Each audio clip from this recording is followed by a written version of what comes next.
Good morning, everyone who's here early. Thank you all. This is the Criminal Justice Committee meeting Monday, March 31st. We'll try to start on time. We'll give folks a little chance to be here, council members as well as Councilmember Morell is already here. I don't see any other council members, but we're not going to belabor or disrespect your time. If members are not here in representative time, we'll start the meeting early as an informational meeting, just to respect the time of the people who are here. Happy Monday, everybody.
Good morning, Miss Stella, Pastor.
Ms. Khan, it's 10 o'clock. Roll call, please.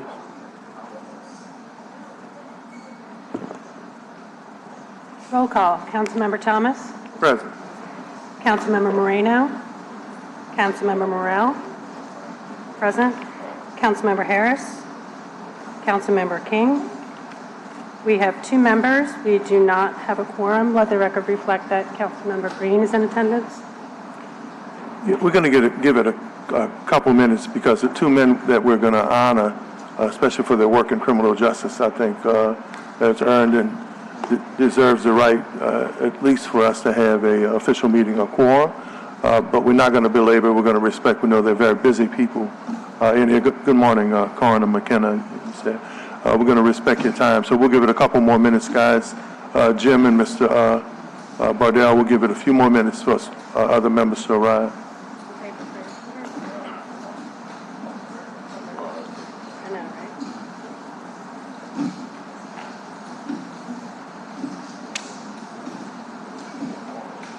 Yeah.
Let the record reflect that Councilmember Moreno has arrived, and we have a quorum. We have the roll call has been made. Approval of the minutes of the February 11th, 2025 meeting. Moved by the chair. Second. Second by Councilmember Marino. All in favor? Aye. Ayes have it. So ordered. Madam Curran, the next presentation, please. We have here a proclamation presentation to Mr. Jim Cook and Chris Bardell for their ongoing support and efforts within the New Orleans Police Department. Guys, if y'all could come to the table, please.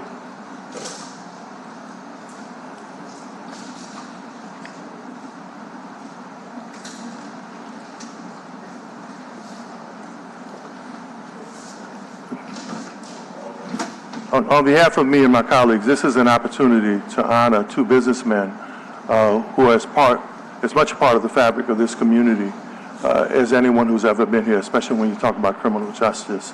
Mr. Cook and Mr. Bardell, other than running their corporations, have specifically loaned their time to criminal justice, public safety, making sure not only that all of our citizens are safe, but that the systems work to ultimately create justice.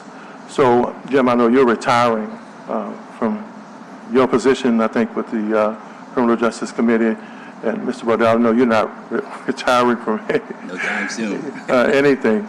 But on behalf of the committee and my colleagues, this is just our chance to honor you guys and present y'all with proclamations, because there are a lot of people getting credit now. New Orleans has been the murder capital in about six different eras. We're always on that roller coaster. But usually whenever crime goes down, the system will get credit, but not the people who are involved, like you guys.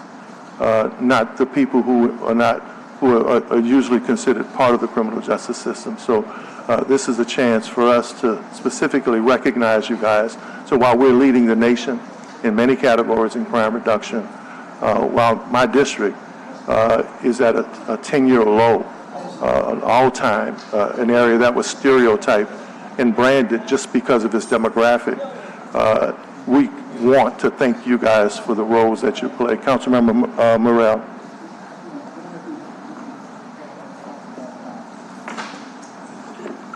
I've had the pleasure of working with both of you over the years. I certainly believe that there are no people in the city who truly understand the amount of work that you have put into this behind the scenes to make criminal justice work in the city of New Orleans. And I certainly hope that you can appreciate this token that's being presented today. It's just that it's an ongoing effort for us to thank you for all the hours you put into this, because these are thankless, unpaid hours dealing with issues that people don't see, and it is almost like you're elected officials. But you're not. So thank you so much for being here. We appreciate everything that you do. Thank you. Councilmember Green. Mr. Cook, Mr. Bardell, thank you for your work. It certainly is appreciated. We appreciate it, and I think that the public appreciates it as they see some of the progress that's being made in our city right now. In fact, I know that the public appreciates it. It's a very worthy endeavor to work with the New Orleans Police Department, which continues to make great strides in helping to keep our citizens safer. And the work that you all do is making a very significant difference in our city. People feel better. They're having Bible study where they didn't have Bible study before because they felt their windows were going to be broken and that people were going to be carjacking them. They're feeling better because there are fewer homicides in the city, fewer families are hurting. But most important is that we've established with your work a level of stability where our community feels very comfortable, and our law enforcement officers, especially at the NOPD, and I appreciate the work that you do. Thank you very much. Councilmember Marino. Thank you. Well, thank you to you both.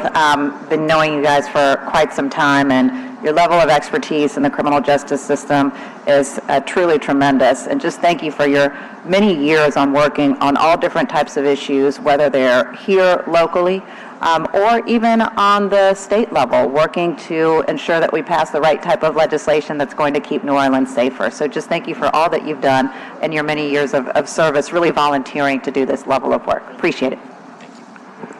And guys, from you guys, Mr. Bardell, start with you. Jim? Jim? Thank you, Mr. Chair. Thank you, council members. When I arrived in the city about 13 years ago, I saw a degree of variability in the lives of my team at the Sheraton that exceeded that I've seen in any other city I'd worked. And so that was my passion behind getting involved in criminal justice and trying to understand it. And I think, as I've heard our chair indicate many times, that there are many lessons from the past that we need to learn. And one of those lessons in New Orleans is that when the community engages with law enforcement, with the other members of the criminal justice system in an active way and gains support of all parties to continue moving in the same direction, we get great success. And that's exactly what we've seen. And grateful for all of the members of the criminal justice system, because it is a single system. We need to provide support as well as enforcement. And that's what we're seeing today, and hopefully we can continue. So thank you very much. I'm honored to be recognized in any form, and grateful for this opportunity. Thank you. Mr. Bardell. Good morning, and thank you. Thank you for this this honor. It is a tremendous honor for myself. What we're doing is really just supporting. There's so much that goes on behind the scenes of managing this city, the security of our people and our businesses especially. There's so many great folks that are doing that for us. And if more of us can do just a little, it's going to work out even better than where we want to be. But again, thank you for this award. I appreciate it.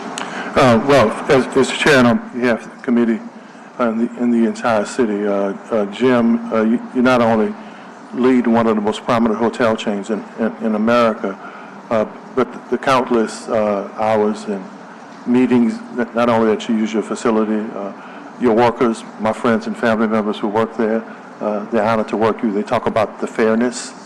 They talk about how you balance your corporation with your commitment to this city. And I think there rarely has there been a CEO at that level who's reflected the level of humanity and purpose that you do. So thank you. And Mr. Bardell, we haven't known each other directly, but indirectly, and what you do with Warren Easton, the United Way, at-risk youth, mentoring, many of the young men and women who've worked for you are CEOs of their own companies now. Right. They actually run their own businesses now. And people who know me, I usually say this, but it doesn't apply to your establishment. Fast food is fast at a Bardell restaurant. And Thank you. you've continued that theme and that work ethic. So I'll read these proclamations and then we'll present them to you guys. Whereas the city of New Orleans is renowned for its food festivals and famous citizens and foreign visitors, whereas the city council takes great pride in paying tribute to events and activities, now therefore be it proclaimed that the city council recognizes Chris Bardell, New Orleans City Council Criminal Justice Committee, for your commitment to public safety, and as a board member of Crime Stoppers of the Greater New Orleans, and your ongoing support for the New Orleans Police Department at the request of myself, but signed by all of our other members. And the same reads for Jim Cook, the Criminal Justice Committee, for dedicating significant time to supporting issues in criminal justice and being an advocate for several policy and resource improvements that have led to a safer city for our residents and our tourists. Guys, let's give them a hand, please. Congratulations. If the council would join me, we'll come and make these presentations.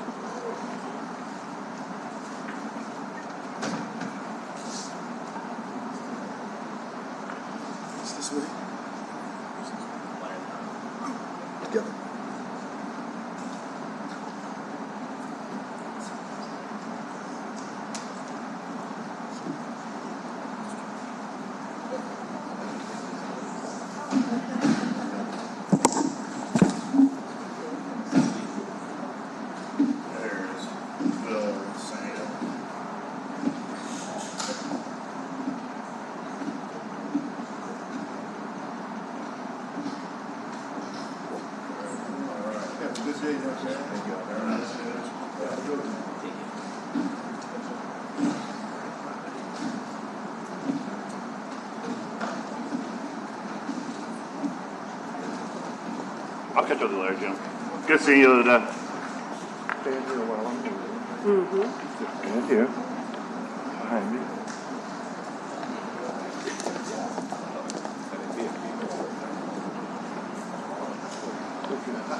I'll take you okay to that.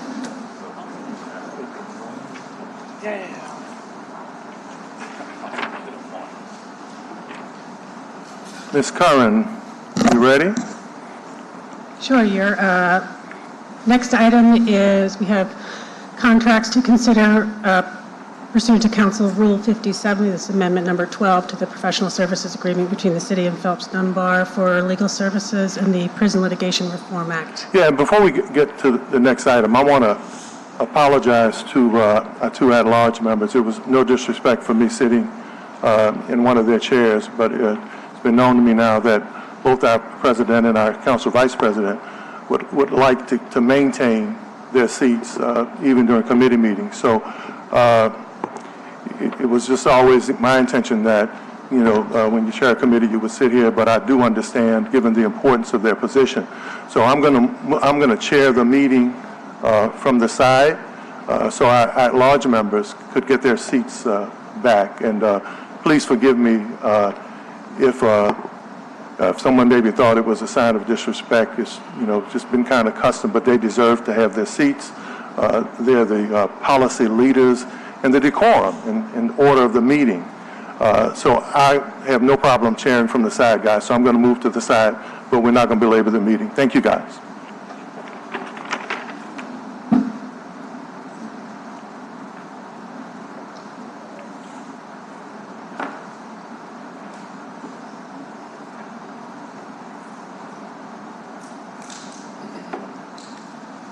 Do we have anybody to explain the contract?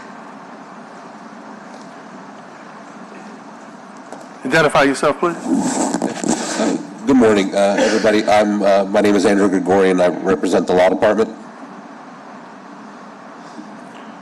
Any explanation for these contracts? For the Phelps Dunbar contract, it just related to the OPSO consent decree. It just continued litigation. At this point, I know that we're still working on the consent decree, so it's just an extension of time and to add some funding. Any comments from Councilmember Morrell? Yes, real quickly, is a 2-year extension standard? No, it's generally a 1-year extension. Okay, so Sometimes there are extensions for additional time. what was the rationale for doing a 2-year versus a 1-year? For this one, there was, we discovered that the previous extension that was routed was not fully executed, so just for transparency, to make sure it was cleanly done, we did a 2-year extension to make sure that there was no issues. Okay, thank you. Yeah, no problem. Any other council members? Councilmember Marino. Give me the extension amount one more time. The amount of the extension, You said free? January 1st, 2020, the time extension is through January 1st, 2024 through December 31st, 2025. 2026, excuse me, sorry. It's retroactive then? Yes. Well, it's just to clean up the paperwork part of it. The contract was always there. We just wanted to make sure the extension was properly in writing and executed. So is this another contract where you know, we pretty much have people working without an active contract in place?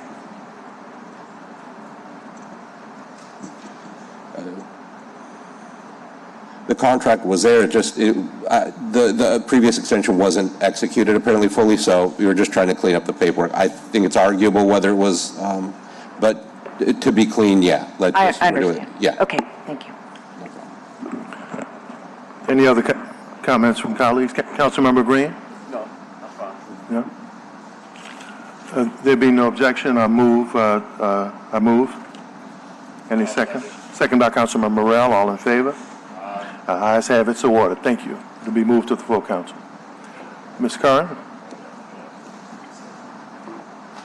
And if there are groups that are not here, Ms. Curran, we'll move the ones who are here up so that we don't disrespect the time of the people who came on time. This is our section of the meeting where we're going to hear from the public safety agencies and their quarterly reports. First up, we have the Independent Police Monitor. and that is the Independent Police Miler, Ms. Ament. Thank you. And we appreciate all the work you're doing, absolutely.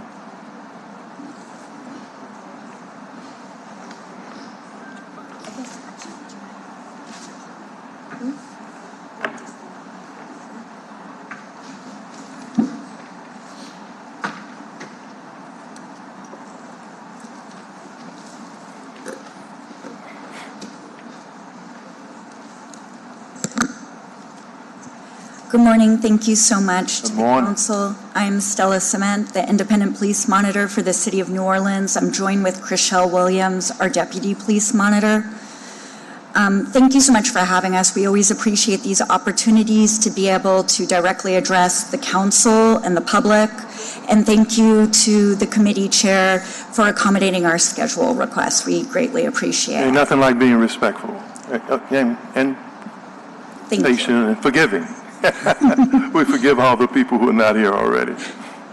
So today we're going to briefly provide an overview of our quarterly oversight data. We're going to outline some relevant changes and updates that have happened both politically and legally. And then we're going to provide the council with an idea of our progress on the projects that we identified in November 2024 during our budget presentation and in our 2025 work plan that's available online. So first, addressing our quarterly data regarding oversight work. This year, so far, we've received 17 complaints of officer misconduct, the majority of which, over 75%, came from civilians who are willing to name themselves and identify themselves. We always want to highlight that as a win in the accountability system because that means that people are willing to have their name, their identity shared with the police department, and that is a sign of trust and a sign of faith in the accountability structure that exists today.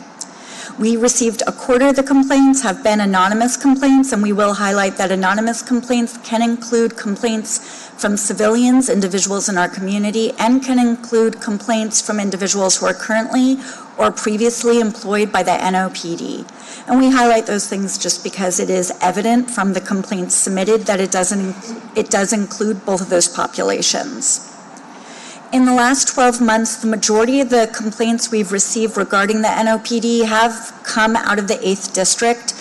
The OIPM is not concerned about that identified pattern because the majority of the interactions that the public may be having with officers in the Field Operations Bureau tend to occur out of the French Quarter and area, this Central Business District and the Marigny. So again, we're not concerned about that pattern at this time. Last year, we finished 2024 with 130 complaints regarding officer misconduct. So far this year, we have received less complaints than we have in previous years. We're looking at whether that is a sign of increased satisfaction with NOPD services, whether that's because additional policing services have been completed by other law enforcement agencies in the city, and so there's less encounters with NOPD officers, or if this is a byproduct of some new interfaces that we're utilizing for our web and online submission, which we will discuss in more detail later in the presentation. But we are exploring all of those ideas just to make sure that, that this isn't a drop-off due to a lack of accessibility. So far this year, we have had 3 critical incidents. We have monitored 2 firearm discharges, one of which includes the Bourbon Street terrorist attack. And we have no negative observations or concerns. We've been on scene, immediately notified of the critical incidents. We've monitored every step of the force investigation, team's investigation, and at this time we have no concerns that we view need to be shared publicly. In terms of disciplinary hearings, we have monitored 7 disciplinary hearings so far in 2025. The council can see that there is a drop-off in the number of disciplinary hearings that occurred in 2024.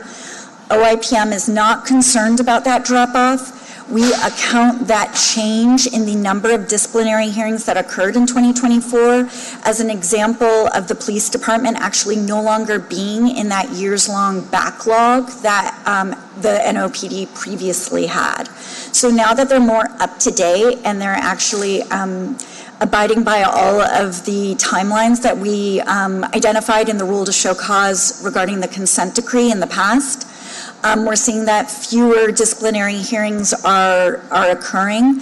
And again, that's not a sign of any change in the accountability structure. It's just a sign that we're no longer hearing cases from 2016, now 5-10 years later. So that's a good thing. Our accommodation requests, as always, is a very mixed bag. And I just want to use this opportunity to remind the public who might be watching that we do take accounts of positive policing, and it is a valuable opportunity to provide feedback to both us and to the police department about what is going right. And those are learning opportunities. Instead of always focusing on what is going wrong as your opportunity to learn and grow, let's talk about an example of positive policing or how you were properly and effectively served by a police department in order to be able to learn from those experiences. Our community police mediation program continues to grow. Last year, we saw an increase in the number of mediations that were conducted.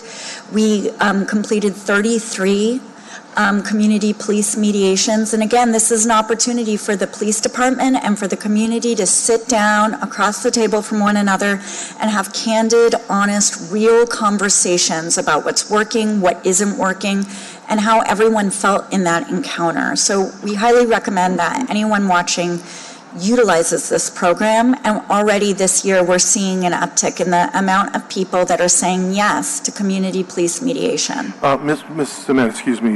Yes. Before you move forward, I wanted to ask you about that. In the past, we used your office when I was working with beef mediators and peacekeepers to do mediations as an outside organizations. Are outside groups still utilizing that space to do mediations, not just with police, but with community and organizations? Actually, yes. Okay. Thank you, Chair. We actually do receive requests for our office to mediate between different partners in the criminal legal space. And in the policing space, we are also piloting a program where we're going to do community-based mediations for individuals who are utilizing the police department in ongoing feuds in the community to be able to instead step into those spaces, those conversations, and see if we can't provide some type of service that would take the pressure off the police department and enable the community to be able to resolve a problem without calling 911. Well, you guys were helpful then, even though many of us were trained in conflict resolution and mediation. Y'all were always on standby and helpful.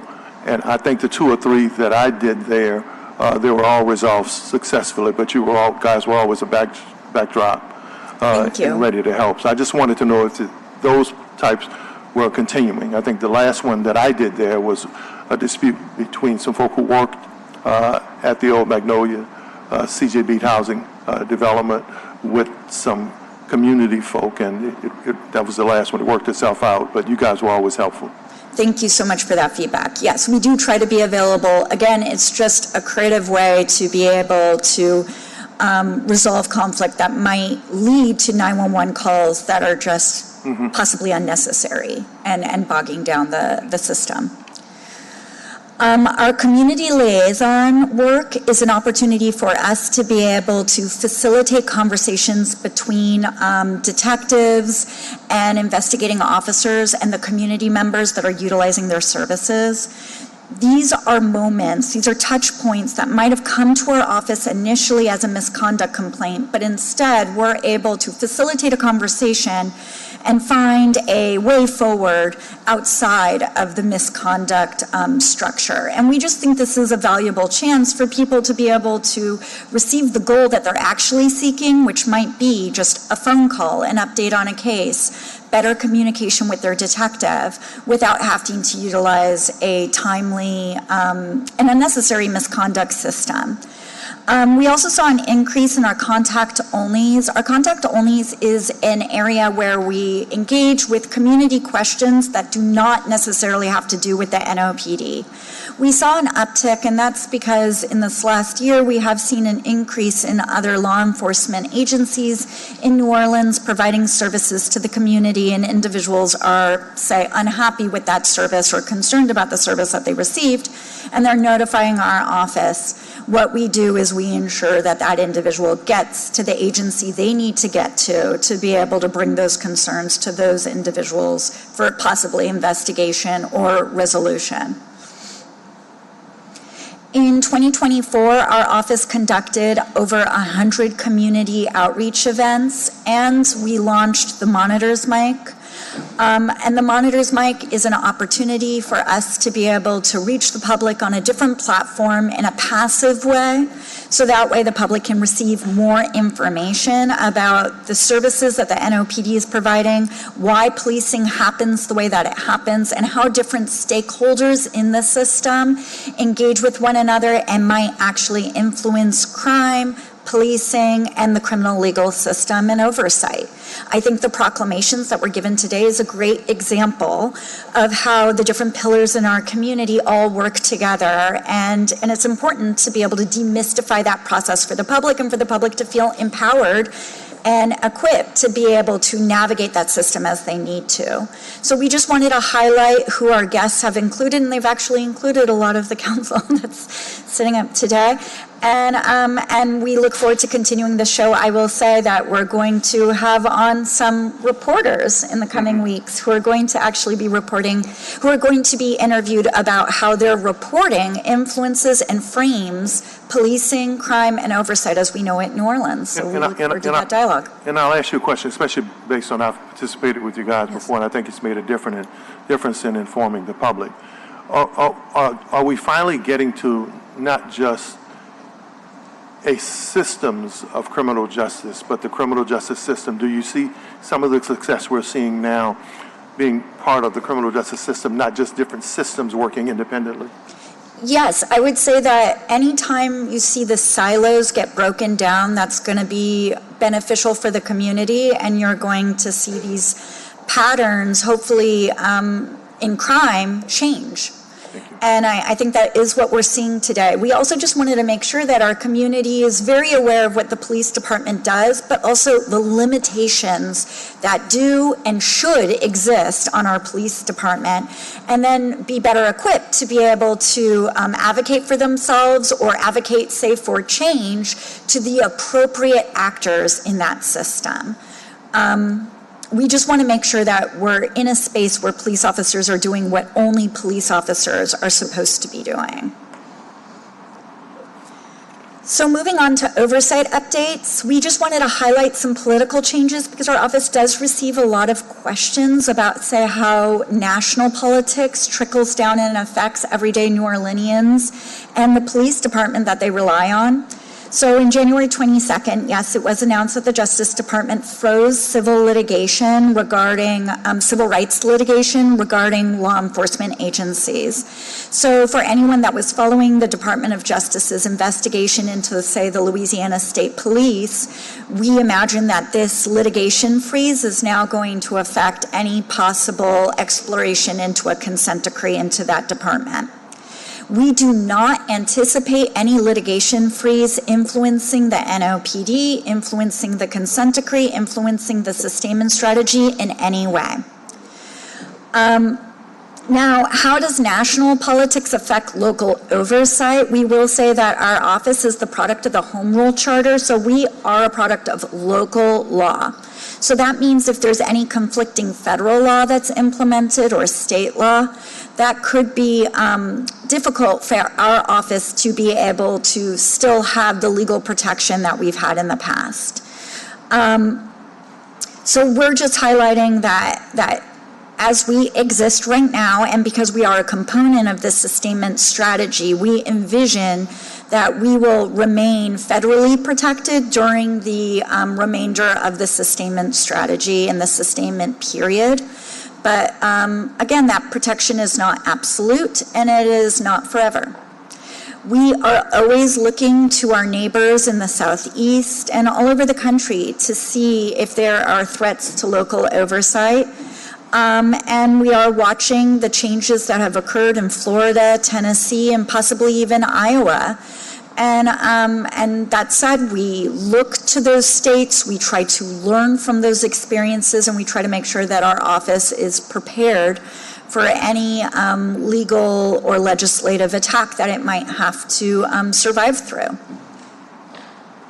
In terms of the consent decree, on January 14th, our city moved into sustainment. The sustainment period was granted by the federal judge. This does not mean that NOPD is in full compliance with the consent decree, but it does mean that NOPD has shown that they are prepared to be able to move into the next phase of the consent decree.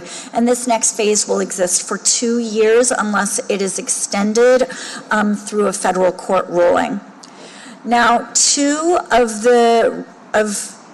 factors within the court's ruling on January 14th are being appealed. So the City of New Orleans filed a notice to appeal on February 5th on two of the parts of the ruling. The first part being the city's motion requesting the termination of the consent decree, and this is from the 2022 motion that was filed by the City of New Orleans to terminate the consent decree in its entirety. That was denied by Judge Morgan, and it is now being appealed. The second part that is being appealed is the city's motion to enroll the Louisiana State Attorney General as co-counsel. That was also denied without prejudice by Judge Morgan, and it is now being appealed by the City of New Orleans. So what does sustainment mean for New Orleans? It means that the consent decree as it existed continues. All of those obligations that existed under the consent decree and all of the remedial action plans are still in effect. But the federal monitors have taken a step backwards, and you're seeing local oversight, such as the Office of the Independent Police Monitor and the Office of the Inspector General, take a step forward in terms of our role in providing a lot of the technical assistance and audit checks that the federal monitors were once providing. So let's move to our project progress. We're utilizing the same color system that the council requested during the November budget hearings. These are the goals that we highlighted in November. This is the progress that's being made on those goals, and some of these are actually goals that we highlighted in our 2025 work plan. We wanted to just draw the council and the public's attention to our progress on 3 specific goals today. The first one is the building and launch of our 24-hour hotline, which is a project that I'm sure everyone is tired of me discussing because it has been a multi-year project. But we are happy to say that it has been soft launched this month. So this phone number, 1-877-225-6476, is live. The public can call it anytime, any day in English, Spanish, or Vietnamese to be able to report confidentially or with their name any form of police misconduct or positive policing. You can also receive updates on previously filed complaints by calling that number. Additionally, you can text that number to be able to report any of this officer misconduct that you would like to be able to report. We're also utilizing this service as our web submission. We're using this opportunity as a way to be able to soft launch so we can test and identify bugs in the interface, problems that we might be having in call waits, and just see how the software is working in a real system. We're going to be doing a hard launch in the next couple months, which will include billboards like the mock-up that you're able to see here in the presentation. An additional project that is in progress is our public-facing misconduct database. After much confusion and a lot of start and stops, we're happy to report that the RFP process is complete. A vendor was selected, the contract was routed and finalized. I believe we're just waiting on the law department to sign off, and then everything will be done and we'll be moving. So now the OIPM can start providing mock-ups of the database to the vendor for the website to be constructed, and this is a product of Resolution 20-175 from 2020 to build the public-facing misconduct database, so that way members of the public and the police department and any other stakeholder alike can search for individualized data about officers regarding use of force, misconduct, and awards and commendations. We're also in progress with creating a virtual public police archive. So right now, phase 1 of these archives is available online. You're able to peruse numerous resources such as police operation manuals from the 80s and the 90s, SOP, standard operating procedures, multiple reports written or articles written about policing, and oversight from the last 30 years. And this is an exciting archive project that we've been working with local stakeholders on, including Civil Rights Attorney Mary Howell. And we're excited to house this information so that way it can stay in the public sphere forever. If you would like to learn more about any of our other projects, please check out our monthly reports, which are all available on our website, where we provide detailed updates on everything that we're working on. You can also go to our social media platforms, and you can check out our 2025 work plan. So that is our presentation. Are there any questions from the council? Councilmember Green. Yes, thank you for your presentation. Clearly, the New Orleans Police Department is overseen by your office and many other entities. So, you know, I know that there is sufficient oversight of this police department. But let me go back to OIPM complaints. When does it get to a point, or what happens after a complaint if it comes in anonymously? When do we get to the point so that the public knows where it's determined that the complaint was unfounded in some certain instances, and that information is removed from an officer's jacket? So there's two components to that. If an individual truly files anonymously, we're not able to provide that individual with, say, an update on that case. They would have to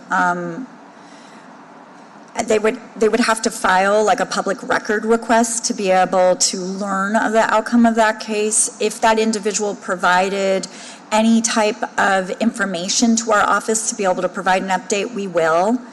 A lot of the anonymous complaints that we receive might be the result of ongoing issues that have received a lot of public scrutiny, in which case hopefully the public would be able to receive updates through the media, because that would be an ongoing story that might be followed.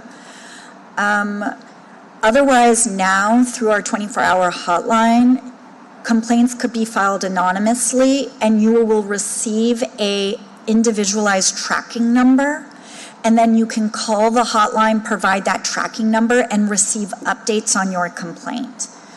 So we are moving towards a direction where confidential or anonymous complainants can be able to receive more information about that complaint. Now, the second part of your question, which was the idea of if it's unfounded, when will it go off an officer's jacket? Well, it wouldn't be a part of an officer's public-facing jacket. And that's a technical term that I use. I guess I shouldn't have used that term, because the bottom line is that when does an officer get notified that the complaint has been unfounded? The officer would be notified as part of the investigation process. So the investigating officer would have to immediately inform the officer of their findings. And then as long as the superintendent signs off on that, the officer would receive notice of disposition within 30 days. So recently, for example, you received 140 complaints in a year, 2023? We received approximately 130 complaints in 2024. What percentage or what number do you think were complaints that were then dismissed over time because they were unfounded or couldn't be proven? So that number, some of those complaints are going to be redundant complaints. Like an example would be when the NOPD shot a dog. Uptown, we received, I believe, 15 complaints about that shooting of the dog. So when that matter was resolved, in theory, 15 complaints were resolved with it. Similar with the tear gas incident on the Crescent City Connection Bridge. So those are not always about original encounters with the police department, and that's why I highlight that, because for me to be able to say like 50% of our complaints were found to be substantiated and 50% were found not to be, that doesn't mean that 50% of those encounters or interactions might be treated differently. So it's important for the public to understand, if they want to interpret these statistics, that 130 doesn't mean 130 complaints filed on different actions involving officers Exactly. of the NOPD. Exactly. That's important for the public to understand, because when you look at these numbers, it suggests that it's 130 complaints, and that there's 130 incidents. So if I'm an officer, or if I'm representing officers, I'm concerned. So now I'll ask you, approximately what percentage of that 130 would have been sustained?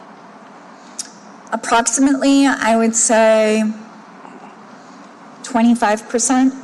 That Right. sounds about accurate. So throughout 2023, for example, there might have been 35 sustained complaints. Could you define sustained? Was the officer found to have been in violation of city policy, and then what actions might have been taken? So the actions that might have been taken could range. They could range from a letter of reprimand or an oral reprimand all the way to termination, which one officer was terminated, I believe, 2 weeks ago as a result of an incident that was brought to the police department's attention by the OIPM. So there is going to be a difference in results. I think with this work, focusing on the results might not always be the right way to analyze this data, because there's a lot of people that will go to the grave saying that they felt disrespected or mistreated by a police officer no matter what the outcome of a misconduct investigation was. And we want to be able to draw attention to that experience and that perception, even if that experience and perception ultimately isn't validated by the police department that's conducting this investigation. Which is why we have now piloted and have launched a post-investigation mediation process for individuals who actually file a complaint of officer misconduct, receive their finding of exonerated or unfounded, and then still want an opportunity to be able to address that officer's behavior. That individual can opt into a post-investigation mediation where they sit down with that officer and talk about how that experience might have made them feel or where their concerns were. We've so far had a high success rate with this program. We just launched it at the tail end of 2024. What do you consider a success? That the officer willingly sat down with someone? The officer willingly sat down. So you would say then that the NOPD has provided very significant support for that process, because you're saying that it's a success. So I just want the public to walk away understanding, and maybe, this is the time to do so, Mr. Chair. I just want to make sure that we walk away understanding this, that in 2023, there were 140 complaints. Many of those may have been multiple complaints filed against the same incident. You estimate that 30 to 35, because you said 25%, or so were found to be quote-unquote sustained, but that doesn't mean that officers were found to have been guilty of violating particular rules and regulations of the department, or does it mean that? If it's sustained, it means that there was a violation of some sort. Right, so in particular instances of it being sustained, one of the remedies is the New Orleans Police Department cooperates with your office and has the officer sit down with the person who complained? That might be a component after the disciplinary process or after an investigation is conducted for our post-mediation complaints. And again, I do want to highlight, a success for the department where there is one. And this is an example of that, because these officers who are sitting down, I want the public to know. They're doing it entirely, and the public, they're doing it entirely voluntarily. Whereas if you do this as part of the investigatory process, then your complaint is actually dismissed, it's resolved as mediated. But here, the officer is agreeing to do it after they received a finding of unfounded, meaning that they were found not to be responsible for any type of violation, and they're still willing to sit down with this member of the community because it's important to them that they hear from this member of the community and that they build a bridge where there might not have been one. And we think that's really admirable because it's hard to sit down with someone who's unhappy with you, and for you not to have to do that and to choose to do that, we think that's a sign of the NOPD wanting to focus on, I don't know how to put it, like customer service, but truly it's community building. Community service. They're interested in the community, so they sit down with someone, even after they've been found to be not guilty is not the right word. Right, but not responsible for any policy violation. Action. I just want that to be shared with the public, and I don't want the public to walk away looking at 140 incidents because it's not 140 incidents. It's 140 complaints. Right. But not incidents. And again, and we have 900 officers who make thousands of arrests every year.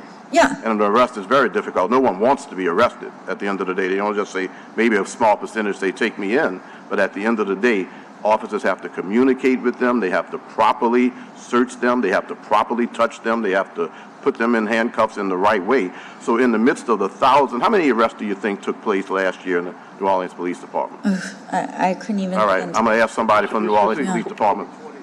Yes, I'm going to ask a member of the New Orleans Police Department, unless it's in here, no, I haven't read it because I just saw it, to report on the number of arrests that took place last year, and then I'd like to compare that to what you say is 35 incidents or so sustained relative to complaints filed. But I'm also glad that you had an opportunity to mention that officers will sit down with members of the public even after they've been found to not engage in the type conduct that was suggested and still work their issues out.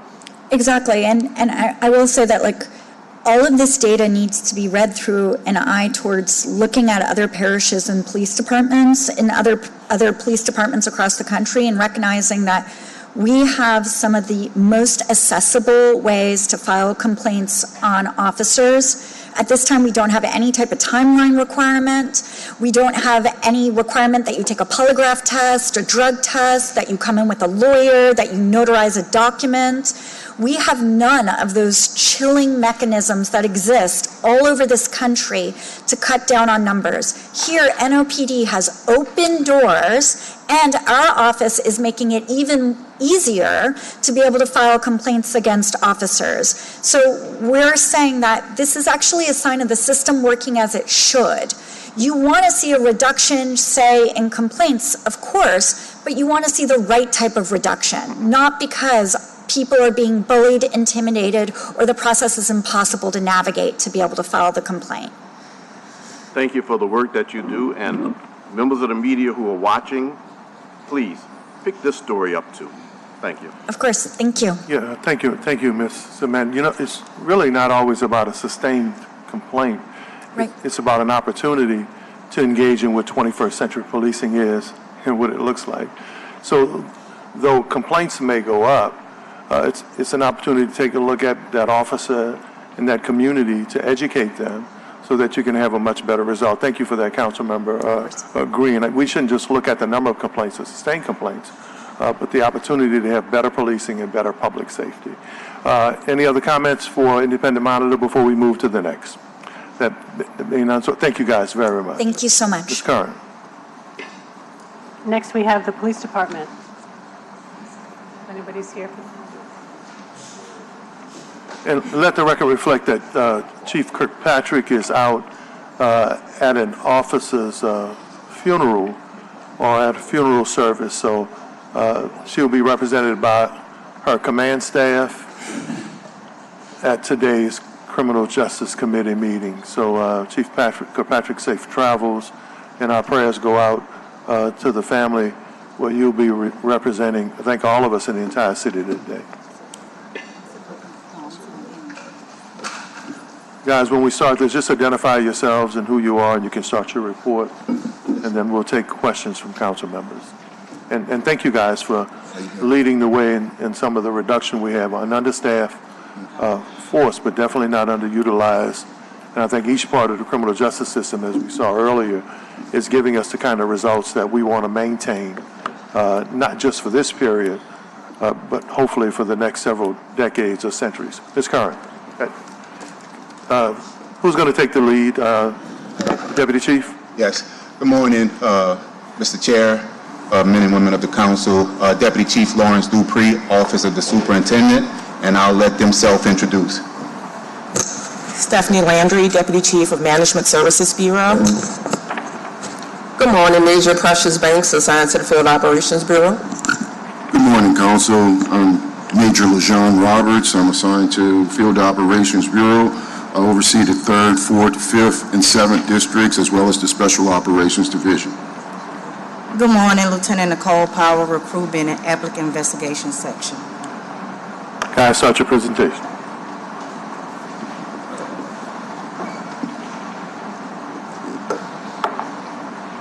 All right, today I'm actually going to provide a high-level overview.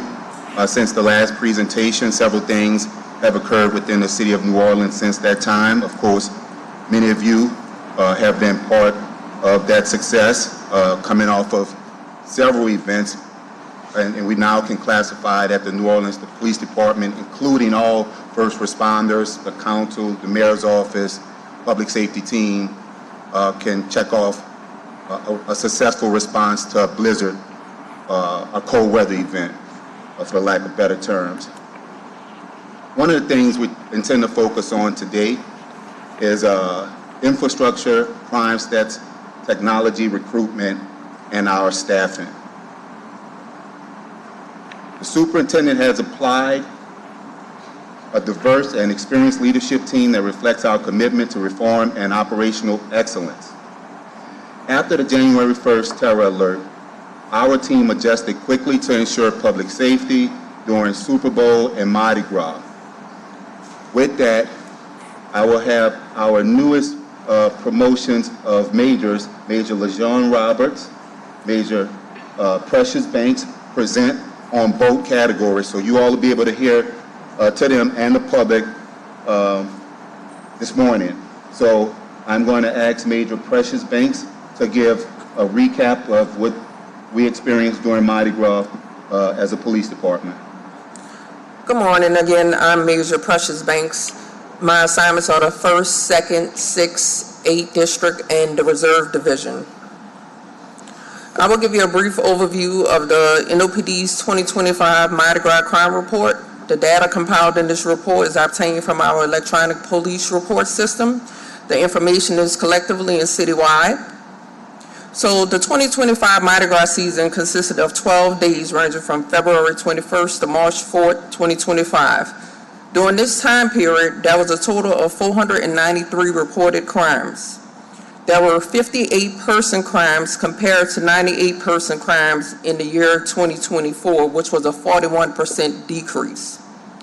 There was a total of 435 property crimes this Mardi Gras season compared to 853 property crimes during the 2024 season, which resulted in a 49% decrease. Overall, of the 493 crimes reported during the 2025 Mardi Gras season compared to the 951 crimes reported during the 2024 Mardi Gras season, this resulted in an overall decrease of 48% in crime. There were 338 arrests citywide during this season. 28 arrests was for person crimes, 61 for property crimes. 27 of those arrests were for weapon-related offenses, with 25 of those arrests is for illegal carrying of a gun. 222 arrests were categorized in the other category, with the largest amount of arrests were for simple battery domestic, which resulted in 59 arrests. Along the parade route, there were 86 arrests, 23 felony, 31 misdemeanor, which also included court capers, 30 municipal, and 2 traffic. There were 18 guns confiscated from the parade route, which resulted in 17 gun arrests. On Tuesday, February 25th, it was the parade makeup day, and that day recorded the largest number of arrests citywide, which was 40 arrests. During the parade season, the 6th and the 8th district recorded the most arrests. 70 arrests were made within the boundaries of the 8th district and 67 within the boundaries of the 6th district. Those districts covered the majority of the Mardi Gras related festivities. The NOPD would like to thank our partnering agencies, the City Council, and the public for having a successful 2025 Mardi Gras season. Thank you. Major Banks, thank you. Before you move forward, we know that the state has open carry laws now that Chief Kirkpatrick and you guys are on the books as opposing or trying to create special exceptions, especially for New Orleans or certain parts of our community. If you could explain to the public, if that's the state law, but you made these illegal and open carry arrests, how were you able to do that and why, and what was the reasons? Well, along the parade route, there's an ordinance that you cannot carry a firearm within certain parameters of the parade route, and that's where those arrests took place, within those certain parameters. Okay. Thank you. And now I'll have Major Roberts briefly speak on Super Bowl. So, once again, good morning, Council. And as it relates to the Super Bowl, I was the 8th District Captain at the time of the Super Bowl, and everything in the 8th District, that was the hospitality zone, everything related to the Super Bowl took point in the 8th District. The game itself, the NFL experience at the Convention Center, the team hotels, as well as Bourbon Street, the NFL honors at the Singer. So we were very busy in the 8th District, and I couldn't say how proud I was enough of the men and women of the 8th District, as well as NOPD as a whole, law enforcement in general, all our public safety partners. My 26 years in law enforcement, I've never seen a collaboration as well organized, as cohesive as this Mardi Gras, this Super Bowl 59 in New Orleans. It was outstanding to see the collaboration, and it was outstanding.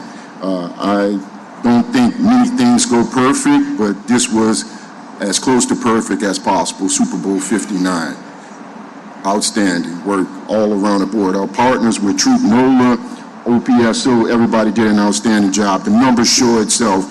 Just alone in the 8th District, there were 292 crimes citywide during those 8 days, from February 2nd through February 10th. 292 crimes that's citywide. Of course, there were 50 violent persons crimes and 242 property crimes. That's unheard of just alone in that hospitality zone, the city. Property crimes at an all-time low. The 8th District is the hub of all special events, so everybody converges to that hospitality zone. We saw no violent crimes through those 8 days of significance. We did have one murder in the city, but it was unrelated, anything as relates to Super Bowl. Out of those 292 crimes, we did have 203 arrests. Outstanding. Most of those arrests took place in the 8th District, the hospitality zone. We had 9 armed robberies. Not only one of them was in the hospitality zone, the 8th District, during that Super Bowl experience. And out of those 9 armed robberies, citywide, 2 arrests were made. We had 4 simple robberies, 4 of which came in the hospitality zone, 2 of which arrests were made. And it was a collaboration of law enforcement all together, working together with Project NOLA, the camera systems, using all of our resources to effect these arrests. Gun arrests, like you just asked Major Banks, Councilman Thomas, we did make 13 arrests in the hospitality zone, more specifically on Bourbon Street during the Super Bowl. And we utilized everything. We did everything constitutional and ethical as relates to the permitless carry. A lot of these individuals were in bars with illegal weapons on them. They had controlled dangerous substances, and those gun arrests were made. And it was in collaboration with all of our partners, Troop NOLA, the Orleans Parish Criminal Sheriff's Office, probation and parole. It was a joint effort. Everybody did an outstanding job. Like I said, this was the most cohesive operation I've seen in my 26 years of law enforcement working together to make Super Bowl 59 a huge success in the city. Commander Roberts, before we move on, I want to stay there because you've been around 26, 27 years? 26 years, sir. 26 years. You know, some of us remember Jim Sieg, when Jim would especially handle a lot of the security and coordination efforts for the NFL. What was different this time on the NFL's part? We knew a lot of factors came into place, and you named some of our partners. But what did the NFL do differently to give what we're having for our citizenry now? We're being touted as having the most successful Super Bowl ever. But if you look at NFL surveys, we've always, us in Miami, have always been 1 and 2 back and forth, is where people would love to come to the Super Bowl. Many people wish that we would keep it here because of our city and walking in proximity to the Dome. But on the NFL side, especially you and I being in those meetings and understanding, what was different on their part? NFL really stepped up to the plate. Of course, in 2013, when we had the Super Bowl here the last time, there were paper tickets. Now everything is much more up to date, up to speed. We have a lot more technology. NFL, the director of security for the NFL, Kathy Lanier and Michael Leary, they were boots on the ground 2 days after the terrorist attack to make sure that we were prepared for Super Bowl 59 in the next few weeks, I'm sorry. But it was a joint collaboration. We worked hand in hand. We ironed out a lot of kinks. We did have some differences. We met each other at the 50-yard line, and we made concessions to get what we needed to get done for the benefit of the city as well as for making the Super Bowl with the NFL a success. And I wanted to mention that because you know and I know, especially if you've been around a while, that the NFL can be difficult Absolutely. To deal with. And our level of expertise in terms of special events, we've had to work hard to educate them, which they've used many of those tactics at Super Bowls in other cities. So it was good to hear that they were here early and they actually leaned on NOPD to actually give us what resulted as one of the safest and best Super Bowls ever. So I think it was important that you let the public know that. And one of the things, Councilman, New Orleans is, of course, unique. We had a very small footprint to work with for Super Bowl 59, unlike Las Vegas or some of those other bigger cities. We had a small area to work with, and we started planning over a year. And it took some time, and once we understood each other's limitations and boundaries, we worked together, and we made it happen. Thank you. Okay. And moving on, thank you, Major Roberts and Major Banks. And the community look forward to actually seeing you all out there. This is pretty much going to be your executive team on the ground.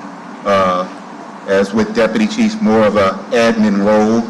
This will be boots on the ground, executive staff level out in the field.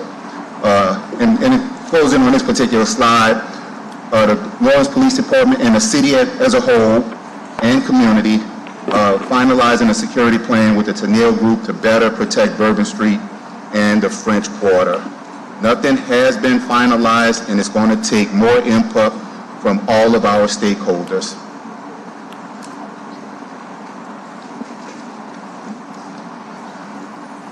Update on infrastructure. The record services are now operational at DXC. Since our last presentation, we were transitioning the move. And so now people can actually come to the DXC building and actually obtain their records, reports, and et cetera. Several other noted infrastructure items are listed above. The AC systems issues across our district stations are being resolved, and we're actively addressing crime lab cooling systems after equipment failure. We are aware of, as we go into the summer, we don't want the repeats. I know we get asked about the status of these stations, and so trying to be proactive on the front end in dealing with that. It definitely does impact morale of the officers. Crime stats, not going to go into... But before you move to crime stat, questions about facilities. And I know Councilmember Marino and Jeruso have been on that piece long before I got on the council. where are we when you look at moving from headquarters? And some of the conversations I've had with the chief is about if we're moving from one building to the next, what happens with that asset? Are y'all still talking about that particular asset? Is there conversations with property management and facilities management about that location and its value and what we can do, especially now that you're comfortable in the DXC building? And fair question. I would actually point out that we still have some resources currently at 715 South Broad, which is old headquarters. Fleet unit is still operating, IT, sex offender registry. So to answer your question, more likely than not, there will be some use of long-term in-game in regards to that facility. Its cost would be ineffective to manage two buildings. So, and when do you think, along with property management, facilities management, do you think we'll get a report that talks about midterm or short-term or long-term use of that? I can't provide it today, but I can get you an answer on that, sir. Thank you, Commander. You're welcome. The next few slides are dealing with the crime stat year to date. But what's noticeable is our violent crime with the New Orleans Police Department. Never have I been proud to be a member of the New Orleans Police Department, and I know that the New Orleans Police Department is envied across the nation. If you look at, briefly, and I will not go down every single Part 1 category, but we're 23% down in overall Part 1 persons crimes, 29% down in overall property crimes, total 28% decrease in violent crime, in addition to property crime across the city. This is some unique numbers. We're down in every category in the Part 1 persons crime, down in every Part 1 category except shoplifting in the Part 1 property crime. This is definitely in regards to collaboration, citizen input, trust in the police, businesses, the community, everyone getting involved to make their city safer. So, proud moment for the New Orleans Police Department. One of the stats I want to highlight, if you all can see where my mouse is the fatal shooting incidents. So, of course, the Jan 1 incident was not a shooting. A victim is a victim, no matter what. But fatal shooting incidents year to date have been 15 compared to 37 same time in 2024. To include the Jan 1 victims, that's 28 compared to 38 victims from 25 to 24 for a 26% decrease. Hate to talk about victims in numbers, but that is our method of comparison when dealing with crime. And as you can see from the graph, that the crime across the city from 2023 to 2025 is heading in the right direction. This first slide represents year-to-date. Second crime, I'm sorry, go ahead, sir. Before you move on, the shoplifting piece, and Chief Kirkpatrick and I have had some real intimate conversations about that, as well as Captain DeLarge, who's done a good job trying to respond. It's very difficult for entrepreneurs and business people to keep their doors open when their products are leaving under the coat,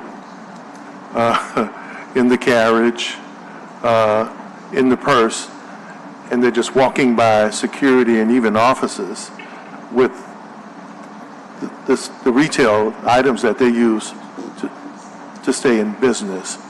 It's a major issue downtown, at stores in the east, Algiers, all across the city. Is there anything specific, especially given that you guys are leading the way in most categories, like throughout this nation now? Are we coming up with a plan to protect businesses so that they can keep their products? Because if they have to close, then people lose their jobs. Then it has a negative economic impact on our community and actually potentially closes more crime. What is the strategy? Or are you guys working on a strategy so that folk are not watching their products literally walk out the door? Yes, and to answer your question, there's actually a monthly meeting, not just locally, because a shoplifter knows no district boundaries, a shoplifter knows no parish lines. And so there is a monthly meeting of all the big retailers, as well as the small owners who may own one business or less than 5, where they meet every day, well, discuss at least once a month, the challenges that they're facing.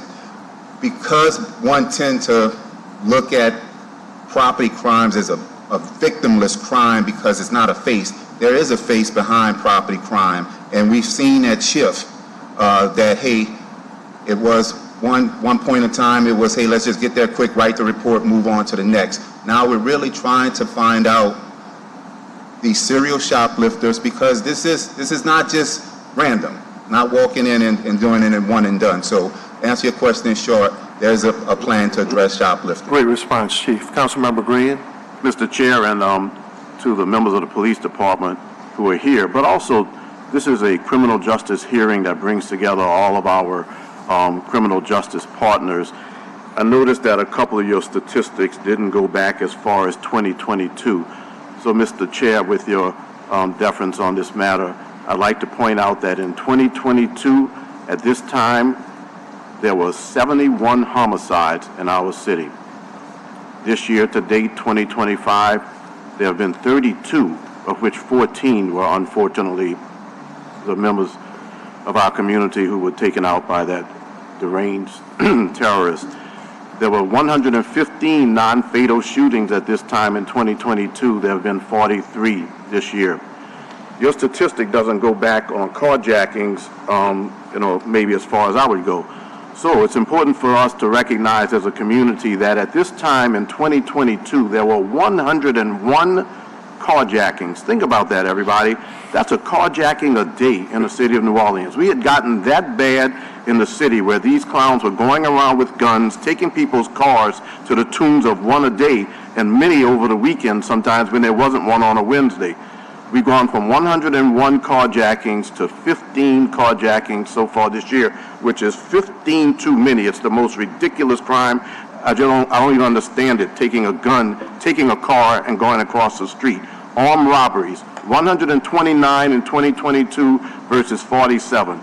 So there have been major dips in crimes that affect our persons directly. And I want to thank you, the members of the New Orleans Police Department, our first responders to these type crimes, but to everyone who is here, because we can't leave this page without comparing where we were to where we are now. And I know that we still have too much crime in our city, and we're never going to be satisfied until we have no crime.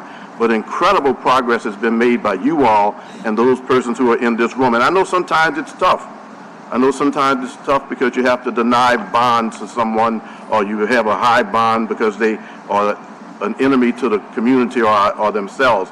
Then you all have to make arrests, and I know that it would be great if your officers were able to just patrol every day and not have to respond to the sound of gunshots or to make arrests.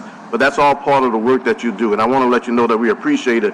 But those numbers, I'm going to ask the media, look at 2022 versus where we are now and the consistent drops, and recognize and emphasize that we are making tremendous progress in our city because of your work and also because of the members of the New Orleans City Council. We've introduced legislation, we've introduced funding for more civilian personnel within the police department. We provided tools to the police department and trusted that the police department was going to do the right thing, and they did the right thing. We have substantial oversight because of legislation involving this council and the like. So I just want to emphasize, when we compare what is going on right now in our city, I want the public to know that we don't have complete safety, but we are absolutely safer than we were a few years ago. And I thank everyone in this room, and especially our first responders, for the work that you do. Thank you, sir. That ought to be a commercial, Councilman. Give me that tape. That ought to be a recruiting commercial. Join NOPD.org. Join criminal justice. Let that go viral. Go ahead, Chief. Thank you. In continuing, some of the methods with reducing that's been set forth by Superintendent Kirkpatrick is displayed on the screen. The gun reduction meetings, drive coordination and sharing information across all districts and divisions across the department, in addition to information sharing with our local, state, and federal partners.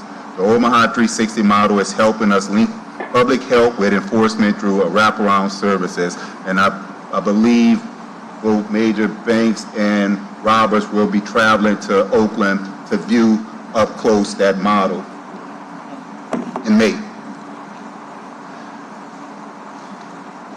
On the technology side, Peregrine and Sound Thinking are being introduced to modernize how we collect and use data in real time. These tools support faster response and smarter crime fighting strategies. Sound Thinking, and you came to the meeting, Councilmember Thomas and Green, I think everyone we've met on it, is the new ShotSpotter. And this isn't, for lack of better terms, our dad's ShotSpotter. This is going from Atari to, I would say, a PlayStation. And so more precise with identifying locations, putting us right on the spot in which we can hone in. And so in the past, broadly speaking, we would be within maybe a half a mile of an incident. But now it's going to put a cop on a dot with pretty much precision. And I want you to highlight that, because you remember when I proposed that a couple of years ago, we had some opposition from elected officials in terms of its usefulness and why we should make that investment. But what you're saying now, the technology is such now that you're saying it's a helpful tool? Absolutely, absolutely. This is helpful. When it comes to, let's say, casings or gunshots being called in, a person inside their home can only guess where those noises are coming from. It could be miles away. This is going to not tell us miles away. This is going to put it pretty much to the spot, exactly. So question, if we had this tool when I proposed it, did those interviews and conversations with you, you think it would have been helpful then? Absolutely, sir. Absolutely would have been helpful. Thank you. Councilmember Moreno. Thank you. For ShotSpotter, I know that some of the issues with ShotSpotter in the past had to do with maintenance of the software. And so, do we have that capacity now, or is it much simpler to utilize now that you don't need, because I'd hate to implement and then not have the maintenance and then it doesn't work. So is that resolved? Yes, we've been assured, and that's sort of what Major Roberts was speaking in regards to Super Bowl.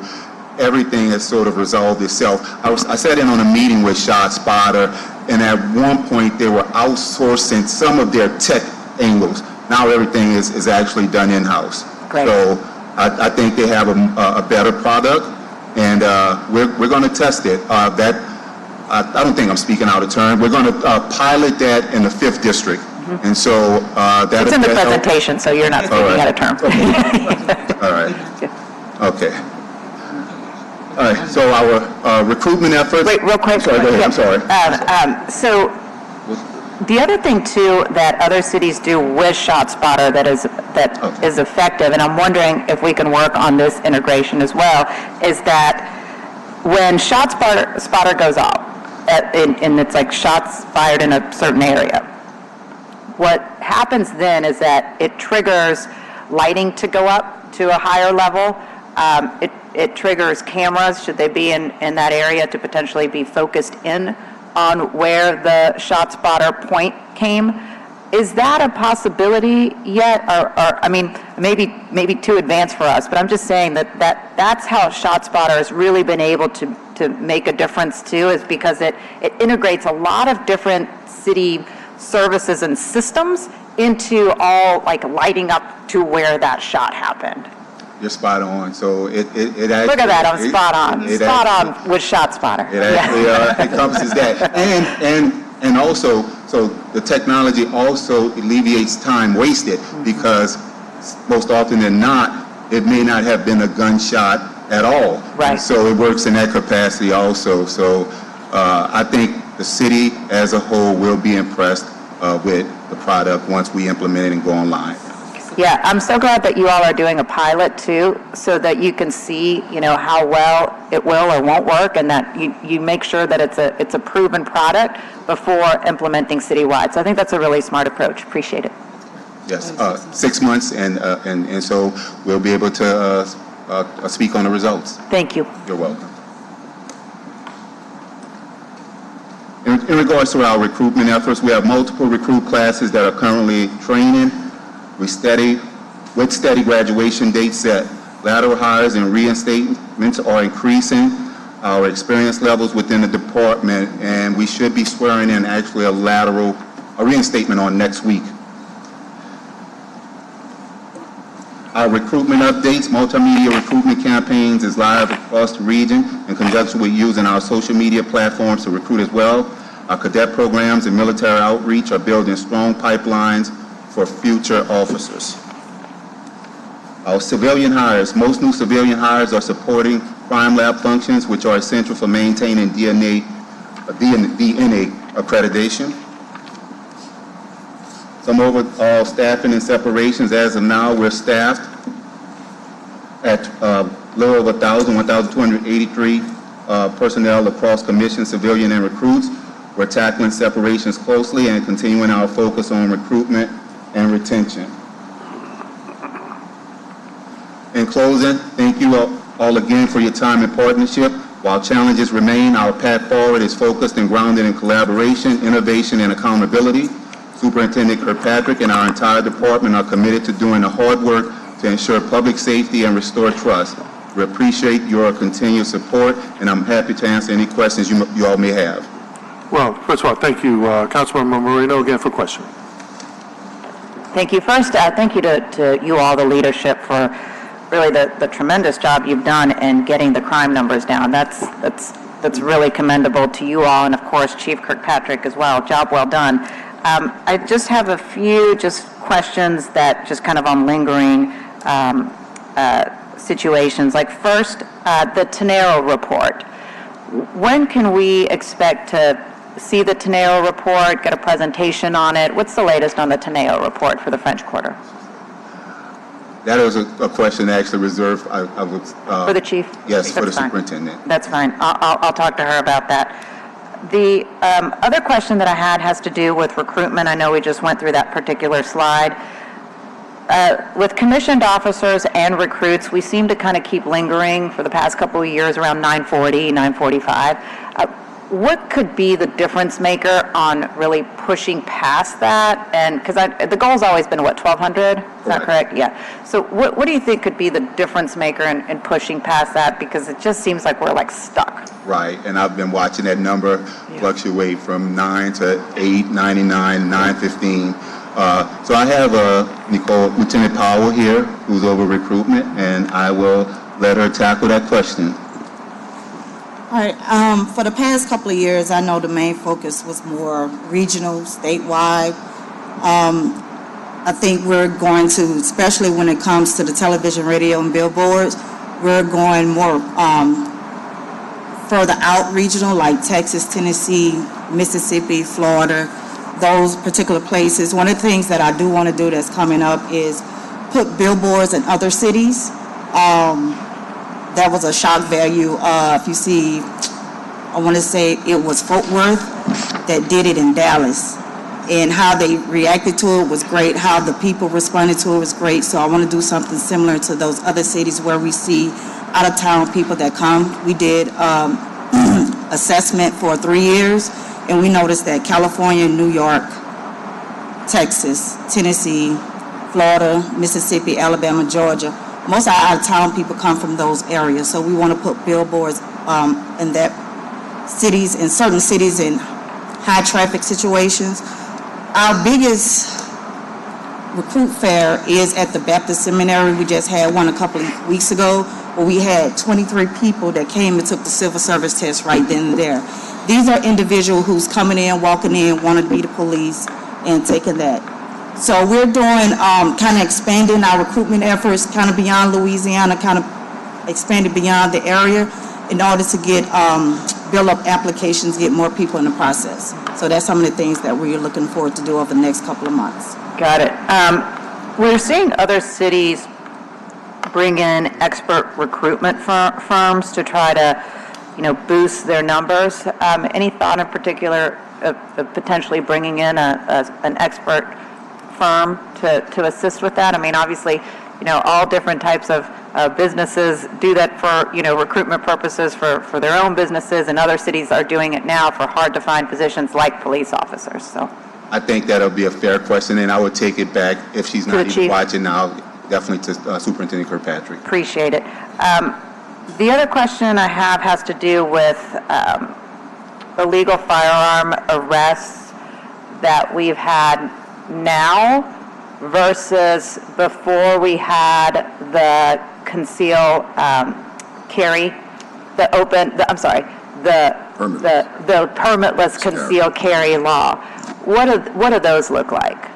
Well, the difference is going to be more negligent. The arrests are down, all right? They're down as we expected. And so the exact numbers I don't have in front of me, but would get it. But the numbers... I'm going to help you out because I appreciate you all putting out these numbers. You put them out March 10th. I just think it's important to understand how this law has actually had an impact on, getting illegal firearms off of our streets. So this was from a news release put out by NOPD March 10th, and it said, this is for gun arrests, and these are the ones, obviously the difference between now and before we had this law in place. And it said, year to date, the NOPD has made 70 arrests for illegal possession of a firearm. This is a 58% decrease compared to 166 arrests made during the same period in 2024. Additionally, as of March 10th, NOPD in 2025 had seized 341 firearms in criminal investigations, a 45% decrease compared to 615 such seizures made during the same period in 2024. So, I think that's a huge deal. And so I think that it's so important that you all have this data handy. Should we potentially have to bring up this issue again in the Louisiana legislature, because from what I'm hearing, it may be brought up again. And particularly when we're talking about an area like the French Quarter, where we have such a densely populated, just a small area of our city, and where, firearm enforcement is incredibly important there, because when someone's going to go shoot their firearm, the propensity to shoot many people and innocent people just greatly increases. And so we talked about this when we were in the legislature together dealing with this particular issue. So I'm so glad that you all are keeping that kind of data, because it is important. And then my last question that I have has to do with, I'm incredibly concerned, I know the coroner is here, about the level of fentanyl deaths that we have in the city of New Orleans. The last opioid report that I saw that the city of New Orleans had showed that 89% of the accidental drug overdose deaths, 89% of those individuals had fentanyl in their system. So that's roughly 445 people. And so my question is, what is being done with the narcotics division to go after the drug dealers? Look, the drug situation that we have in New Orleans, there's a lot of mental health and substance abuse help that is needed and necessary, but also for those who are supplying these incredibly dangerous drugs and often hiding fentanyl and other drugs. Like, what's happening on the narcotics side? And so that's a part of the gun reduction. It's really more of a violence reduction meeting that the superintendent brought over from Oakland once per week, lasts a little over an hour, and that's what we're talking about. At one point, the focus was on shooters, people who were doing those murders, those carjackings, those robberies. With the decreases in those crime categories, now we can put up those other violent offenders, such as the ones that cause harm, selling drugs. People often associated also that a drugs dealer's crime was a crime against society, when it's not. It's a crime against us all. And so we are targeting them for the choices they decided to make, which is harm people and potentially to cause death. So we're treating them in the same category as we treat any person who chooses to willfully engage in destructive acts. So they are being targeted. Thank you. You're welcome. Before we get to Councilmember Green, as chair, I was trained to facilitate first and then allow my colleagues to go first. So, Councilmember Green. Well, I have your number first, so I'll give you your number first. How many arrests, and the public needs to know this, the number of arrests that were conducted by the New Orleans Police Department last year, arrests were 7,296 arrests. I'm gonna put a caveat. That's still a large number. No, I don't have a problem with it, because I don't think that you're all out there deciding that we're going to arrest people. There must be something going on, so Yes, go ahead. Absolutely. And the caveat is simply, we count an arrest by charge. So I can have 3 charges, and in some instances, that can count as an arrest. So I don't want to mislead. And those numbers have been much higher in the Yes, way higher than that. Yes, 3 times higher. But what is interesting in this caveat with this, the calls for service, the amount of time in which a police officer is interacting with the public, that has been a high number, extremely high number, and I'm comfortable with saying that it's been over 150,000 calls for service in which a person called for the police and the police were present, and we'll take out some of the other methods in which a police was not physically called. But huge numbers for a low incident in regards to violence or negative encounters. Go ahead, sir. Well, thank you. Those are 2 very important numbers that the public needs to know. Over 150,000 calls for service. Also, obviously, there's somebody responding to all of those calls. Maybe some of them can get resolved by phone. But of the 7,000 arrests that have taken place, there were last year 35. Well, maybe not. Let me make sure that I get the numbers right, because maybe they weren't found to be sustained last year. But we do know that there were 140 complaints against police officers out of 7,000 arrests. Yes. I think the number speaks for itself, so I don't have to belabor that point. The bottom line is that I think that, there's a lot that's going on, and I'll give the community credit because some of the oversight is helped, but also it's important to give credit where credit is due. Our law enforcement community is working well and is respecting our citizens, conducting constitutional patrols, constitutional arrests, and I appreciate that. Could you talk about the relationship between the New Orleans Police Department and first Troop NOLA, and then the New Orleans Police Department and the federal U.S. Attorney working with the FBI and others? Obviously, there have been successes there, but can you talk to the public about the general successes that you've experienced? Yes, and actually, your question is a fair question. I can answer it, but the question is more appropriately to my right with Major Roberts, being that he had worked closely in this particular realm. I would just be parroting what he done personally. So, Major Roberts. Yes, of course. During all of the special events, starting from last year in October with the 3 days Taylor Swift, our federal partners, our state partners, we've been working in collaboration to get these events going and make sure that everything was, public safety was paramount.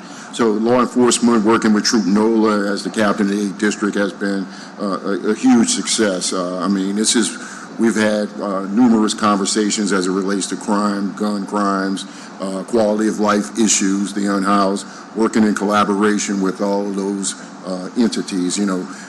Before we were all working in silos, and it didn't pay very good dividends for us.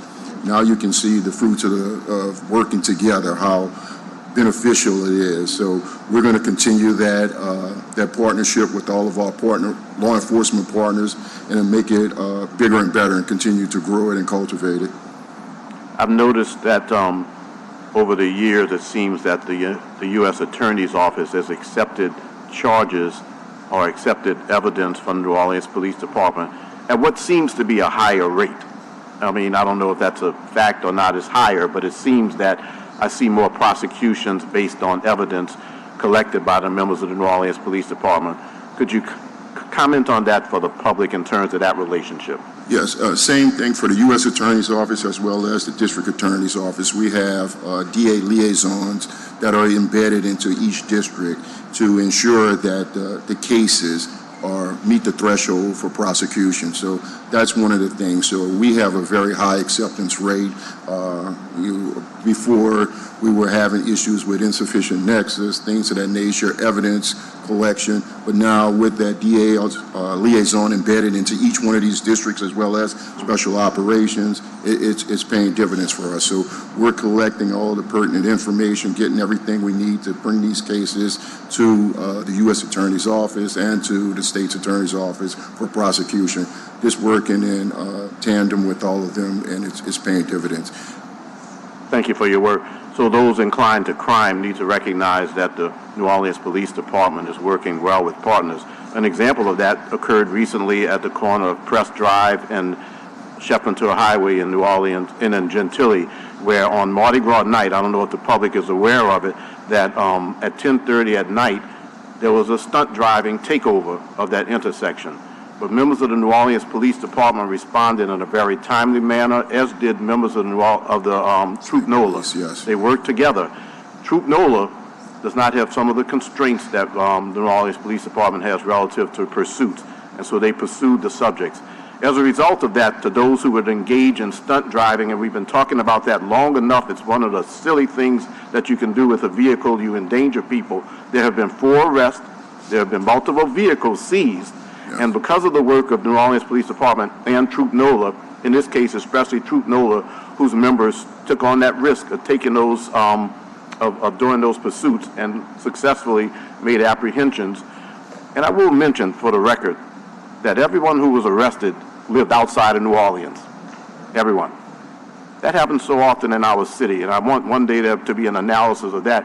Just what percentage of some of this crime is committed by people who come into town and think that they can run rampant on Bourbon Street or that they can take over intersections at their leisure. But the bottom line is that it's an example of the New Orleans Police Department working together with Troop NOLA, and I appreciate the work that you all do sitting at the table, because there has to be evidence, there has to be a first response, and there has to be cooperation. And that's another reason that our crime rate is going down, especially in the areas of violent crime and things that endanger others. Let me talk, just for, Mr. Chair, I have just 2 more questions. Talk about auto theft and auto burglary. Auto theft is down 45%, auto burglary is down 33%, and that's just 2024 to 2025. Compared to 2022, those numbers are much higher. But how can we reduce, talking to the members of the public, auto theft and auto burglary, because some of that is so preventable? Yeah, and it's just going to be the basic 101 in regards to public safety, and what someone may not, property in plain sight in which someone may not deem as valuable, someone else will. And most often than not, the most simplest deterrent is simply don't leave things of value in plain view. That's as simple as it is. And if someone leaves a charger, a phone charger, a computer card in plain sight inside the car, then one could assume the actual product is there. And so it just doing those safety tips, that's grade school 101. Just one, lock it up, and then just keep things in out of plain sight. Right. There are also storage containers that people can use, and if you're going to have it in the car. But the bottom line is that vehicle burglaries would go down if we had fewer instances of the thieves being able to use a flashlight, look inside, and see that you have something on the seat. Yes, and then I also all the time. Want to make it clear, I'm not victim shaming here or anything, but we jump out the car. I'm guilty of it. In a rush, leave a computer bag. Computer's not in the car, but those type of things where we could help mitigate our risk. Well, it's not victim shaming. We want to reduce the numbers. And the bottom line is that if there was nothing ever left in any car throughout the city, then burglaries would go down because those guys talk. Well, they would talk online. I can prove your point in regards to that, because if car burglars were just doing it for fun, the most easiest place to burglarize would be a car dealership if they was just breaking in vehicles just for fun. Obviously, they break into cars for property because it's more likely than not that something is within the vehicle. It's a very good example. There are cars on dealerships throughout our city. Right. They go to neighborhoods where people have gotten out of their car after work and they've left things in their car. So I'm going to ask the public, no victim shaming here. Let's do everything that we can to take everything out of the vehicle so that we reduce the supply available to those who are inclined to that type of criminal activity. But thank you all for the work that you do. It's appreciated. Moving us in the right direction. Any other comments from council members? A question? I think Chief Dupree said earlier, and I'll quote him, unquote, that you're focusing on serial thieves now, and folk who, especially when whether it's car theft or shoplifting, and I think if you're focusing on that group, that's their MO, or they have a rap sheet there. I think Councilmember Green, that'll help take care of a lot of that. And I know you opened with that comment. A question. Well, first of all, I want to thank Sergeant. Is he Sergeant Nicky Shaggy Williams? Is just a police officer? He coordinates all of the second lines protection. Nicholas. Yeah. He's a sergeant? Yes, sir. Hey, man, big shout out to him. Since we had the meeting where we brought a lot of the culture bears and groups together, the conversation between the police department and him leading the way is just unbelievable, and how we haven't had any real incidents since then. And then the communication on the front end has been excellent. So I don't want this meeting to end without at least highlighting the fact that you guys, once our meeting was over, we didn't just highlight the problems. We actually worked with the department and with the culture groups and the second line clubs to make sure that there was open communication and solutions. So shout out to Sergeant Williams there. In the past, we had presence at the Sanchez Center in the lower Ninth Ward. At one point, there was a police, I think a satellite office there. And I know that manpower and woman power and just labor is challenged, but there's increased activity there. Can we take a look at least since a canal divides it, that as we continue to grow in respect to success in that area, that we can have more presence there, especially since activity at the Sanchez Center has increased? All right, and with that, which one of you would that district fall in? So the answer to your question would be, go ahead. Yes, and it will. And that's where Major Roberts actually comes in. That's his role. He heard it firsthand. He can bring it back. Right. Yeah, when I was the assistant commander in the 5th District, we had that substation over there. So I'll inquire about it, Councilman. And then lastly, and you guys are the experts, and a lot of times we just ask questions pose as experts because people will at least ask us to represent some of the issues that concern them. But one of the things that Chief Pennington did back in the day from one of the studies was they actually focused on criminal justice graduates at HBCUs and regional colleges in terms of recruitment. Is there any specific targeting recruitment for those, because those who graduate in criminal justice, they may want to look at other fields, but if they can start off as part of law enforcement, they'll do a few years and then move on to their prospective fields or professions in criminal justice. Yes, sir, Councilmember Thomas. We actually participated in February at the HBCU Legacy Bowl, which is represented by 15 HBCU colleges. We also do career fairs at Southern, Grambling, all those HBCUs. We have great relationships with them. So we go there in the spring and the fall. So they're not only criminal justice, but other fields that's related to criminal justice, like sociology, psychology. We visit those students as well. And Councilmember Green, in your concern about the stunt drivers, I'll share with you an interactive moment with myself and the chief. Chief, they're barreling down Tulane, and they're obstructing traffic and endangering drivers.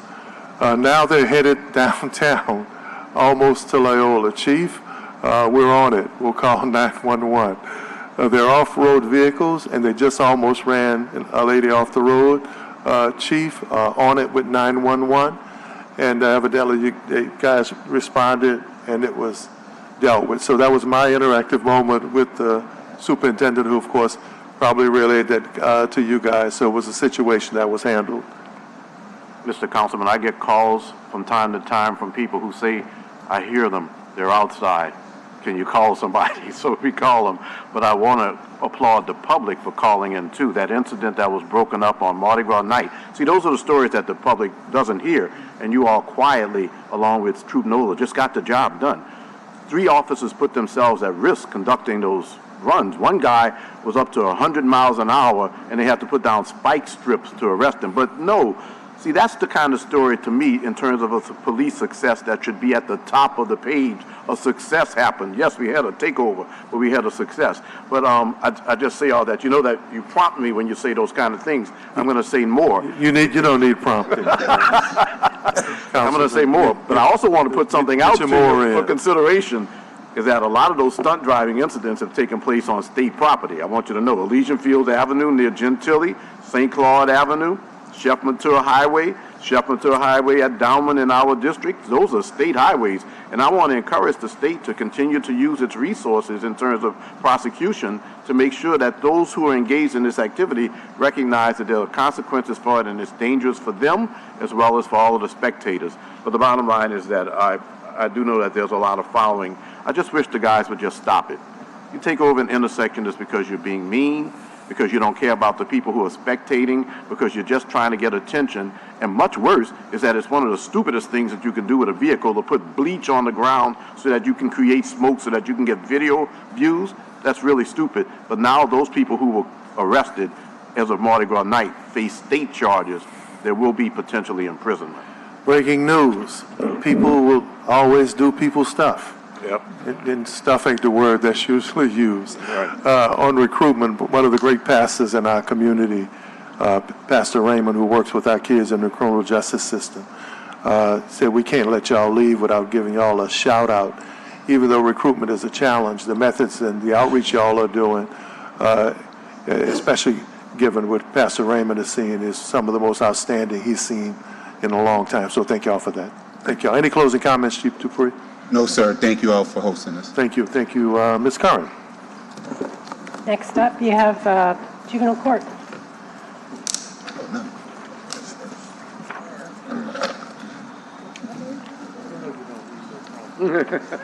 Especially on these, in this area. Oh, mine is.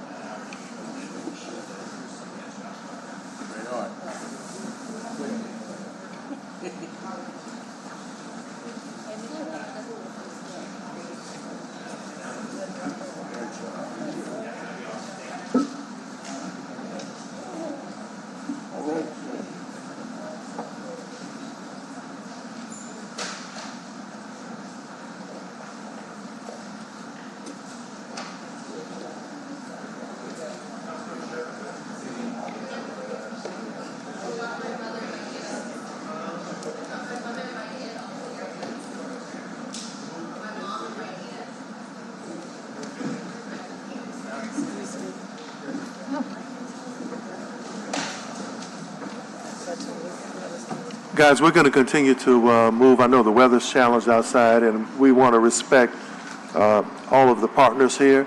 So if there's an agency that's not here, Ms. Curran, we'll move up one of the agencies, because some have been here actually since before the time. And judges, we thank y'all for being so patient with us. We respect your time. You can identify yourselves and start your presentation when you're ready. Good morning, everyone. We are thanks for the opportunity to be here. My name is Renard Darrensburg. I serve as judge in Orleans Parish Juvenile Court, Section F. We have with us here today our Chief Judge, Judge Candace Bates Anderson, who serves as judge in Section C, and Judge Desiree Cook Calvin, who serves as judge in Section E of Orleans Parish Juvenile Court. Judge Clint Smith could not be with us today. He serves as judge in Section A in Orleans Parish Juvenile Court. And we have our Judicial Administrator, Ms. Yolanda Johnson, from the court. Thank you all for the opportunity to be here today. Good morning. As we move into the 117th year of the opening of Orleans Parish Juvenile Court, we want you and the community to know that the juvenile court judges are equally committed to building and cultivating a renewed public trust and confidence in the juvenile justice system in New Orleans. The ability of courts to fulfill this mission and perform their function is based on the public's trust and confidence in the judiciary. In large part, the judiciary earns its trust and confidence by faithfully performing its duties, adhering to the ethical standards, and effectively carrying out internal oversight and public review. For juvenile courts, this has been a challenge because of the laws around confidentiality of juvenile records and the limitation on the judge's ability to participate in public discourse regarding cases. Truth, though, is our best guidance, and we want to be as transparent as we can to the community that we serve. The vision of the Coeur d'Alene Parish Juvenile Court is to be a leader in administrating fair and equal justice in courts, and we value the enforcement of the Children's Code and the laws of Louisiana.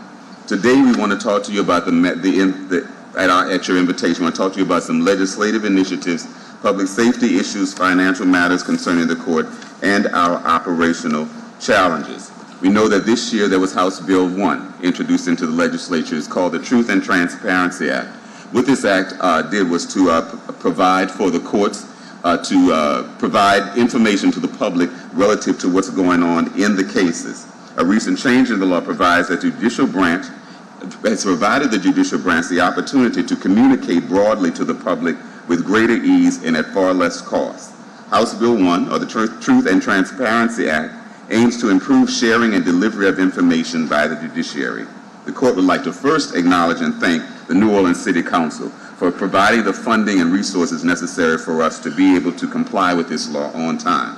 As mandated by the statute, the Orleans Parish Juvenile Court went online on August 1st, 2024, and has also updated the case files back as required to January 1st, 2024.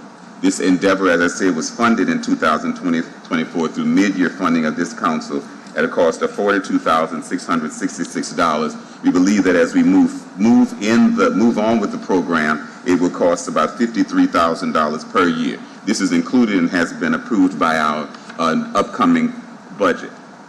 As to this, for the public to find this information, we wanted them to know that they can go to eClerks Louisiana, that's eclerks.com, to gain this information where the dashboard will appear. We place for the public to see what the dashboard looks like. That dashboard will include information about the defendant's charges, the minute entries, and what's coming up in the cases as they move forward. What if someone goes on there today, they will find the information from January 2024, which will let us know that for the year 2024, there were 1,069 delinquency petitions filed in Orleans Parish Juvenile Court. Of those 1,069, 108 of them were crimes of violence and that appear on the website.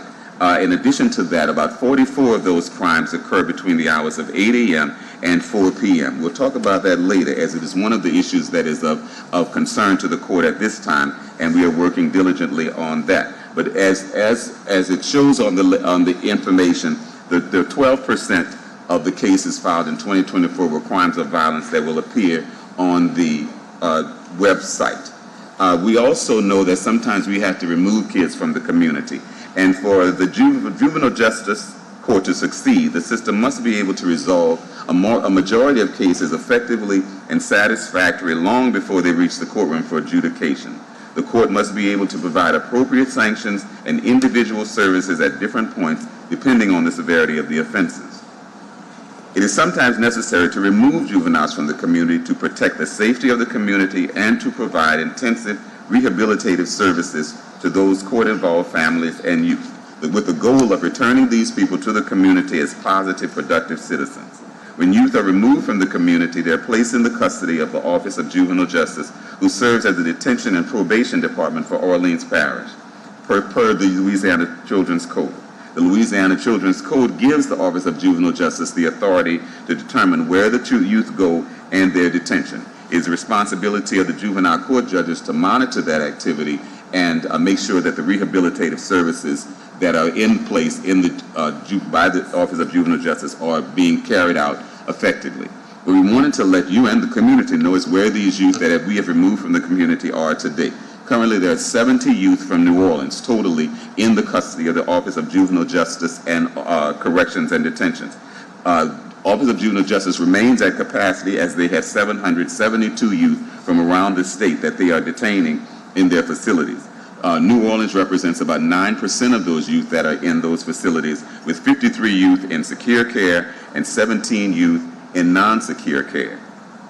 What we have provided here is information that is available as to where the youth are located. So you know that where each youth is located. What the Office of Juvenile Justice has done has changed their facility locations to match the nature of the offenses.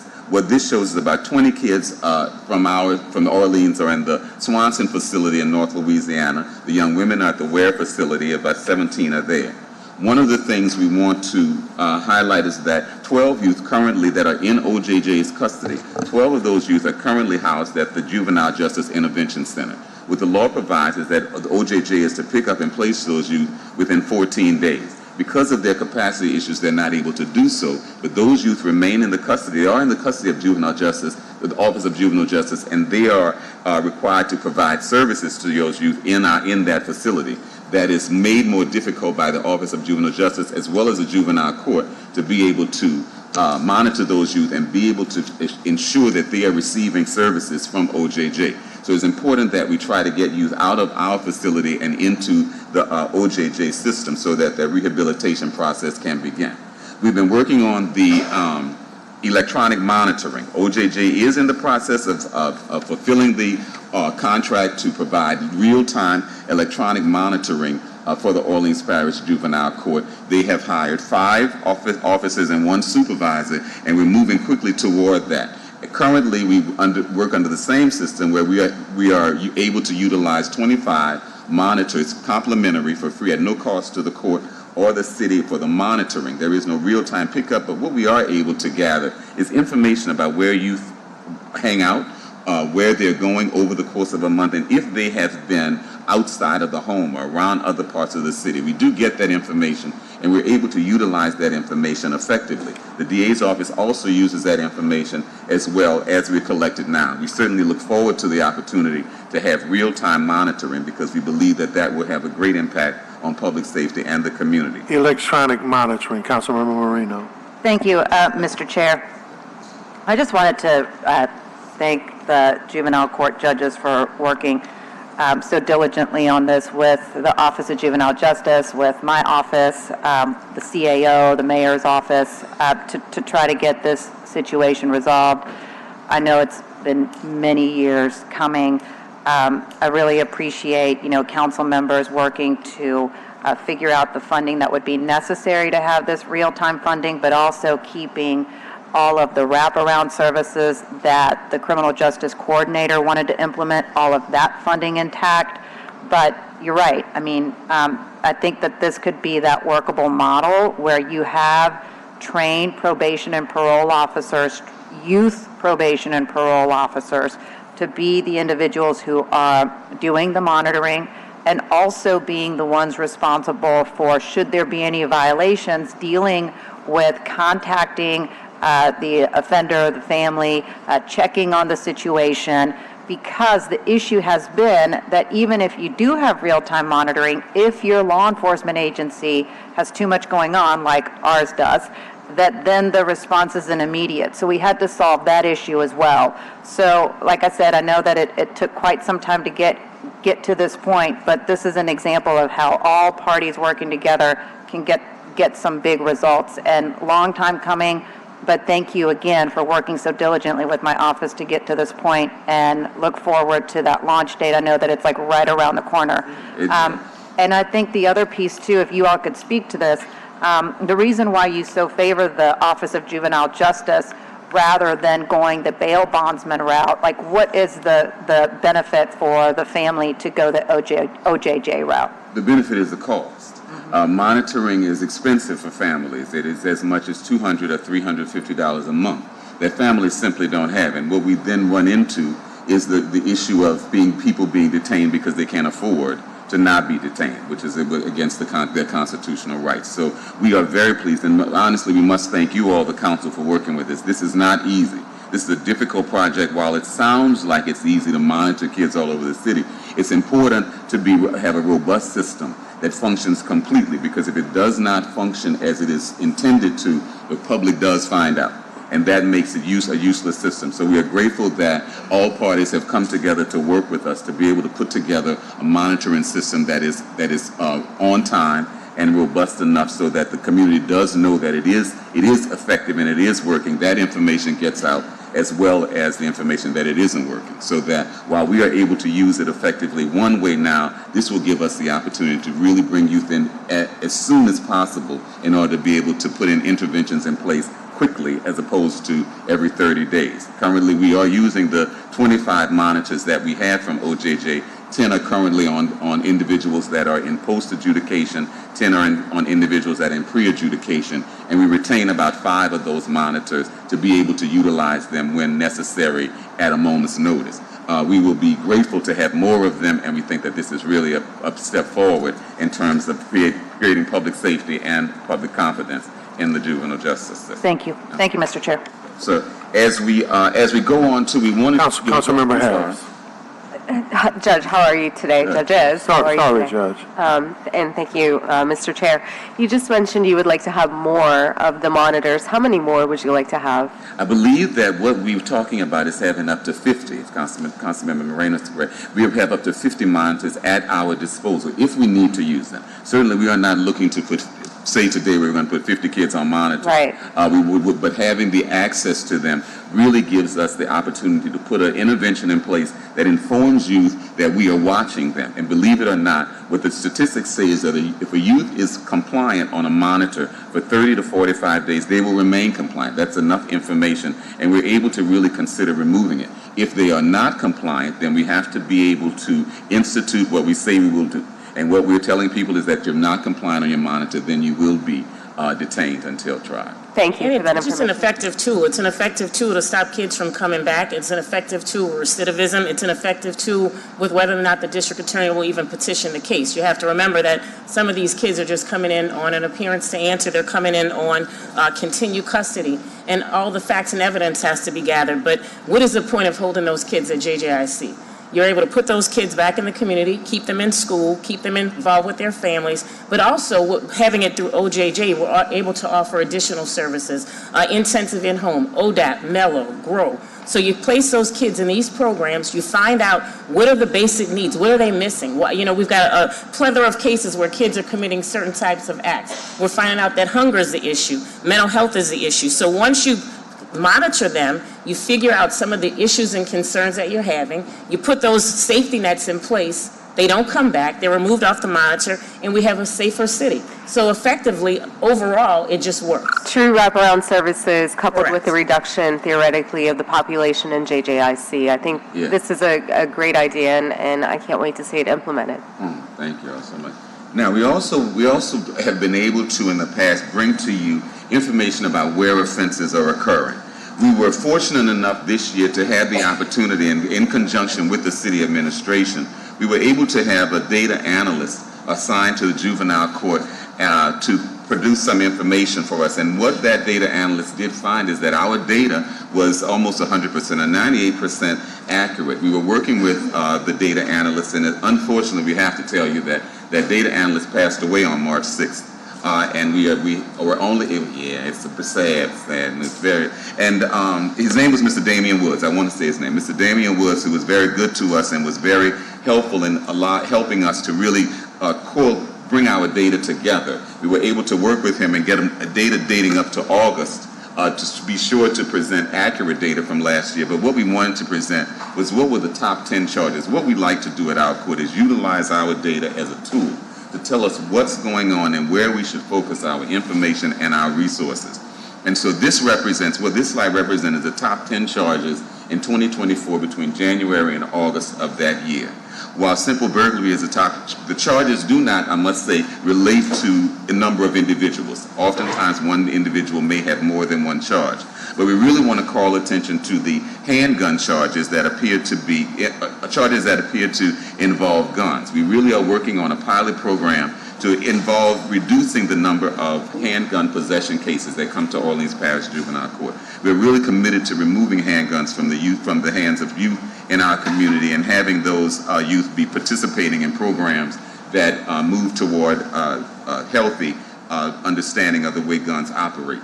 In addition to that, we wanted to tell you where the offenses were occurring. This next slide shows the zip codes. We were able to work with Mr. Woods again to try to get that information. We believe that information is crucial to knowing where there are resources. What this information shows us is that the incidences occurring pretty much around the city, but mostly in certain zip codes. What we found when we looked at these zip codes was these zip codes are the zip codes where there were the fewest number of resources in the community. So when we look at these zip codes, we don't want to look at them from the perspective of there's a lot of crime in the area. We want to look at them from the perspective of having to place further resources and more resources in those areas to provide structured activities for youth and families to participate in.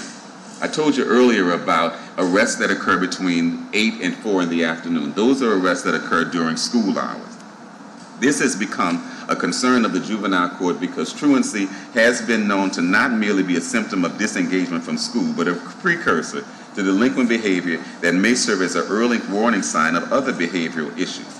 What the Department of Justice says that about 67% of youth that are incarcerated were truant youth, and the Office of Juvenile Justice and Prevention notes that 80% of youth that are involved in the justice system have had an absentee problem at school. What this slide is intended to show you is the progression of truancy in our city and how it comes. Our data reflects the national data that shows that truancy is leading to further delinquency. Since 2022, our arrests that come to the court, though they are down every year, have increased by 9%, the number of kids that come through intake during the hours that they should be in school. This issue has been one that we've taken very seriously. Last year, in October, we hosted our first Eliminating Truancy Conference, and we were able to bring together over 200 members of this community that have a commitment to eliminating truancy in this community and restoring public safety. These individuals came together to talk about what they can do to participate and end truancy. What I can tell you, that meeting was successful, and it will be followed up this year in October with a follow-up meeting to discuss the plan that's going to be put in place to aggressively address truancy in the community and getting students back into school. In terms of the budget, we have our personnel services. Our total budget for Orleans Parish Juvenile Court that has been allotted for the coming year is $3,322,199. $2,199,179 are for personnel expenses, and the other $1,123,020 is for other operating expenses. The juvenile court is fully staffed with 44 employees. We have only one vacancy, 44 employees and 44 full-time employees and 4 part-time employees. Our operational challenges revolve around the building. We have been in our new building that we are very happy to be in for 10 years now. Coming on 10 years now. We moved into that building in 2016. The challenges, we're grateful for the building. Our challenges really revolve around upkeep of the building. And we recently had, and we want to explain to the public as well as to you, we recently had on the week of March 7th a sewer backup, and we discovered that we have two septic. Where we had to close the tank, we have 2 septic tanks, a service area sewer backup systems, but we found that 2 of them don't have a pump inside of them.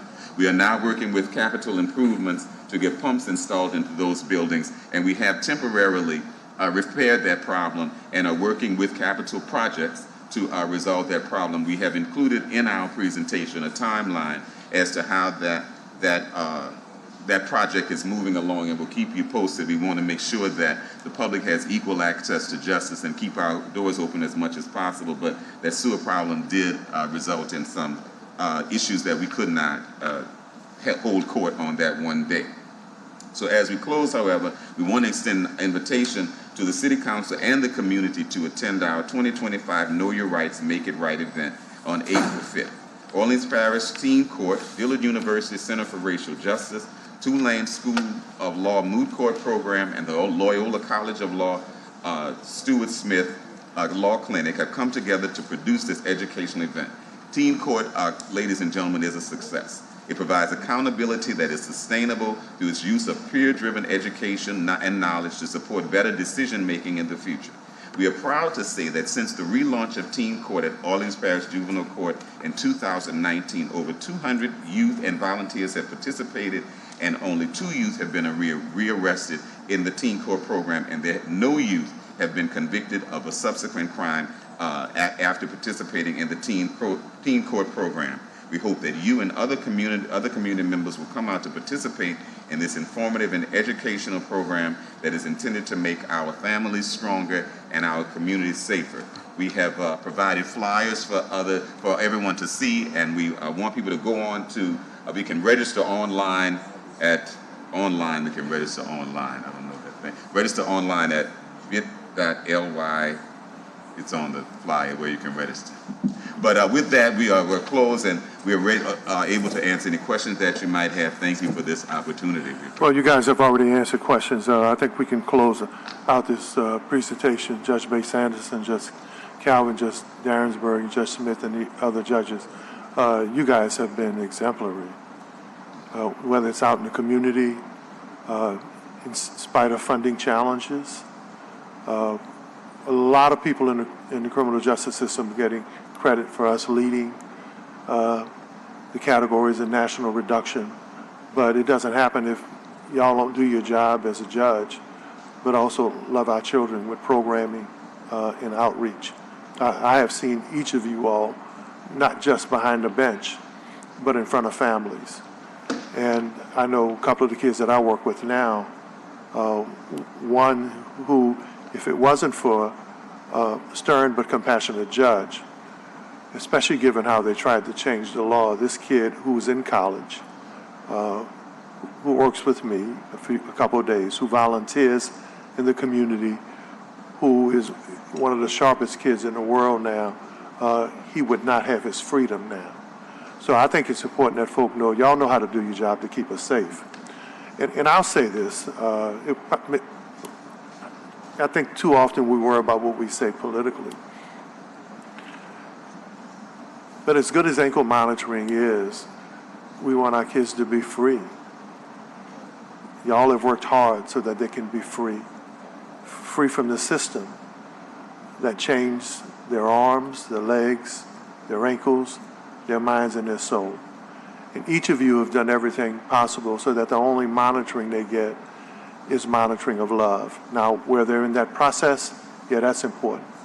But we're not going to be the kind of society that God and families and parents want us to be until the only monitoring our kids get are from families and schools and programs that make sure that they become the young people and the young professionals we need. So thank you guys for what you do. Reverend Bickham, Pastor Raymond are here. Y'all are heroes. A lot of folk are going to get a lot of credit, but we don't get this made. We don't lead the nation if y'all aren't on the front line. Thank y'all.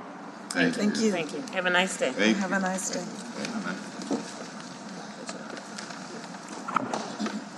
Criminal District Court. And Mr. Chair, I want to thank the juvenile court judges and for this Councilmember Green. information. Very valuable. I appreciate it, especially the comparisons on the state level too. Anything y'all need, just Thank you. Thank you. Thank you.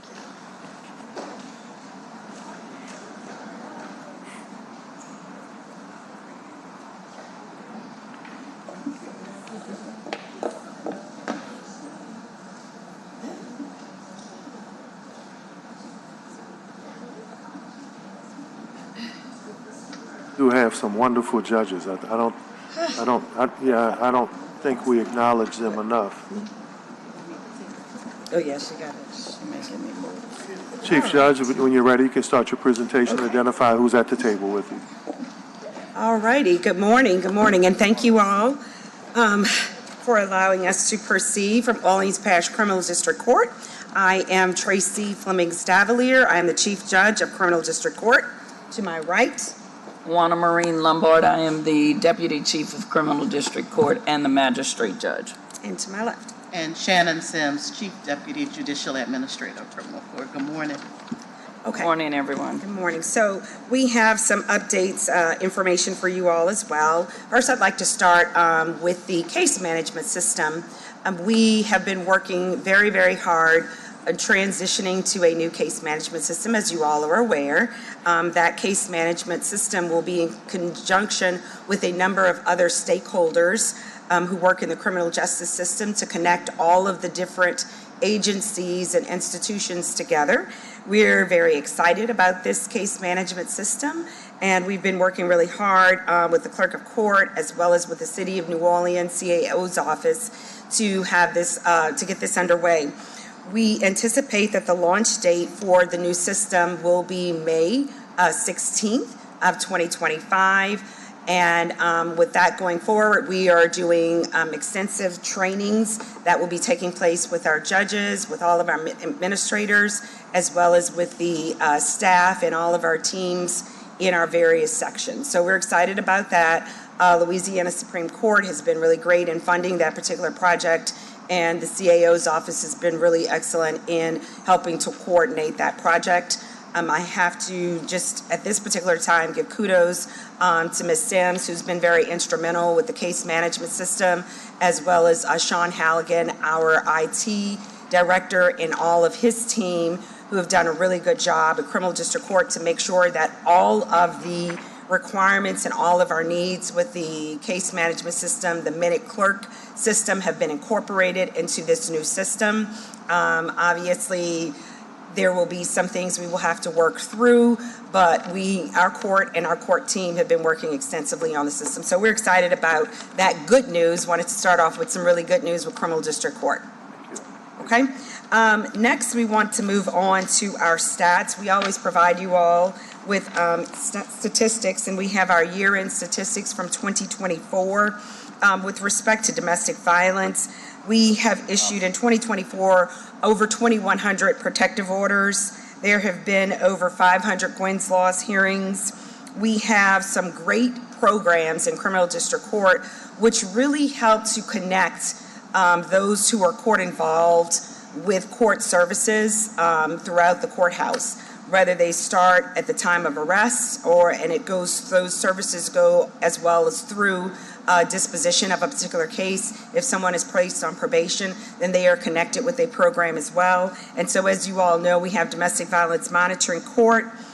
Pre-acceptance, we have over 5,000 cases that we've handled pre-acceptance with Domestic Violence Monitoring Court. And once the charges are accepted, our case managers have handled over almost 3,700 cases and clients in 2024. Post-disposition, these are those folks that have pled guilty to a domestic violence occurrence or offense. We have a specialty DV court. Judge Lombard oversees the misdemeanor domestic violence monitoring court, and Judge Good Douglas oversees the felony special domestic monitoring court. And then all judges still oversee the other domestic violence offenders who are on probation, who do not rank basically high risk, high need. And so we've had basically 1,800 plus offenders that we have been servicing. We take great care in making sure that we are changing, as we've talked about before, their behavior. So they are required to take behavior modification classes. 26 of those are required. And also they are assigned to a case manager who requires drug testing. We also have pretrial services. Pretrial services is very instrumental, and I want to thank the City Council for funding pretrial services this year. Because of what we requested in 2024 for our 2025 budget, we have been able to hire new case managers who, at the time of arrest, are connected to a particular offender, and they generate what we call a public safety assessment. That public safety assessment gives Judge Lombard and all of the commissioners additional information that they need in order to decide what type of bond makes sense for that particular offender in that particular situation. They can also decide additional special conditions of release. For example, in domestic violence cases, there may be electronic monitoring may be required. Protective orders are always put in place. Then what happens is our pretrial domestic violence case managers will then connect with the victims and then provide them with information about key fobs. They will also connect those victims with resources with the Family Justice Center and our other DV partners that we work with. So we've had, in terms of our public safety assessments, we've generated almost 9,000 public safety assessments in the year of 2024. 2024. Again, very helpful tool. It's very important that that department stays fully funded so that we can generate those assessments already in the morning when Judge Lombard, before she takes the bench, and then we have another group of staff that generate those assessments for the afternoon when our commissioners take the bench. In terms of supervision, we've supervised almost 800 offenders with respect to pretrial services that are not DV related. And then we have DV related case managers that actually supervise those matters involving domestic violence. In terms of arraignments, we have conducted over 6,000 arraignments in the year of 2024. So that gives you an idea of how many cases are coming into criminal district court. In terms of jury trials, we have conducted 182 jury trials. And that's a big number for jury trials to be conducted. Those are trials, they don't last one day. I mean, usually it takes a day to choose the juries who are going to serve, jurors who are going to serve on those particular trials. So you have trials that are lasting 3 to 4 days, sometimes 5 days or even longer. So to conduct 182 trials, that is a huge number of trials that we are conducting in order to move matters along. In addition, our judges are also conducting judge trials, and they conducted 210 judge trials during the year of 2024. Magistrate court, these are cases that are coming in at arrest, and I want you to listen to this number, 12,197 first appearances. So at the point of arrest, every person has a right to go before a magistrate commissioner or Judge Lombard for first appearances where bonds are determined and other conditions of release if they are granted. And so over 12,000 of those have been conducted in 2024. So criminal district court is working. We continue to work. We are there. And with the addition of the Louisiana State Police with Troop NOLA, Troop NOLA has filed through the Attorney General's office 359 cases. 169 of those cases involve firearms, and the AG's office has prosecuted, as of March of 2025, 1,382 cases. And those are cases that are in addition to the cases prosecuted by the District Attorney's office. So understand that while the NOPD and other law enforcement agencies are making arrests, we have Troop NOLA that are making additional arrests. So these are not cases that they're taking over for the District Attorney's office. These are additional arrests that they are making. And so that too has increased the number of cases that matriculate through the criminal justice system, through magistrate court, and then to the various sections of court. So again, criminal district court working very hard to make sure that we keep the public safe, that we do what we need to do in terms of case processing. And then finally, what I'd like to talk about is security. In terms of security, we still are in need of additional security at criminal district court. Every day at criminal district court, we have citizens who report there for jury duty. They uphold their civic obligation to be there. We could not conduct jury trials without those citizens, and we're going to take this opportunity at this point to thank our citizens for reporting to jury duty. Most citizens, after they have served on a trial, they express thanks to us for all of the hard work, and they are excited about what they were able to do. They find the process very interesting and the trials very interesting in criminal district court. We also have our staff, all of the people that serve on criminal district court every day, that serve in our sections, that serve in our judicial administration and our operations and our IT department. We have all the people who serve in the clerk's office, the clerk of court and his staff. We have our deputies who are there, who do a really great job with the tools and resources that they have. But there's additional tools and resources needed, additional funding needed for additional security. And every year in terms of capital projects, we present that information so that we can get additional security for the courthouse so that we can ensure that we are safe. And so we just point that out as our big ask We are going to continue to ask for that. We are grateful and we thank the council for all that you've been able to do thus far in terms of the restoration and the renovation of Criminal District Court with the jury lounges, making sure that our jurors are feel like they are comfortable when they are in these jury lounges. They are deliberating late into the evenings, but security is still a major issue. And so, that's what we want to end with, that's a major issue. And we really want to continue to highlight that remains an issue. Thank you very much. Well, first of all, judges, thank you guys. Once again, we have two people, not that they're judges, who are probably as integral a part of this community. And I know any and everywhere I go, and I go a lot of places, I see them in the community with families, with kids, with young men and women. Thank you guys for that. You don't have to do that, but y'all have set an example, a frontline example. So while we're getting this national attention about our reductions in crime, I know we pray that it's sustainable, but you guys are as big a part of that, not just because of what you do as a judge, but what you guys have done as human beings. I don't think anyone takes their community effort and responsibility more serious than you two, and I know you represent your colleagues doing that. Councilmember Green, any comments? Thank you. Thank you. I thank you all also for your commitment, and I do see you out in the community at events, and wherever somebody asks, it's appreciated. I do want to ask you about the numbers. First, was that emailed to us? Did I miss that? No, we did not. We can email it. I want Yes. to be able to Absolutely. refer, because somebody's going to ask about particular statistics, so if you could send it to us after. Absolutely. But earlier, I asked the New Orleans Police Department to talk about the number of arrests they conducted in 2024, and that was about 7,200 or so. But the number of assessments far exceeds that number.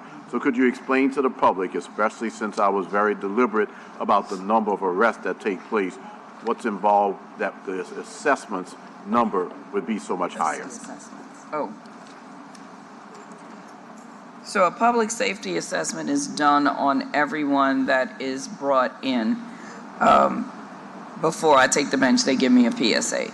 So you got to remember, all of these may not be NOPD arrests. As we just showed you, there's a big number of Troop NOLA arrests. But the other thing is that when I issue a warrant, or NOPD issues a warrant, and they are caught in Jefferson Parish or Livingston Parish or Texas, for that matter, they're transported back. That would not be in NOPD's arrest numbers, but it would still be a PSA. So when they transport them from other parishes on open warrants, and then the other thing is sometimes they make arrests. They arrest you today. They bring you to the sheriff's office.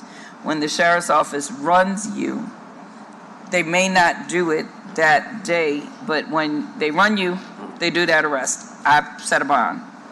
3 or 4 days later, they may pick up another warrant that was in the system from before, so the sheriff's office rebooks them. They still will do another safety assessment now that they've picked up more charges, but the police officers won't be listing that as their arrest files because that's a rebooking on the sheriff's office. And then, unfortunately, we do have a fair amount that come from the sheriff's office because they get into altercations while in custody, some of them minor, some of them very significant, and then they get rebooked by the sheriff's office, or they bring drugs, attempt to bring drugs in, they get caught. That's all new charges, but that's not police charges. That's not NOPD charges. Right. That's Orleans Parish Sheriff's Office. Just wanted to emphasize that there's a lot going on with the system, including that. If an arrest is made in Jefferson Parish, for example, it's not, and they happen often, even if you go just across the line, that is not recorded as an NOPD arrest. So, in a way, clearly what I'm trying to emphasize, and you helped, is that there's a lot that goes on in the system. That's correct. And the arrests are one part of it here in the parish, but there are arrests that just, for example, there was a murder suspect who was recently arrested in Alexandria. Correct. So that would be something that wouldn't be recorded as an NOPD arrest, but it's something that you have to engage in an assessment. So. And we also have arrests by the Levee Police and the Harbor Police as well. So we have a number of different entities that are in, the city of New Orleans. trying to ensure safety on behalf of the citizens. Correct. Thank you for those statistics. Chief Judge, you mentioned something that's extremely important, especially given the environment we live in, threats to public officials, public facilities, as well as our citizens. And I think as we enter into budget hearing, we need to really take a real serious look at that. There's so much uncertainty about how we protect you all and actually protect our citizens as they use the building and the families and the people who work there. Is it a funding issue or a personnel issue? Because we're also seeing agencies that are challenged, though they have funding, getting personnel to do the job. I think it's a combination of both.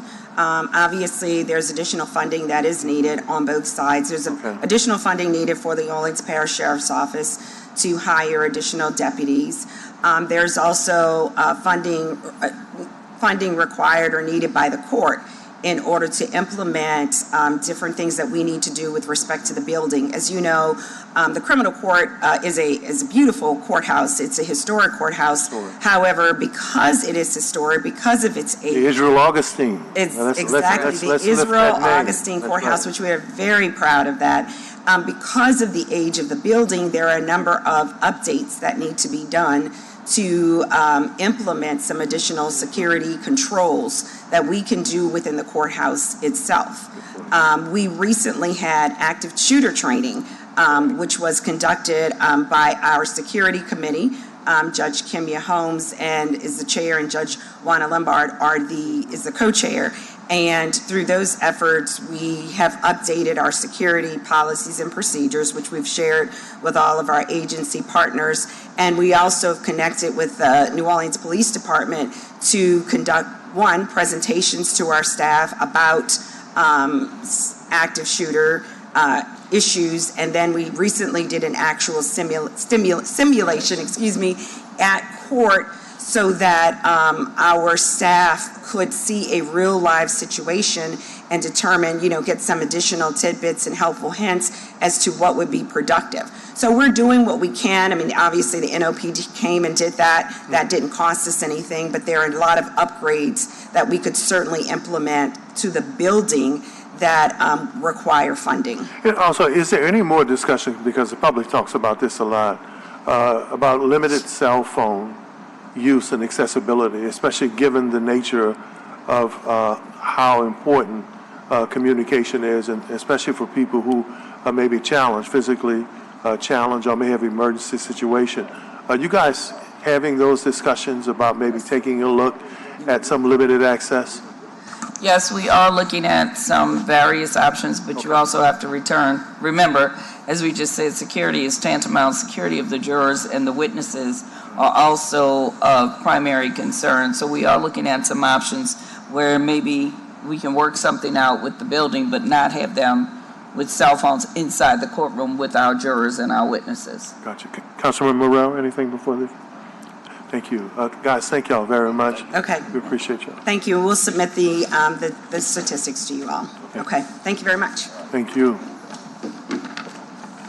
Municipal and Traffic Court. And while he's walking, I want to thank Judge Bobby Jones. If you're not familiar with the committee that he coordinates, especially that takes a look at the system and how the system can operate better. Judge Jones doesn't talk a lot about the group that he works with that takes a look at the system, but Judge Jones, thank you for that group and that committee that you work with, as well as Judge Shea.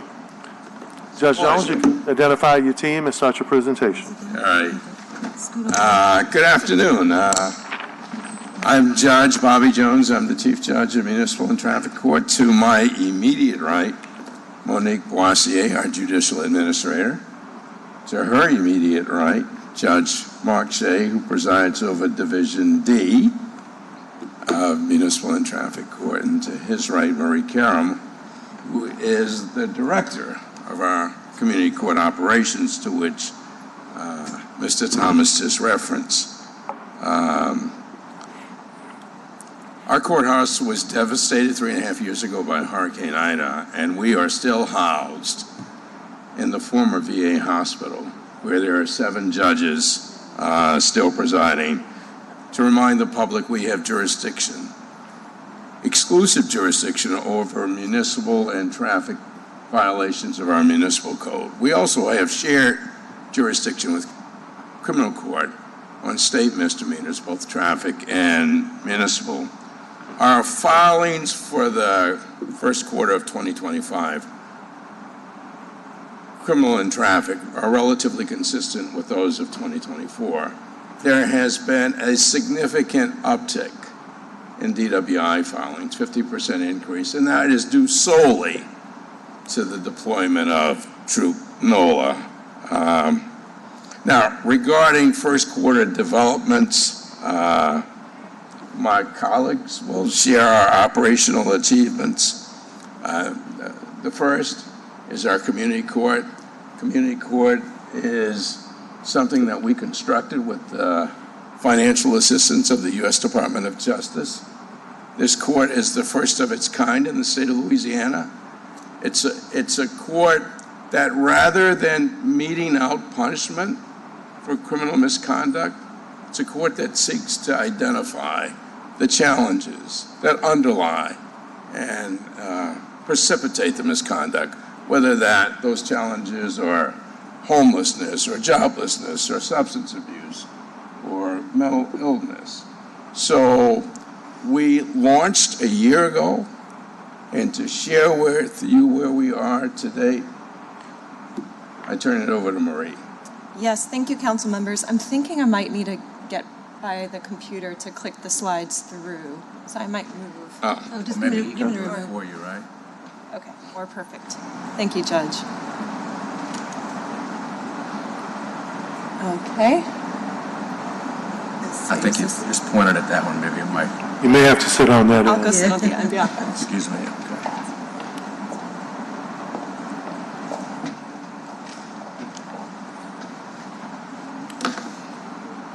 All right.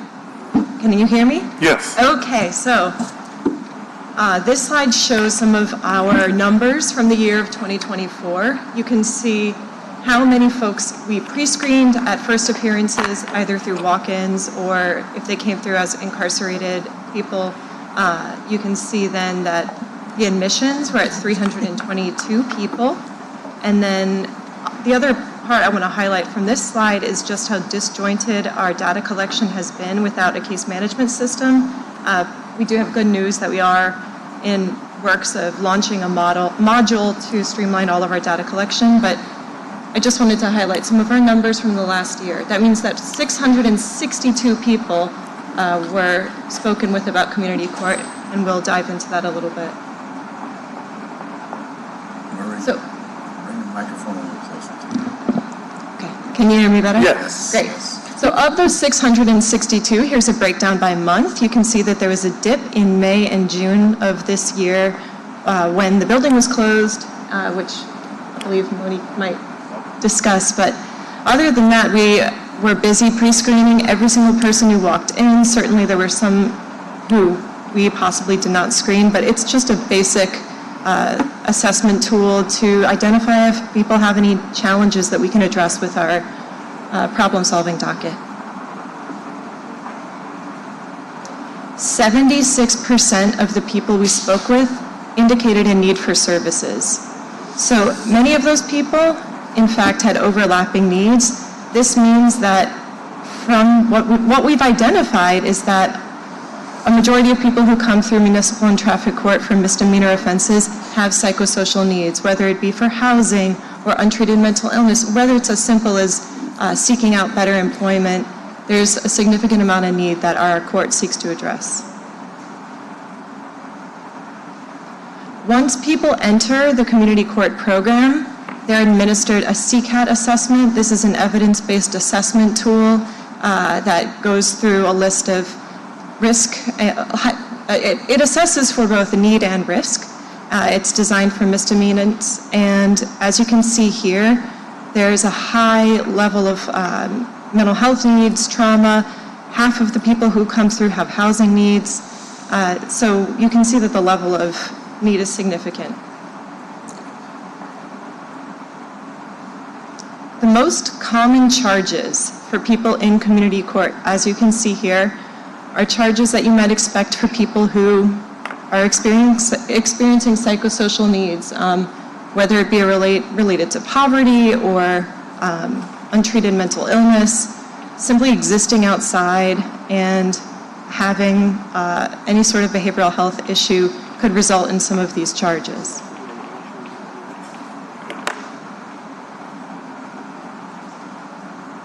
These are the participants admitted by month. You'll notice the same dip that corresponded with the building closure.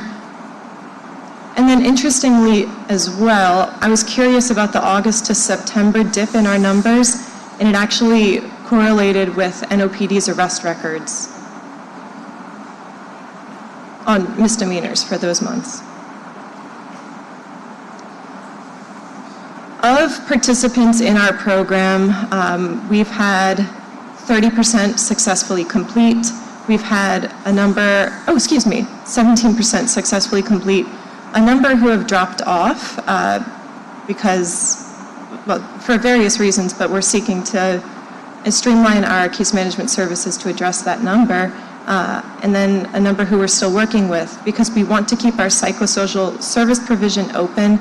We want to be there for participants even if they do have legal case closure. But I also want to highlight as well, the failure to appear rate at 30% is actually lower than the general court overall. We're proud of that fact in community court.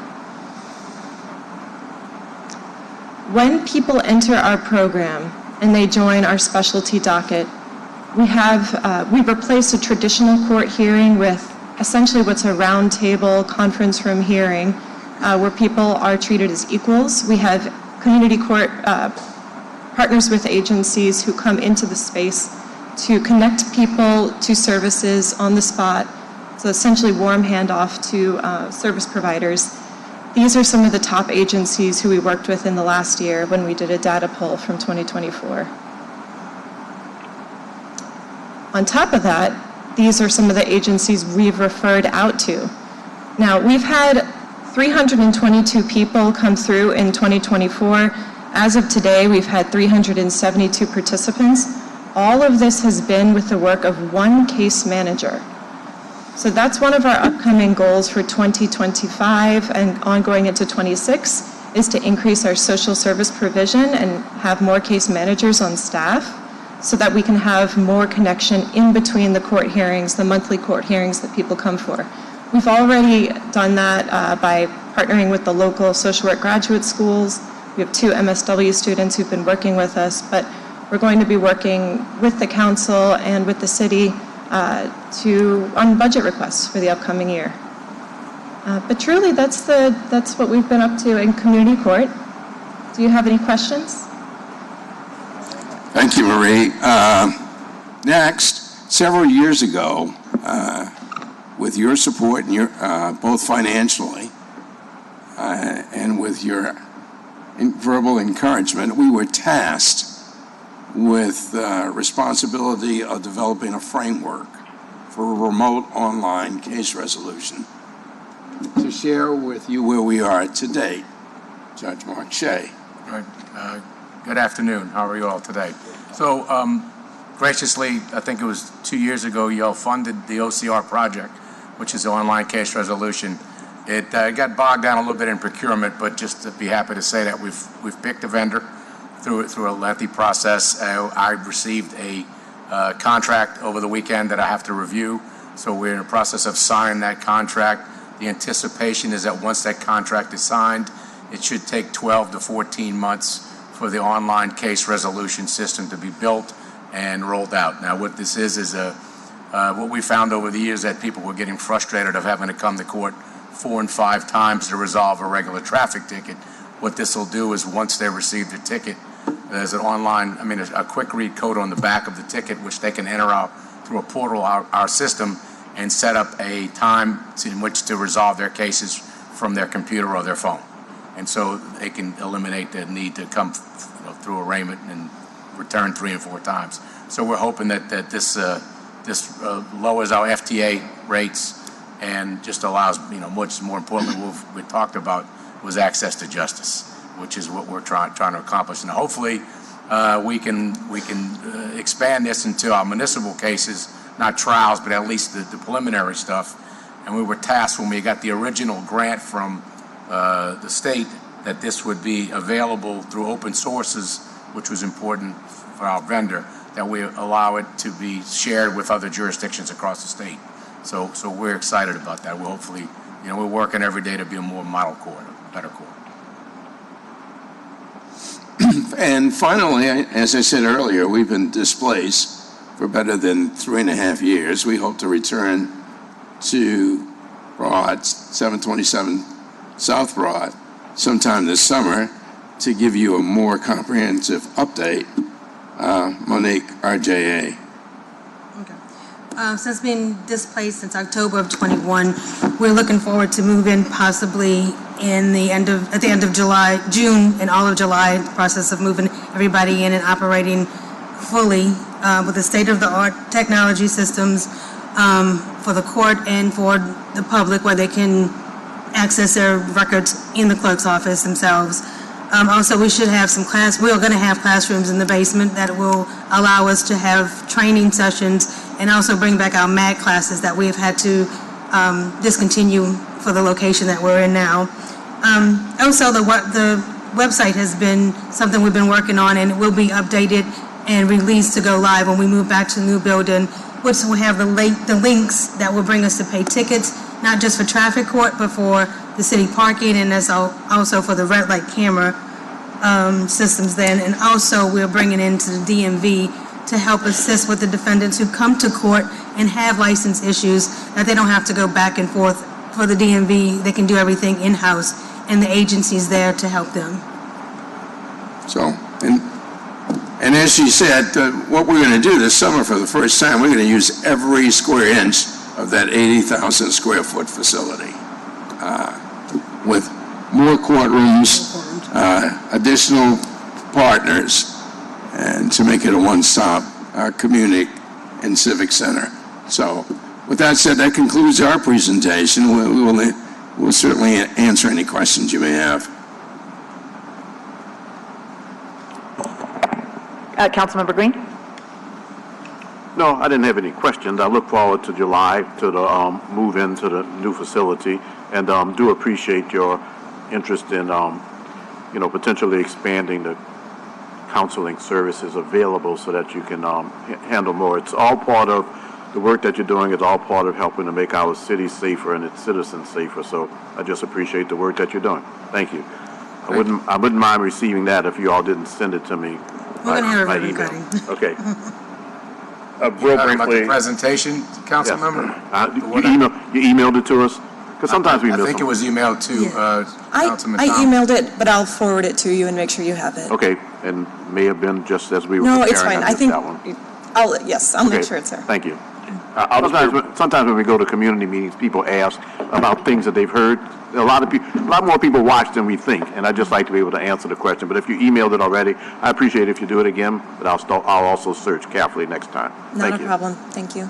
All right. Well, as I was saying, I appreciate y'all giving us the update on the DWIs. I know it's a very important aspect of what your courts provide.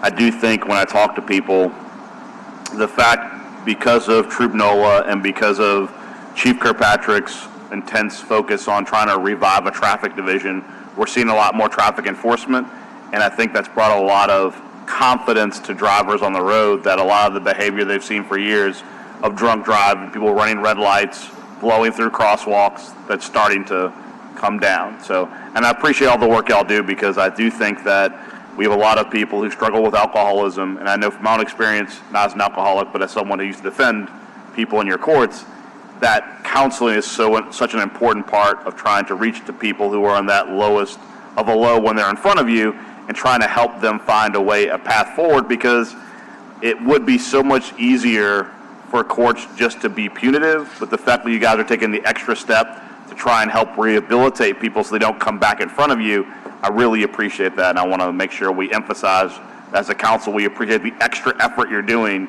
to try and not have frequent flyers. Thank you. Thank you. And I agree, Councilmember Morell, is that as a judge, I think our primary goal is not punitive, but rehabilitation, The punitive comes at the back end when the rehabilitation doesn't work and they've reoffended or they failed to do what we provide to them to try to get them from reoffending. So, we are expanding our services, and without the partners, we couldn't do it. So thank you for always believing us and funding us as need be. Thank you, and congratulations when you get back in your building. I think we'll take the corner next. Thank you, guys. Great, Appreciate it. Dr. McKay, been waiting very patiently, and you're also a St. Aug grad, so Councilman Green's been lobbying up here for you to get out timely. No, don't make the sheriff's office folks mad with me. No, I didn't. Yeah. Councilman Green said because Susan Hudson did not go to St. Aug, she has to go after Mr. McKenna. Putting that on the record. That was all Councilman Green. St. Aug goes before everyone else. There you go.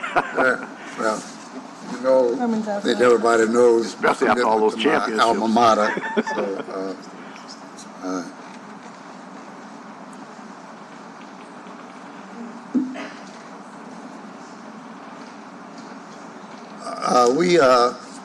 First of all, I think I would be remiss. I know everybody's heard of the horrendous and seen the horrendous incident that occurred recently. One of my ex-employees.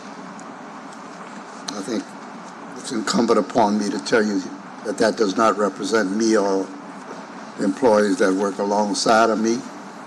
The employee was terminated immediately, and certainly offer my condolences to the family again, as I did at the press conference, to the city council and the mayor. Certainly, he was an outlier, and I know apologies don't correct the harm that was done in many instances, but I can assure you that kind of behavior is not sanctioned and will not be tolerated, and we took immediate action on a summary dismissal of that employee.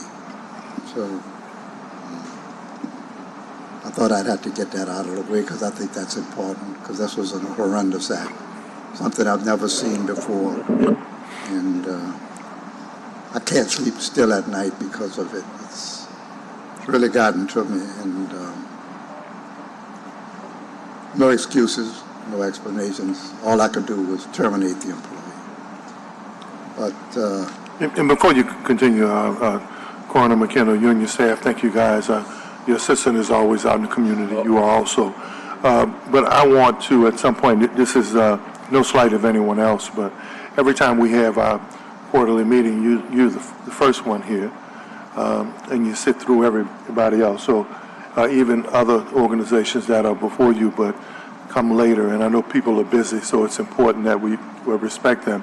But Ms. Curran, the next time we have a meeting, I would hope that we would consider moving the coroner up to where he's on the front line when we talk about the criminal justice system.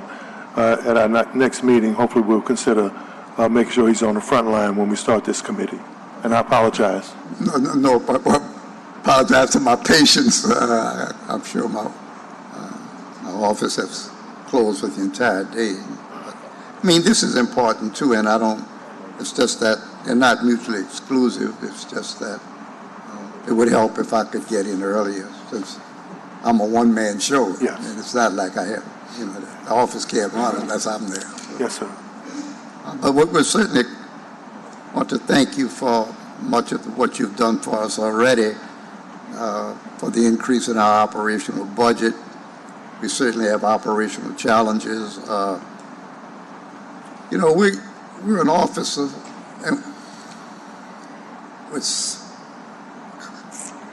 we need to hire people with different kinds of skills and with different kinds of commitments, and because all kinds of emotions come to play in what we do on a daily basis.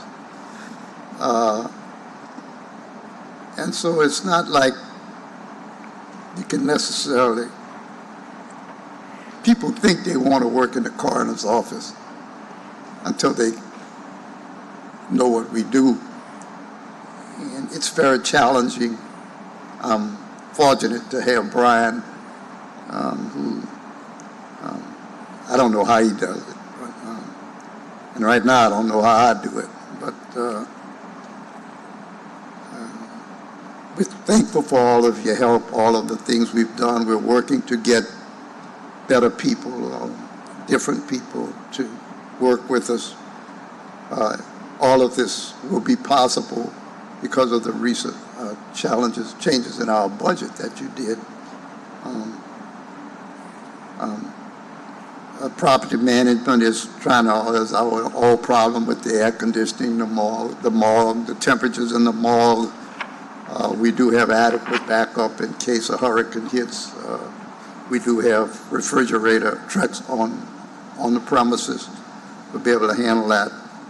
And I'm going to once again ask you again, find a way to identify our investigators' vehicles. We were at every murder scene. We were at every overdose scene. And yet they have to travel through the city with unmarked cars. It delays their ability to get around, their safety. So I'm just asking you to get some kind of lights that they can turn on that allow them to get through the city, particularly when main events, Mardi Gras, and we're always having parades and Mardi Gras and French Quarter festivals and downtown festivals. Yeah, we made that request. I think we have. I've made it several times. Yeah, we can formally make it again. Hopefully we'll get the full weight of the council. We won't use this one as a political football, but it's an opportunity to help you get what you need, but that request has been made several times. And so I hope someone's here representing the administration, we can get a response from that, because it's been several requests that you've made without getting an answer. As you know, the number of overdoses has decreased markedly from 523 in 2023 to 293 in 2024. In 2024, 178 of those contained fentanyl. 71% of those overdosing and dying, you can contribute directly to fentanyl. This is a national problem. We're simply a microcosm of what we're seeing across the nation. Hundreds of thousands of deaths across the nation every year. So this is a problem that we would like to get a handle on. Of course, by the time they get to us, it's done. Yes, sir. I would just like to ask one, and I've heard all of the statistics from the criminal justice system, but sometimes they can be overly dramatic, and why is that? Because in talking to some of them, one person might show up 50 different times across all of those systems. So I think the important part is how many different individuals actually contact the criminal justice system. Because I've heard the sheriff say, that of the 1,000 people or that many people in there, almost 80 to 90% of them are recidivists. Right. And I think when you look at all of the people who come into the criminal justice system, they show up on every panel. Right. They don't just show up on criminal justice or DWI. This same person might, who knows how many incidences. So it would just help the community to understand that sometimes, while there may be thousands and thousands of adjudications and people showing up in cases, all of that might be attributed to 2,000 people. And I think that's important for the community to know and for the world to know, because sometimes the statistics sound so onerous when you're talking about a few people just like when you're talking about one drug, accounting for most of the deaths, I think you can look at a couple of thousand people accounting for most of the criminal activity we see. But I want to thank you all for giving us the tools to work with. I think with the new increase in budget, we'll be able to get more people, more investigators, and give you better service this community deserves.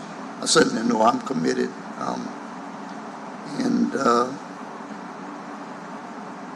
try to answer any questions if you have. Councilman Morrell. Yeah, I know that we've had some ongoing conversations about the blue lights. I do, unfortunately, have some experience with people driving cars with blue lights that shouldn't. But I believe there are some state hurdles to getting blue lights without specific training. What I'll do is I'll work with y'all. We'll figure out what the requirements are and see what we can do to get some training or compliance with your employees so that maybe some of them can use it. But we'll research that for you and figure it out with you. Yeah, I mean, it may be not as elaborate as the police have, but something, for instance. Well, you may want something similar to they do on construction sites, so for contractors who work. The sheriffs have them, and we're at every site with them. Yeah. Well, but the difference is, I think I think there is some state law that has a very specific training requirement to use the lights. Mm-hmm. So we'll research that with y'all, figure out what we can do, and maybe we can figure out how we could get some of your staff with the appropriate training or certifications so they can use it, so then that won't be a hurdle anymore. Right. I'll work with you on it. Yeah, thank you very much. That's the solution. Many instances, if you're in English turn and then you get a call at the same minute while you're over there, we're across the river, and then you get a call way uptown, and nothing happens till we get on the scene. I mean, the bodies can't move until our investigators get there. So it slows everything up. Thank you. Any more questions from council members? I applaud the Councilmember Green. Yes, Mr. Chair, I applaud the fact that it's a sad story that the numbers of deaths due to drug overdoses has gone from 524 in 2023 to 293 in 2024. So that's obviously a substantial decrease in the midst of a very... I mean, that's not bad. That's a good thing. No, it's a good thing that they went down. Okay, It's all just terrible. No, it's just terrible that 293. That's Well, you know, in the age of social media, and people will take that somebody will run with comment, it, right. and they'll run with that. Green says 293 deaths is good. No, it's terrible. No, it's not good. No, it's terrible. The decrease is the only favorable that I find out about it, which is the gist of my question.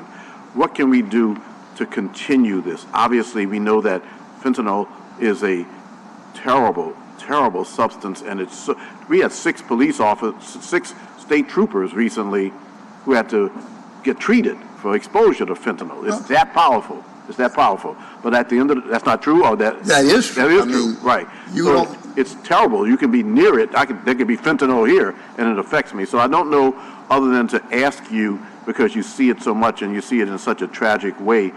We did see a decrease in numbers from 524 to 293.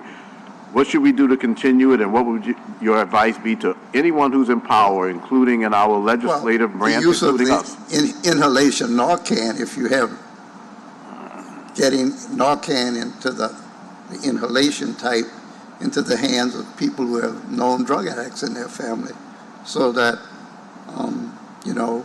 that's available to them to reverse the effects of it. That's a very powerful suggestion that you just made. Very powerful. Yeah. Because a lot of those... That's what you hired me to do.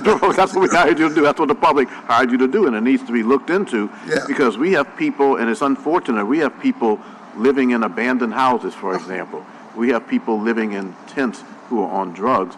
But at the end of the day, you're saying that there might be a way to even further reduce it. Obviously, prosecution of those who distribute the substance is being stepped up, but maybe even getting Narcan into the hands of people on a wider basis. And that's why I think it's important to to know the true numbers of the needy people. When my investigators go into homes, you can't imagine what they find. And they find garbage hasn't been put out. They find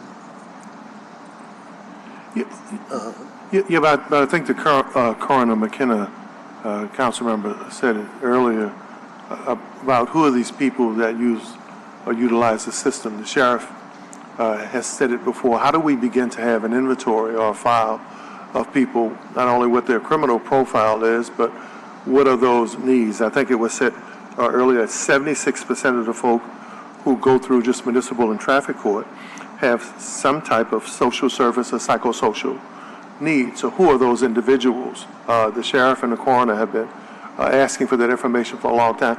What are the programs that treat them? Because I'll share with you, as being someone who's from the community, who's actually out there, fentanyl and crack and heroin and marijuana laced with other stuff is one thing, but trank and crack gives you a different outcome from, trank and fentanyl is a different level of addiction and outcome on the street now than crack and fentanyl, fentanyl laced with marijuana. So how do you treat those individuals? And all of the other classifications of drugs that are being laced with fentanyl, other types of drugs, who are those people? How do you treat them? Because they're differently. The addict reacts differently. The need is that the outcomes are different. So at some point, we need to know, and we need to have a holistic approach to who are those people, how do we treat them, and how do we minimize or end their participation in the criminal justice system. Councilman Thomas, I spent many years as a school board member and wrote You did the report on fragmented boys going into the 21st century. Yeah, the moral and civic imperative of handling black men, which became kind of the model for the whole country.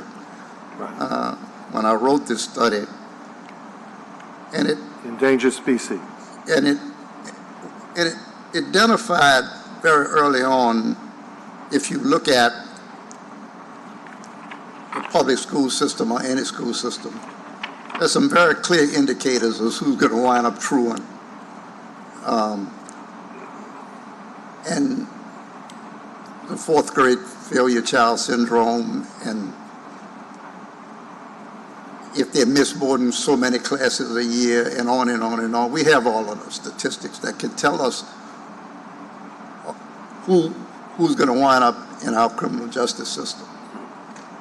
And I think if we look at those numbers through the Orleans Parish system, they can give you a good idea of who's going to wind up in the juvenile justice system long before they get there.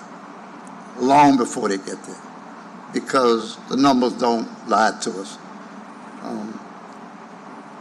So I think some coordination between the Orleans Parish School Board and the criminal justice system is alerting the justice system to the children who are having the problems, and they can be identified very, very early. And the intervention at that point might decrease the number of cases who eventually wind up in the juvenile justice system. But I think it's very important that we look at across the board from an education point and also for the community benefit, how many people we're really talking about. We know how many crimes and how many cases, but how many different individuals? What percentage of individuals actually coming into the criminal justice system in a city of 350,000 people? And I think that is a number that is extremely important, because what you're going to find is that one person might have 100 arrests on his record. And so when you look at the numbers, they become a lot more horrendous than they really are. And I think you alluded to that one before when she talked about how many, and then it really was only about 15. You know, it wasn't what it seems to be. So certainly, I mean, I make myself available to speak to schools and dedications on every opportunity I get. But I think with my experience in education and my family's experience and what we look at, I think the Orleans Parish school system has a lot of great information in terms of at-risk children that they could supply to the juvenile justice system, that maybe we could intervene at a very, very early age and keep these kids out of the juvenile justice system. Intervention is the key, not arrest, intervention.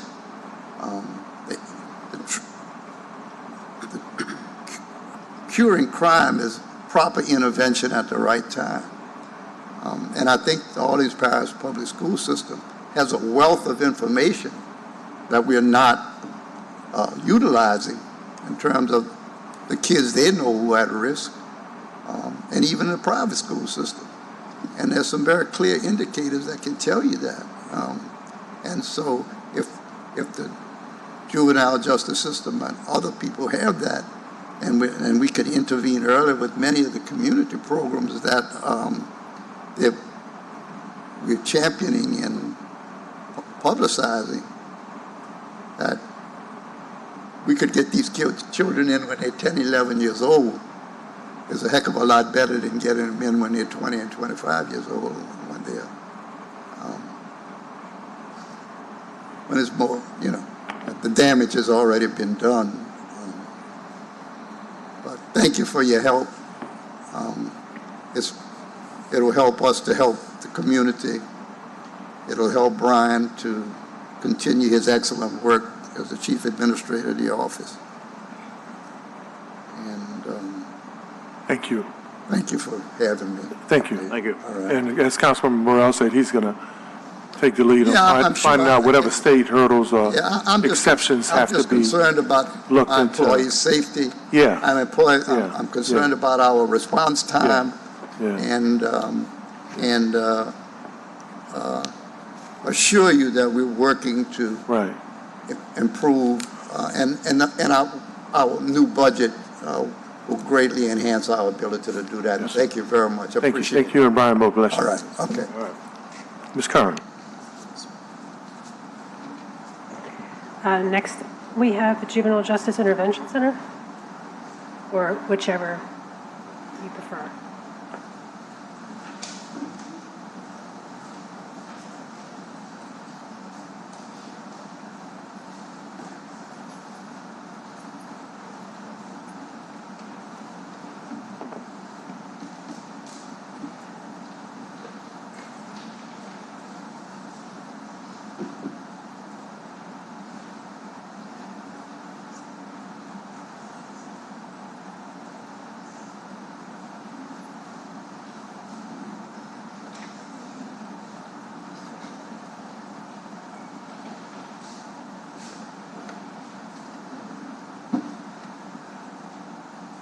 Good afternoon, Council.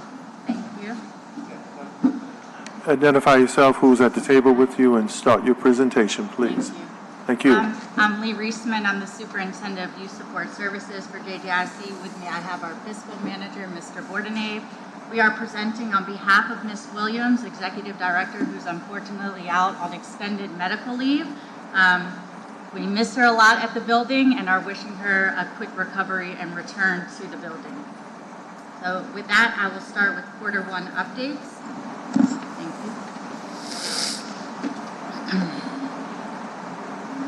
you. So just some intake and release information. We had 83 new intakes in Q1.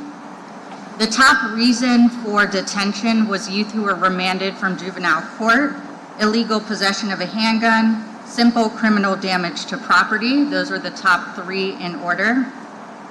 We had 0 critical incidents in Q1, which is a success. In regards to discharges, we had 72 discharges, 3 were non-detention case, the majority were court orders. 5 are youth who transitioned to OJJ custody. 2 are youth who transitioned to the adult facility, Orleans Justice Center, and 1 youth who transitioned to a long-term mental health facility. As the juvenile courts had mentioned, I do want to note that we have 12 youth who are currently in OJJ custody that remain at JJIC.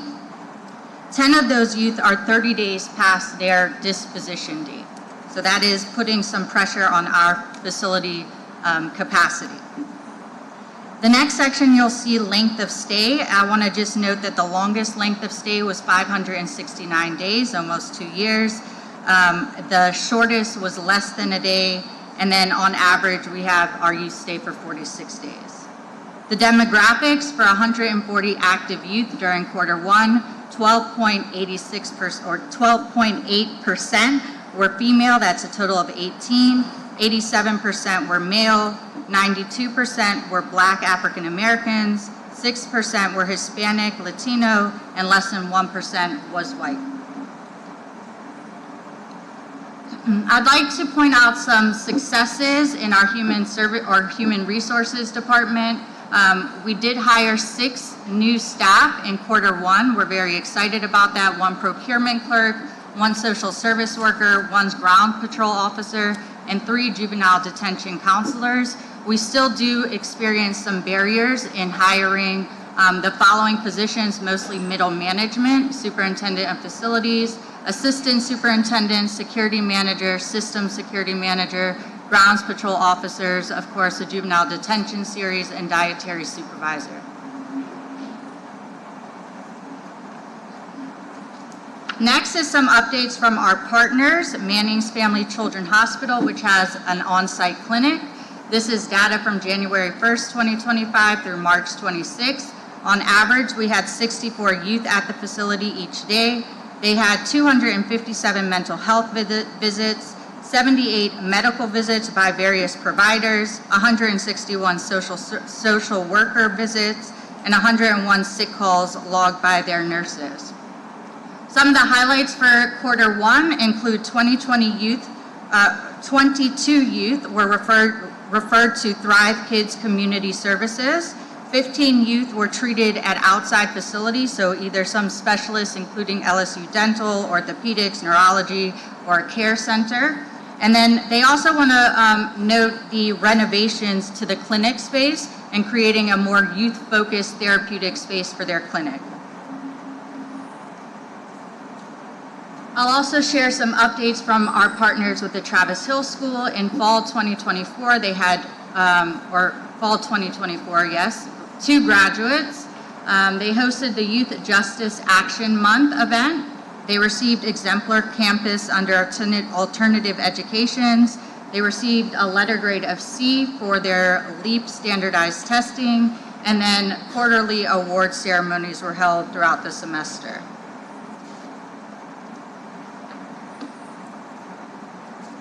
We have some updates as well in our intensive in-home and community supervision program. We currently have 37 youth enrolled in the program.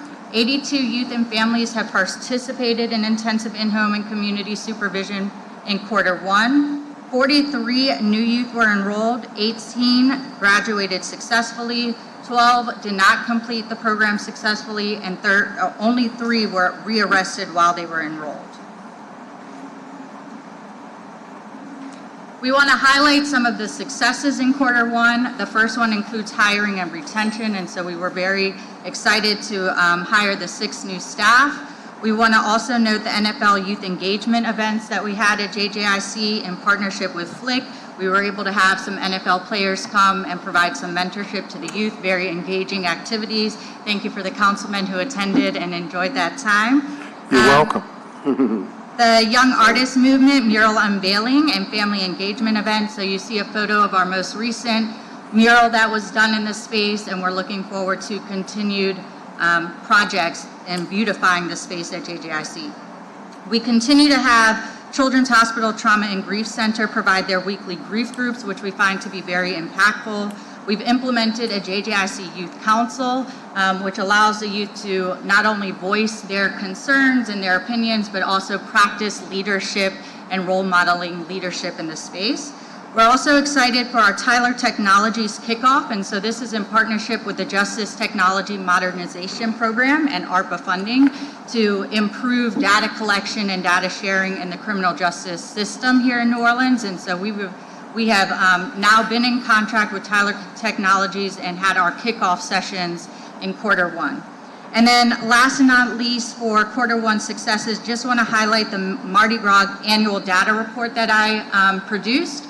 Very excited to see a drastic reduction not only of intakes, but of youth who were arrested along a Mardi Gras parade route. We saw a 71% decrease from 2024, and so that was a very dramatic change that we were excited about, thanks to the heightened security across the city.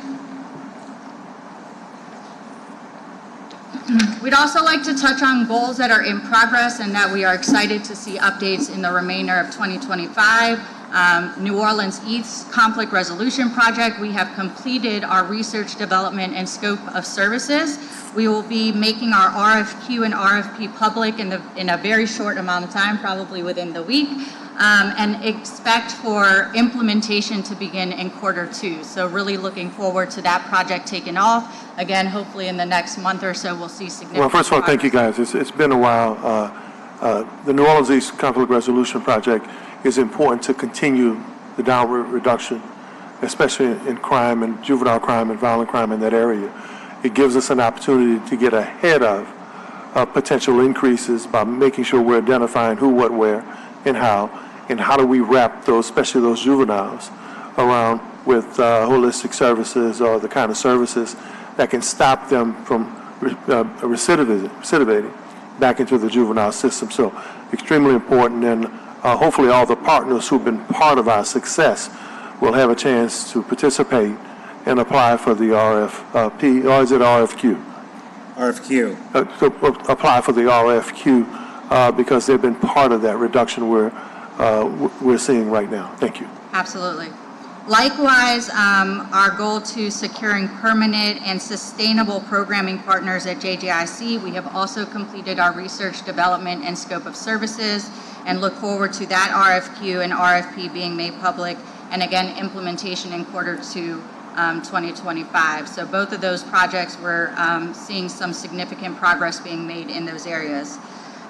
We have requested salary increases for JJIC specific positions, although we've seen a hold to that in review for the City Council Budget Committee to review and approve. So waiting on progress towards that. And then last but not least, Tyler Technologies Enterprise Supervision, which again is our jail management system that we have been able to acquire through the support of the Justice Technology Modernization Program. We look forward to data conversion and configuration in 2025 and to go live with that software system in 2026. And so that's a project we will continue to work on throughout 2025. And then here are just a few images of some of the programs we hosted in the Q1. And again, just looking forward to continued engagement with youth. I want to thank all of the councilmen and councilwomen who support JJIC in their efforts and come into our space and visit us. You guys are always welcome visitors, and we love having you in the space. Thank you. Any questions from councilmen? Thank you guys very much. And tell me what, yes, we prompted a Councilmember Green. I'm sorry. No. I was going to say what you were about to say. Tell Ms. Williams we are wishing her a speedy recovery. I'm sure she's watching, so you can tell her yourself. All right, I know Ms. Williams, she's watching. We wish you a speedy recovery and look forward to seeing you again, not only here at the table, but at the JJIC for the many events that are sponsored. Ditto what was I about to say that he said. Amen. Thank you. Thank you. All right. Thank you. Next, we have the Sheriff's Office. And as always, guys, thank you guys for being patient with this. I know these quarterly meetings can be burdensome and kind of long, but they're important. And we get a lot of responses from people who watch these meetings. So thank you. And Sheriff, thank you. Thank you, Councilman.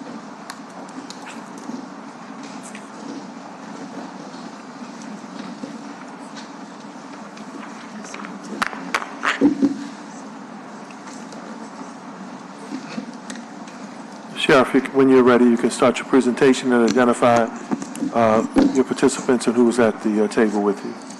We do have a presentation, but I'm not sure if it's in there or not. No? Okay. We'll just move forward. All right. And good afternoon. Thank you, Chair Thomas, Councilmember Green, Councilmember Morrell. Thank you all for being here. As you know, I'm Orleans Parish Sheriff Susan Hudson. I'm joined here today by our Deputy Chief team. To my right, the camera's left, is Deputy Chief Christopher Goodley over our field operations, which includes courts and any field functions as well. To my left is the man who makes us all sleep well at night, Chief Jay Mallett, who runs our custodial facilities, a wealth of knowledge and experience, and keeps our facilities safe. Also here in the crowd today is CAO Troy Glover, who is over our programming and community functions as well, and CFO Bianca Brown, who is over our financial functions and is really bringing her wealth of knowledge also to our organization. And let me say that before you get started, if I step out, Sheriff, to your team, thank you for your team. As I said earlier, so many people are taking credit and success for some of the cutting edge stuff we're doing, and we're leading the nation in many categories in terms of violent crime and overall crime. But you're part of the system. Your team has a lot to do with that. And let me say that I'm extremely excited to see team members, to see Mr. Glover here, one of the foremost experts in talking about workforce development. Yes. How do you get men and women who've been part of the system involved? We've touched on that. And I would hope and pray that you utilize those services, because if you're talking about impacting recidivism, Mr. Glover, I still talk to some of those men that you gathered by the levee in the lower Ninth Ward now, who've moved on from your program now, who are productive citizens, and they actually credit that effort to be able to work, come home, work, earn a keep. It was part of keeping them off of drugs, stabilizing them, and making them feel like they mattered. So I'm looking forward to your expertise being part of the solution in this town, because I think, as we heard earlier, it's really only a few thousand people, right, who actually impact the criminal justice system. And unless you're out there, most folk don't know that. But thank you for putting together a holistic team. Thank you so much, Councilmember Thomas. We're honored to be here. This is a really stellar leadership team I have.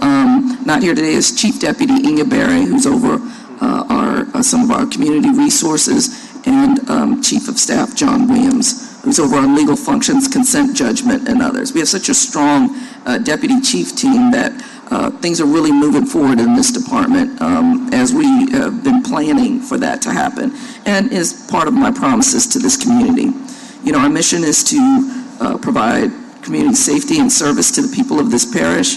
We have to protect the rights and humanity of those in our custody, support the wellness of our staff, and facilitate our connections to the community. We want our community to trust our work and what we're doing. And our vision is to have this quality system of detention and court services that promote public safety by dealing with the humanity, being a community responsive agency, and being part of a restorative culture. One of the things I noticed about everybody who's been up here so far today is they talked about assessing folks, looking at what are their needs, and trying to get them to someplace better. Of the people that, I think the court put out numbers around 12,000, almost 13,000 people coming through the jail each year. We have an opportunity to touch them and do something better for them. And what we know, and our team knows, that work in the jail is it's generational. So grandfather might be their father, son, so on and so forth. And we know that children are 7 times more likely to join their parents if their parents are criminal justice involved. So we're trying to put all we can into place to interrupt that system, just like the others in this that came before you today, and we're excited about this work. So very, very grateful. I'm going to turn it over to Chief Goodley to talk about community safety. Good afternoon, Honorable Council and members of the public. In regards to community safety, the sheriff had actually tasked me one of these endeavors is that we collaborate with the New Orleans Police Department and association with providing extra support, including Mardi Gras. And for the 2025 Mardi Gras season, we were able to bring 200 of our own deputies, as well as an additional 225 deputies from external partnerships, over 25, including this Mardi Gras, to make sure that Mardi Gras went off without a hitch. And no news is good news. We had relatively few incidents. We did process 360 arrests for a combined effort of drugs, weapons, theft charges, things of that nature. But that was in collaboration with the New Orleans Police Department, the Louisiana State Police, and albeit you did mention over through emails as relative to an arrest that one of our deputies had actually made dealing with a four-wheeler over the weekend, and that person was a convicted felon, had drugs on him and a firearm. So thank you, Councilman Green, for the acknowledgement of those OPSO resources as well. And support side, Operation Nolan Huff, led by one of our captains, Stephanie Minto, was instrumental in providing support services for over 200 victims and their family members in association with that as well. And then for the Super Bowl and the Super Bowl time, that period over that Super Bowl weekend, they were able to recover 15 missing individuals dealing with human trafficking on that side. So the work is tremendous, and I appreciate you lauding the Orleans Parish Sheriff's Office's efforts in those endeavors. Thank you. We are excited. Not like this weekend, but the weekend before that, we had a big hiring fair at the department. We had over 150 folks come through. Many of them want to be deputies in our facilities. And a lot of them want to come work the streets as well. So we're continuing to bring folks in to help keep the city safe.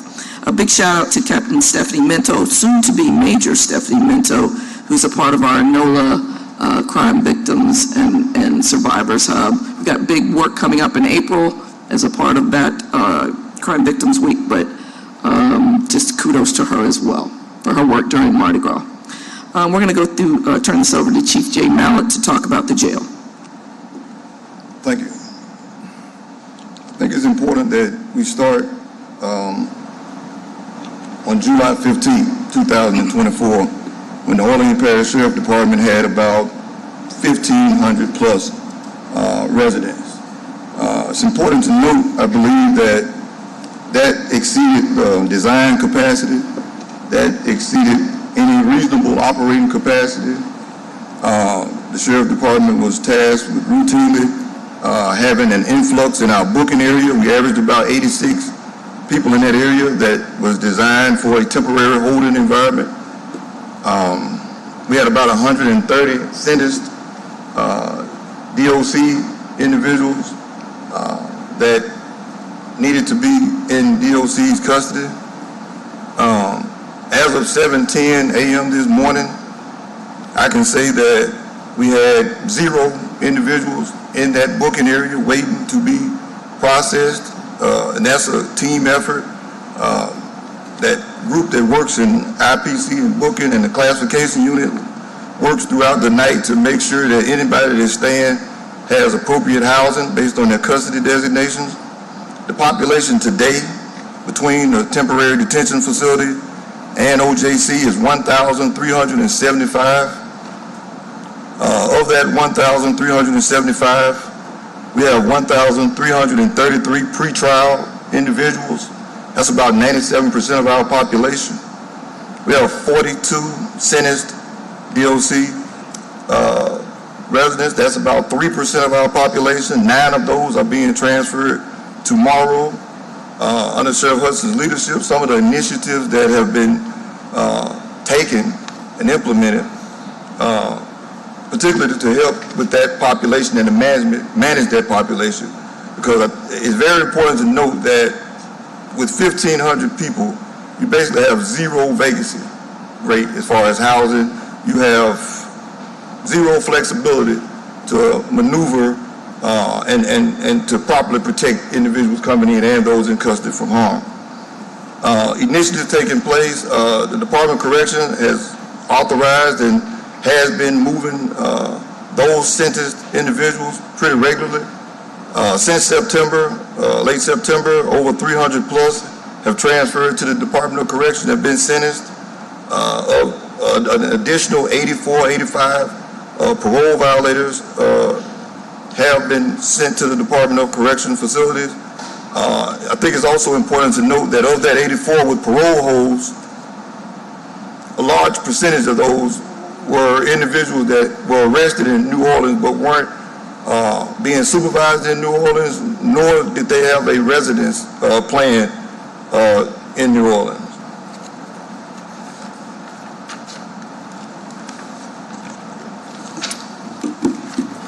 The length of stay for those being released from Orleans Parish Sheriff Office is around 58 days.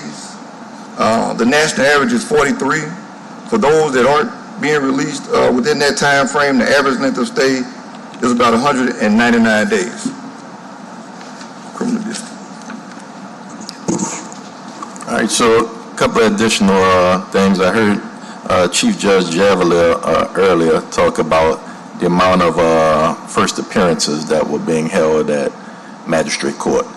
And for the 2024, I think the number was over 12,000 that I wrote down. Currently, we have 4,767 residents that year-to-date have been transported to criminal court for some fashion of court hearing. 1,586 have been transported just for magistrate year-to-date. And last year's number, we've provided over 22,000 transports to criminal court for some form of adjudication, normal court hearing as well. So that's a tremendous amount of legwork that goes into it. And we have to keep those courtrooms safe and secure at all times. So they're doing work. They really are. Yeah, thank you for that, Chief. I want to talk also, pivot a little bit to talk about our community commitment. We're more than a law enforcement agency. We're a part of the safety and support and service for the people of this parish. Similar to what the coroner talked about, municipal court talked about, people were deeply involved in direct community involvement and in trying to get people back into their communities from a rehabilitation standpoint, which strengthens our neighborhoods and then, of course, strengthens public safety. Towards that end, we have an upcoming millage renewal, which is not a new tax. It is the continuation of the existing funding that ensures that all the essential services that the Orleans Parish Sheriff's Office provides, whether at the courts, whether at the jail, whether in the community, or as a part of special events like Mardi Gras, Super Bowl, etc., that we can continue to do that. That is a renewal that's coming up here on May 3rd. It will generate an estimated $13.9 million. A portion of that goes towards finishing off the debt from the new jail and the new facilities that have been there, and the other part will go towards our plan for maintenance of these facilities, which are being heavily taxed by this giant population that we have, which is around 40 to 50% more than when I got into office. So that's a lot of upkeep and maintenance that has to be done to the facilities, and actually the way the facilities function is a big part of the consent judgment. And it will also be utilized to make sure we have a proper pay plan for our deputies and we can take good care of them. As you know, they do a lot of work and they do everything this community asks us to do, and I want to be able to provide for them as well. So the millage will take care of that, make sure we have the necessary funding to fix what is, again, the systems being taxed, to continue to be transparent. As we have our new systems coming online as well from the ARPA funds that the city provided us, and we are very grateful for that. Our new jail management system will come online about the same time that the court's new system comes online, so that all these systems can function together. We'll be able to have much more data and better data than the old AS400, and that will help us to govern what we do, all of our operations, and how we deliver services, and greatly enhance our financial management under Chief Brown. If we don't get that, we're out talking to the community. We were in the East. We'll be in Algiers this week. We're talking about failure to do that will mean that we will not be able to continue to take care of this jail, causing it to deteriorate and not be able to take care of it. It will be an increased burden on the city and taxpayers for us to be able to take care of the folks that the New Orleans Police Department arrests. And it will challenge our ability to be out in the community, also providing public safety as well. So we are gearing up to deal with this mental health crisis in the city. A great deal of those folks come through our jail, and we have to deal with those, the mental health, addiction, and trauma. And that will reduce our ability to deal with any of that, and including our reentry programs. It will also hurt our compliance with the consent judgment. We have created a compliance and accountability unit, which, if you know anything about NOPD's consent judgment as well, when they created their bureau that was over that and to control, monitor, look at data, and make sure they direct resources, that's how you get out of a consent judgment and comply with it. So our Compliance and Accountability Bureau, which needs to be expanded, will take a hit from that as well. But that's a big part of being in compliance. We got some data on it if you want to. Go ahead, Chief. Looking back at the compliance progress, I just want to touch on some of the things that has been done regarding the consent judgment and those stipulated orders. As of the reporting period, January through March, 89% or 221 of the 249 required corrective action items have been completed. And there's ongoing efforts to finalize the remaining tasks. Those remaining tasks have fiscal impacts that we're exploring. We're looking at cost-benefit analysis to determine the best approach for those. But some of the key achievements under compliance is we like to be proud of is our security checks. The Jail Monitoring and Compliance Bureau, the sheriff talked about, has reviewed and verified over 2,000 documented security checks. That's an increase of about 79%, which is phenomenal considering the fact how many are supposed to be made at a particular jail, at a jail this size. Ongoing shakedown efforts, shakedown being defined as a systematic search of areas based on either intelligence or multitude of reasons to do it. Those shakedowns are being conducted by jail operations staff, ISB staff, field services staff, and that has increased about 23%. Contraband control, some of the efforts being made there. Our high-risk housing units, and these housing units house those individuals that have been classified and determined to be violent, aggressive, assaultive, or predatory. We have a real interest in shaking those areas down, and that has intensified. During those searches in this particular quarter, we've confiscated 200 plus homemade weapons. We've confiscated 23 instances of illegal narcotics in our booking area upon entry, and 1 cell phone. And I mean, I've worked and managed a lot of places, and to have a jail or correctional facility with 1 cell phone in 2025 is phenomenal. Staffing improvement. The sheriff talked about the recruitment efforts and the job fair. We've been processing approximately 50 plus applicants per month for the last quarter here. I think for the first time in a while we have a net gain in most of our critical areas. Not enough, but we're getting there. But we put together I think a pretty good staffing plan and pay plan, and to kind of sure that in regards to technology, we have some wins there. Each housing unit has a kiosk now. That kiosk, you're able to do video visits, order commissary.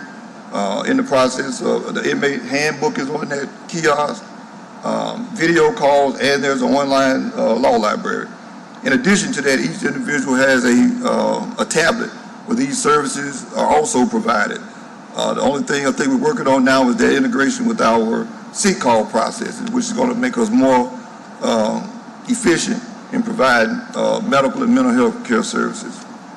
The biggest thing, one of the biggest things I believe that we've done in regards to compliance is developed a housekeeping plan whereby jail operations, along with the facility maintenance, has a robust cleaning schedule. cleaning the general areas, all common areas, and making sure that the residents have the supplies they need and are accountable for cleaning their housing areas. Thank you, Chief. Yes, we are moving forward at rapid speed with this amazing leadership group. We like the way things are going. Those tablets help with a number of things, as Chief said, and also they preoccupy folks. They got something more to do. And they don't have to compete for phones. They can call during the day or whenever their loved ones get home. That is a big part of reducing tension in the jail. So that's been good for us. And we look forward to other literacy programs and other things that will also be on those tablets. So they're going to be a big just boost for us.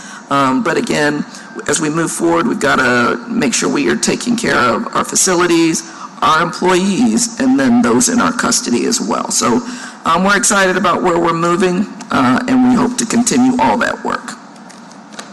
Thank you. Councilmember Green. I appreciate your presentation today, and I do want to say that I appreciate the fact that the Sheriff's Office, in addition to being the manager of a jail facility, which is designed to keep people until they've gone to trial, is doing some work in the community. So it gives me a lot of work in the community. It gives me a chance to emphasize that on tomorrow, for example, there's a press conference that Captain Minto, who is so very motivated, is an integral part of sponsoring, and it's right here at City Hall to talk about what we can do to continue to support those who have been victimized by crime. It's National Crime Victims' Rights Week starting on Saturday, and the Sheriff's Office is one of the officers, along with the District Attorney who is here, the New Orleans Police Department who presented earlier, and others, including the City Council, that strongly supports the victims of crime in our city, and also strongly supports our community in many other ways. Your presentation spoke for itself. If you have an opportunity, no, not if, I would like to ask you, unless you've already sent it already, if you can email it so that when people see these meetings and they have questions on certain statistics. So I'll give you a chance to expound on one statistic because I guess it emphasizes the role of the Sheriff's Office. Talk about the 22,000, whatever the title was, engagements, because people know that this prison houses inmates until such time as there's an opportunity for them to go to trial, and there are other functions. But to appreciate maybe what that number is, could you talk about what that number involves? I believe that number was about the number of transports from the jail to the various courts. We got justice has to be served, and we do want it to be swift. So, our vans, you'll see them rolling all over the criminal justice complex, moving folks all day long to and from court to make sure the courts are able to, have their dockets. Sometimes one may have to go to court 3 or 4 times before they have a trial.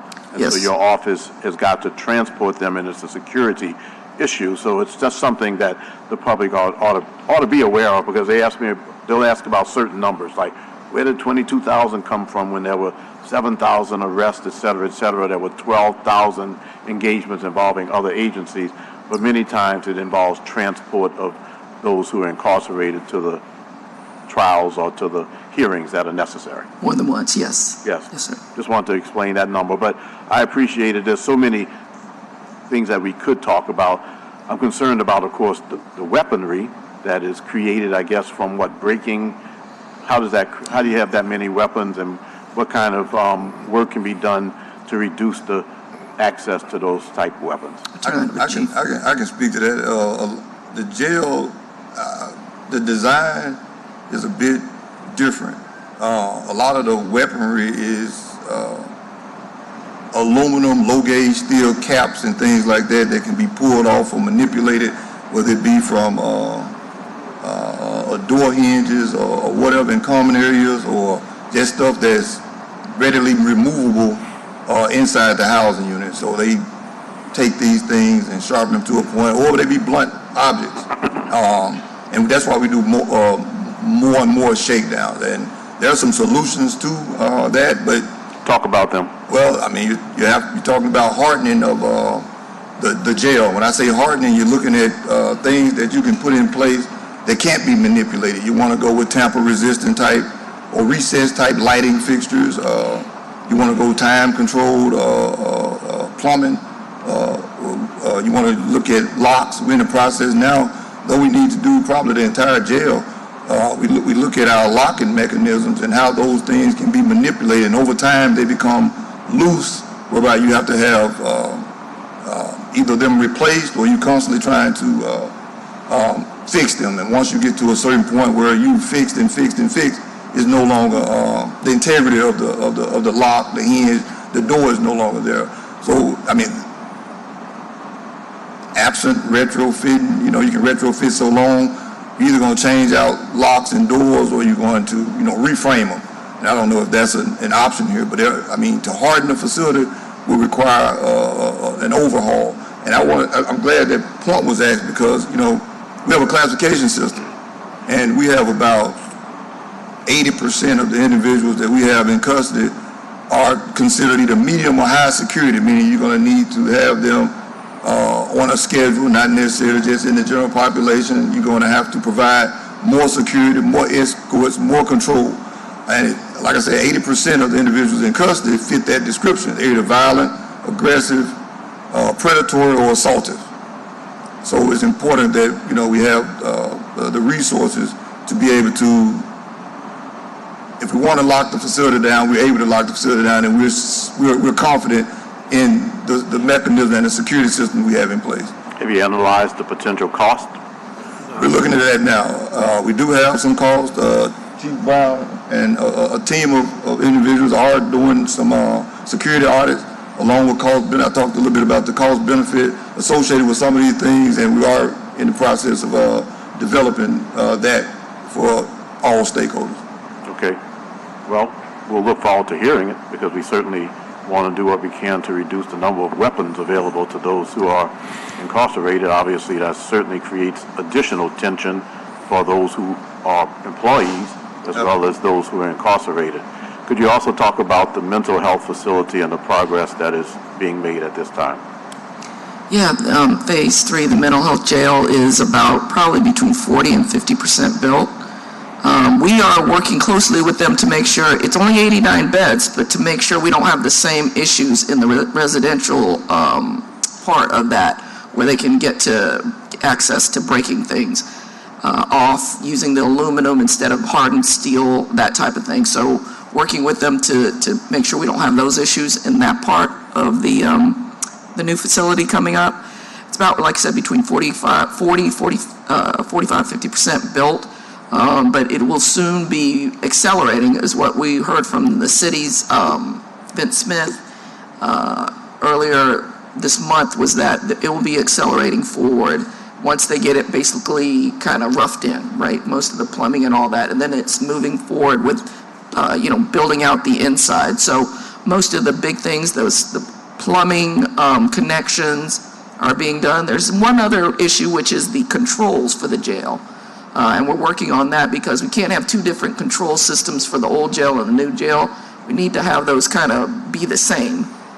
So all integrated together, and that will also help us upgrade this 10 to 12-year-old technology in the current jail. So it's more, for this time. But yeah, it's moving forward, although I hoped it would not be. That's done. You gotta do what you gotta do. Done.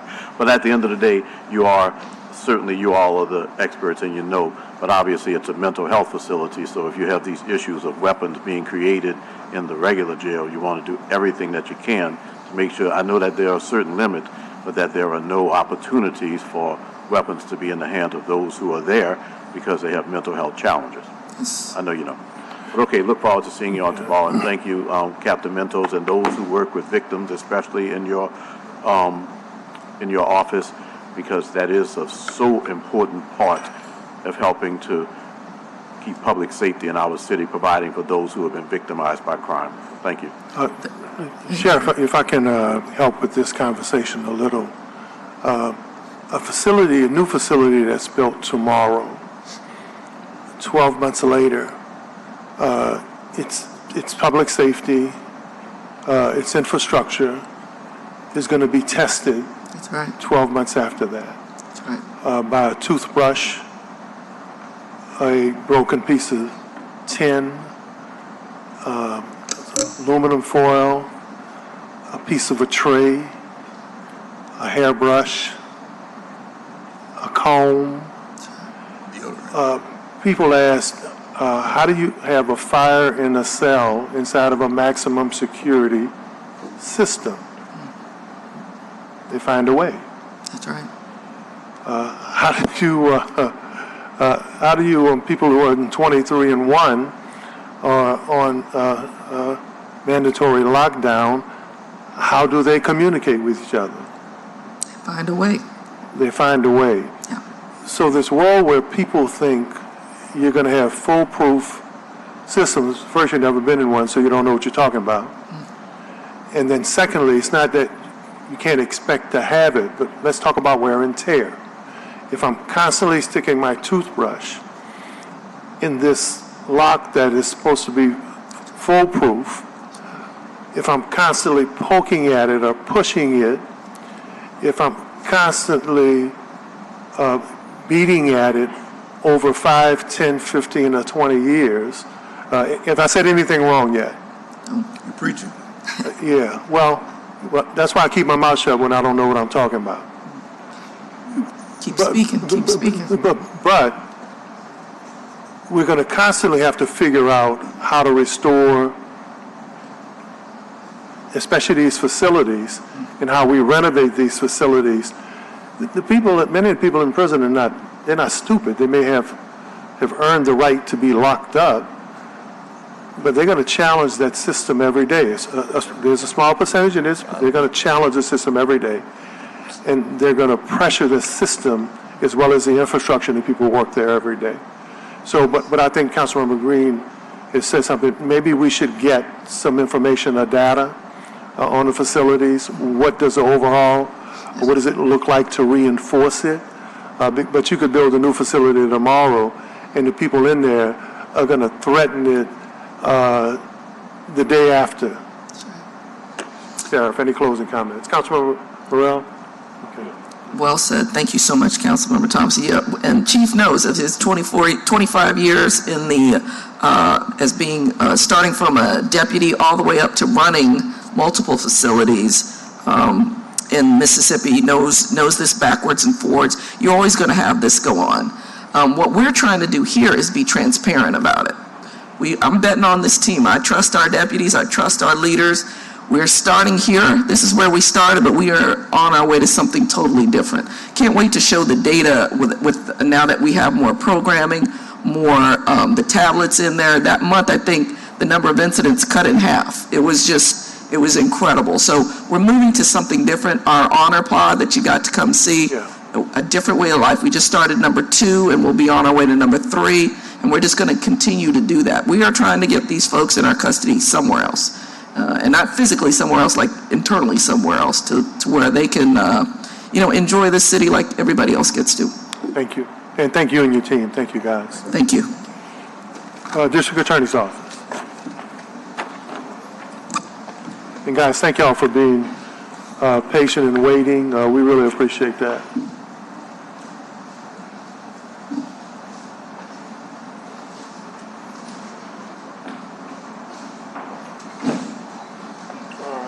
Oliver, good luck.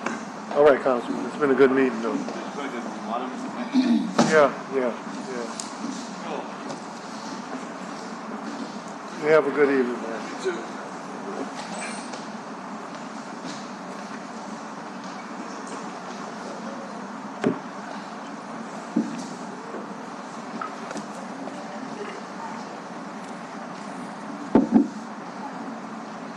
How you guys doing, guys? When y'all are ready, identify the team and start your presentation. And again, thank y'all for being so patient, like you always are. Yes, sir.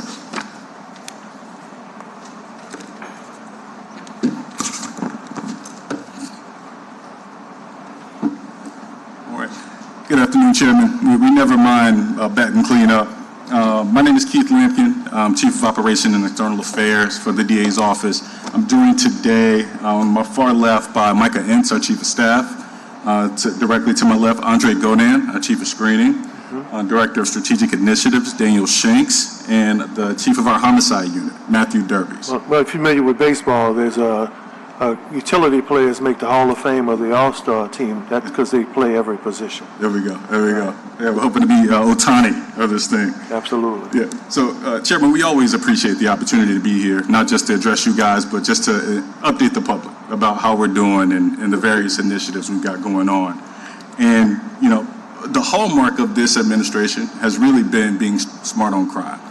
DA Williams has been saying that since day one, that we're going to be as smart on crime as the system has traditionally been tough on crime. And that principle really flows throughout every aspect of the work that we do. We're going to talk a lot about that, how across the spectrum, from the prevention work that we do all the way to the other end, to the violent crime prosecutions, how we've been smarter on the way that we attack violent crime. A huge principle that we've really led with and leaned into under the Williams administration is collaboration. It's partnerships. It's, with untraditional organizations that DA's offices have not traditionally engaged in order to get our jobs done. We saw that you guys honored Jim Cook and Mr. Bardell at the top of the meeting.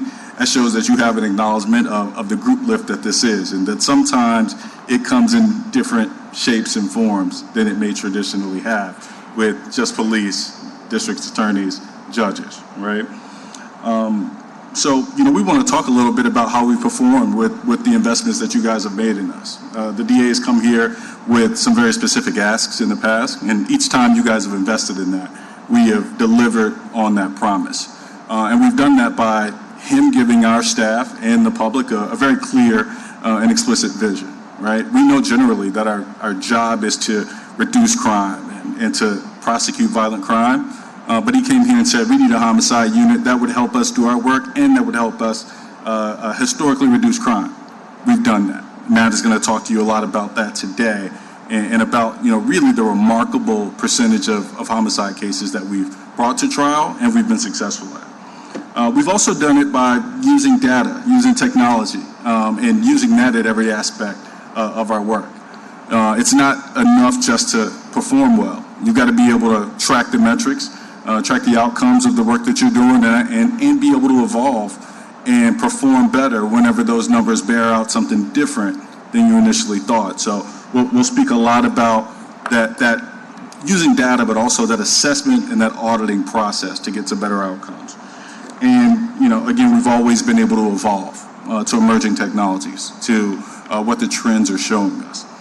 So today, we're going to hit a few very clear benchmarks for you guys. We're going to talk about staffing and recruitment. We're going to talk about case screening and review. Then we'll go to the No Dice initiative and how, prevention and place-based interventions have played a huge role in our work. Then we'll get to homicide and let Matt talk to you about the work that he and his team are doing. And we'll end by talking about the citywide justice technology modernization program and what that's meant, not just for our work, but how that's even given us even more promise and more benefits as it relates to the communication and the coordination with our partner agencies. Let's have that. First, I'd like to go to Micah to talk a little bit about staffing and recruitment. Hello. So in terms of staffing, we have undergone just recently a few minor restructuring changes within a few divisions, just for more efficient case handling, but nothing major. In 2025, one thing we are very much focused on is wellness, the wellness of our staff. We recently contracted a mental health professional for the benefit of our staff, and that was funded by reallocating funds from an HR vacancy. So no new funds needed for that.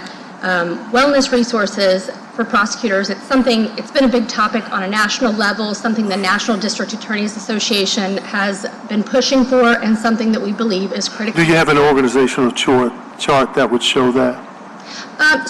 Because you guys have done a lot of specialty hires in specialty positions. It would be good for us, especially to see what the titles are, who those people are, and the roles they play within the DA's office. Yes. If you could provide us that in the future. Absolutely, we'll do. And this person, to be clear, is not going to be an employee of our office, but rather someone that they can go see confidentially. We want them to have someone they can speak to if they are in a point of crisis and need assistance. And recruitment, we're filling positions, as soon as they're vacated or as soon as we can possibly do so. Our current vacancies are primarily for attorneys, and we do have a few conditional hires that are just awaiting bar results for the February bar and should know in a couple weeks. So hopefully filling a few of those in short order. And in terms of training, continue to maintain a robust training program with regular cross-agency training sessions. At times we assist in training other agencies, and at times they assist in training us. So over the past few weeks, NOPD's Crime Lab has provided refreshers to us on ballistics, drug chemistry, DNA, and fingerprint evidence.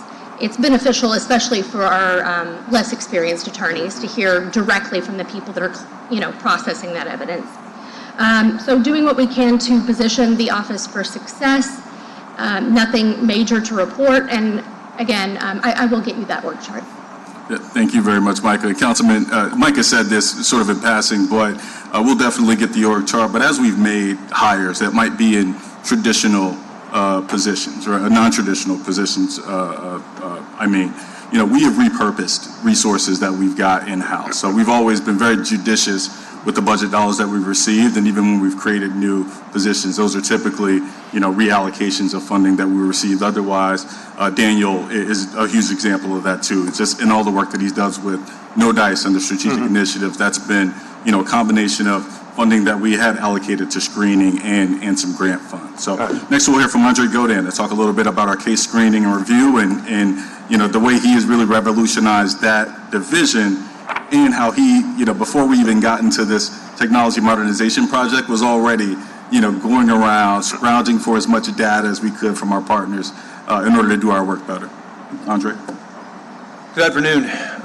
Case screening has continued to make advances with the structure of the district screeners program. Our one-on-one relationship that we have with each of our district screeners with the New Orleans Police Department on a district level, district captain level, gives a name and a point of contact between our respective law enforcement agency and our prosecutorial agency to closely collaborate and to speed up the pace with which we can conduct our screening process.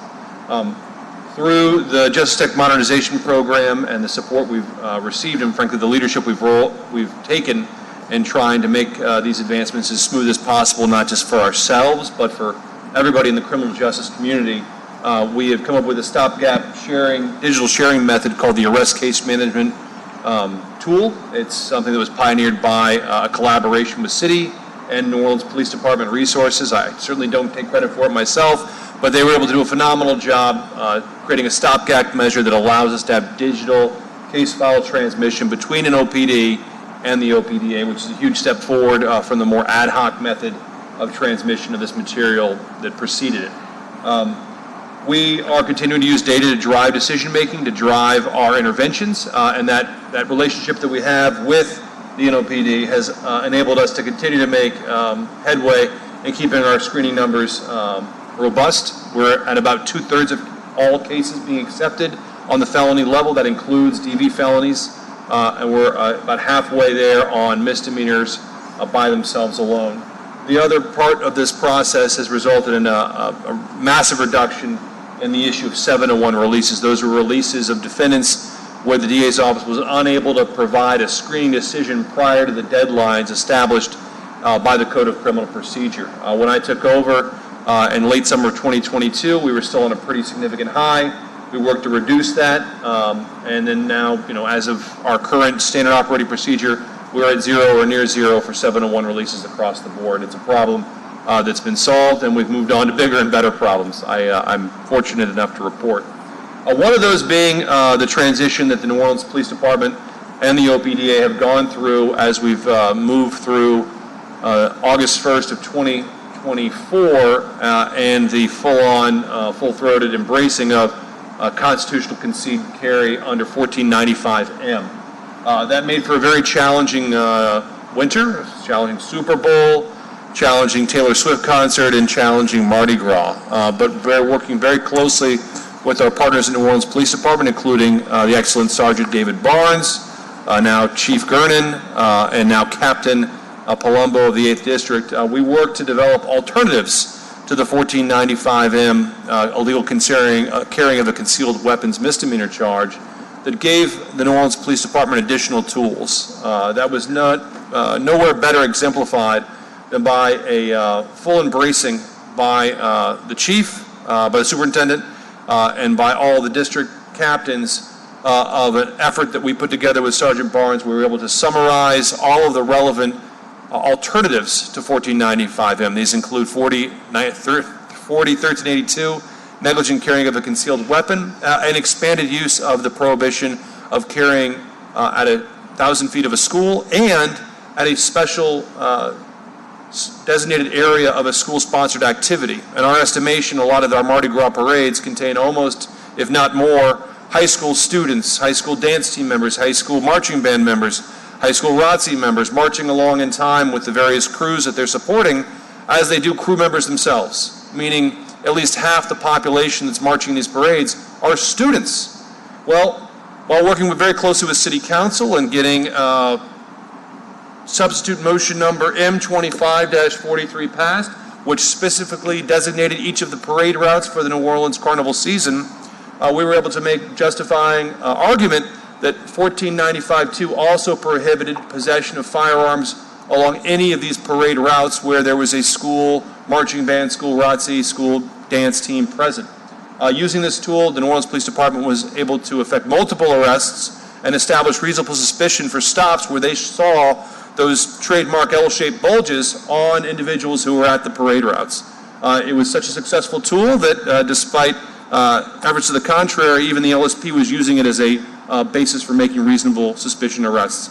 I couldn't be happier with the outcome. I couldn't be happier with the mapping products we were able to use our GIS specialists to craft and distribute to the police officers who were going to be working those particular parade routes. So they would know where they stood, both on the red line of the parade route and when they crossed over into 1,000 feet prohibition from a school zone, knowing explicitly where they were, where the offender would be, and what school zone to cite, and their basis for reasonable suspicion, or probable cause rather, for the arrest. So it's been a great, great example of this close collaboration between the screening division of the OPDA and the NOPD.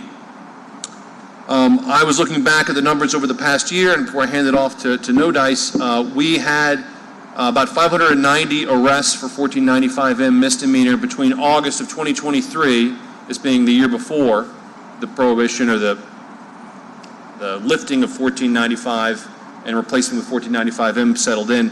590, and in the following year of August 1st, 2024 through March 9th of 2025, we had about 160. So we had about a 2/3 reduction. But I think the good news about that is that doesn't tell the whole story, because 1382 wasn't a one-for-one replacement for 1495M.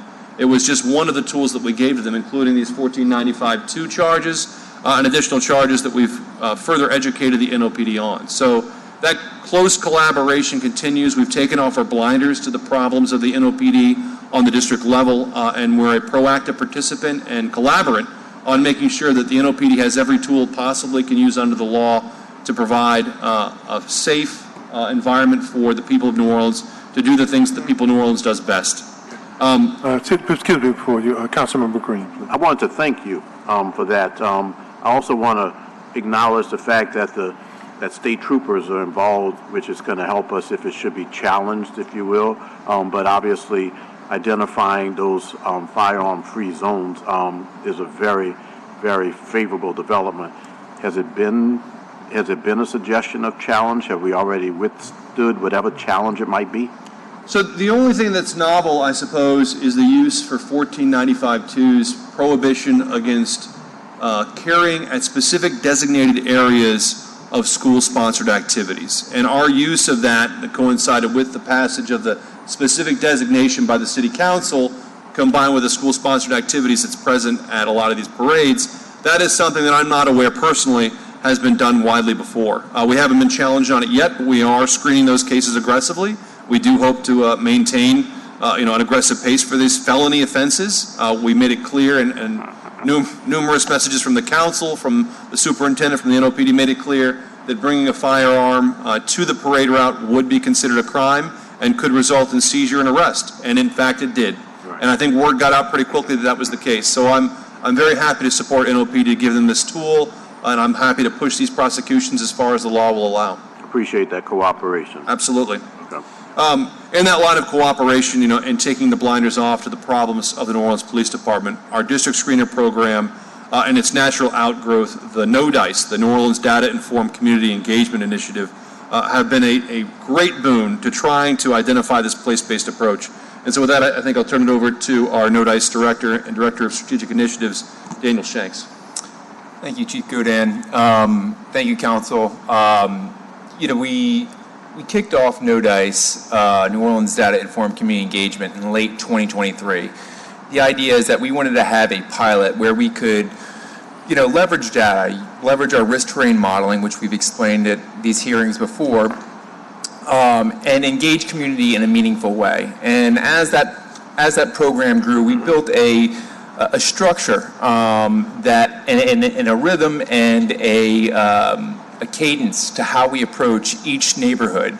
And it's depicted right here. Whenever NODICE is beginning, we first use our risk terrain modeling and our trends to figure out what exactly is the areas that deserve the most attention. Where are we seeing our concentrations of crime, and specifically gun violence? What is the likelihood of being a victim of gun violence in these areas? And what is the pattern of crime that's happening there? We also use the risk terrain modeling to figure out the environmental landscape and the correlation between those geographic factors and the crime that's happening. Other factors that we use, time of day, day of week, months of the year, to really isolate what these issues are and to give us a better understanding of how we can intervene. But before we can have any meaningful intervention, going back to the previous slide, is we have to engage community. And when we engage community, Councilman Green, you've been a part of many of these community meetings.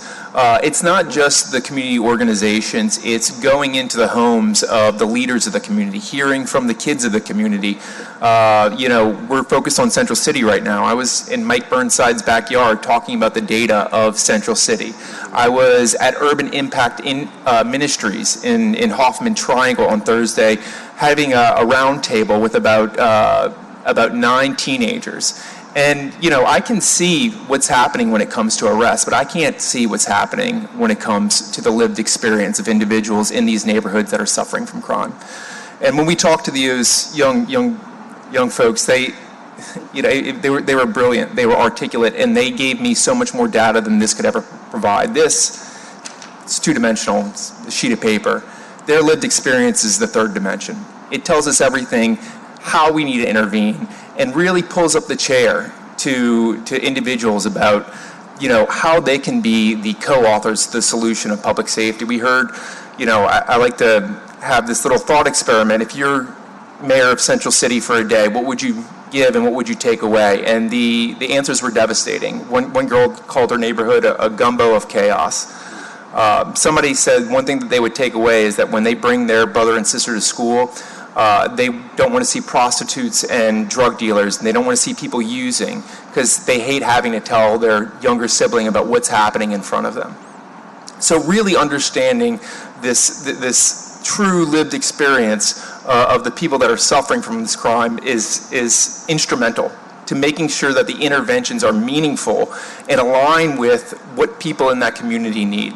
And going to the next slide, after we do that, we bring that data to a group of stakeholders. And if you look here at who's in the room, it's everybody from the faith-based community, nonprofit community, law enforcement, city council, nonprofit community, and NGOs. And what we do here is we take that data that we've had, the community engagement that we've learned about, that research from the people who live through it, and really have an open discussion. And we bring those people into the room as well.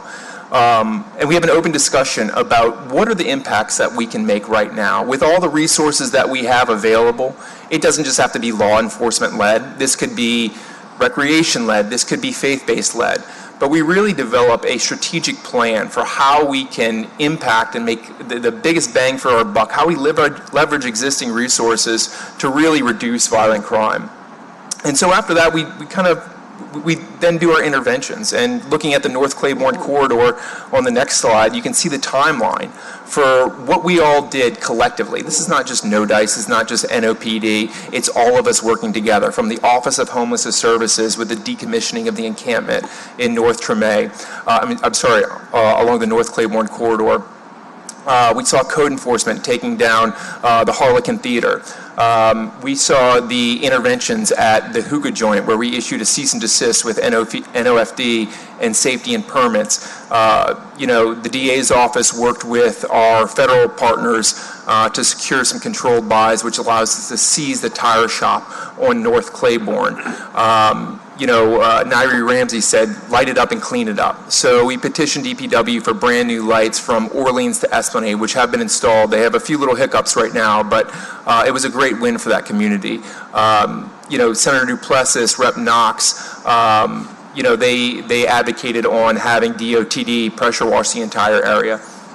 So, that's an example of the holistic interventions that we made in just one area. And then going to the next slides. And Mr. Shing, may I mention, and guess what? There's going to be an Easter celebration this year for the first time ever under that, well, it's first time in a long time, under the bridge in the area where the encampment existed and in the block where that illegal hookah joint. And that's a great win. That's children coming back to Claiborne Avenue. That's the work that we all did. Yes, sir. That's why it's important. And Councilman Green, I just want to commend you on your engagement in this. We focus a lot on the 1st and 5th districts, and it's surrounded your council district, and you have been involved every step of the way. Any barrier that we've run into, you have been quick to pick up the phone and make sure that barrier is removed. So I'm grateful. And, looking at the 4 neighborhoods we focused on, this is Yoloa and South Pierce. The next one is, you can just skip over it, Michael. North Claiborne Corridor, the next one, Hardin Park, and the next one, St. Bernard Corridor. In each one of these situations, we really try to have a real understanding of what's happening and have those focused engagements. The data draws our attention, the community develops the solutions, and we have a coordinated effort from federal, state, local, nonprofit agencies working together. And, we've seen a real impact with this coordinated approach. Micah, could you go to the next slide? So these are the gun crime reductions that we've seen in these targeted areas. So in Yoloa and South Pierce, we saw 83% reduction in gun crimes. North Claiborne, a 71.9 reduction in gun crimes. Hardin Park, 35% reduction in gun crimes. And St. Bernard Avenue, 48% reduction in gun crimes. And this far surpassed the reductions that we've seen just in 2024. And, the DA's office, we take credit for a coordinated approach. I want to give credit to NOPD, to state police, to our city agencies, to our state agencies, to our federal partners, to our nonprofits, to our faith-based community. This is what happens when we all swim in one direction. So, the proof of concept is there. And one of the things that I'm really proud of is the way that we've been able to experiment and utilize levers. This was, at London Lodge, we were able to use the padlock ordinance for the first time. That place is now demolished. New Image Market and the tire shop, we were able to seize both those businesses where narcotics were being dealt out of. The hookah joint, Shamrock, St. Bernard Avenue, that's a multi-agency approach working with OBES and the other agencies within the CAO's office to all come out, all look at the issues on the ground, and all make interventions.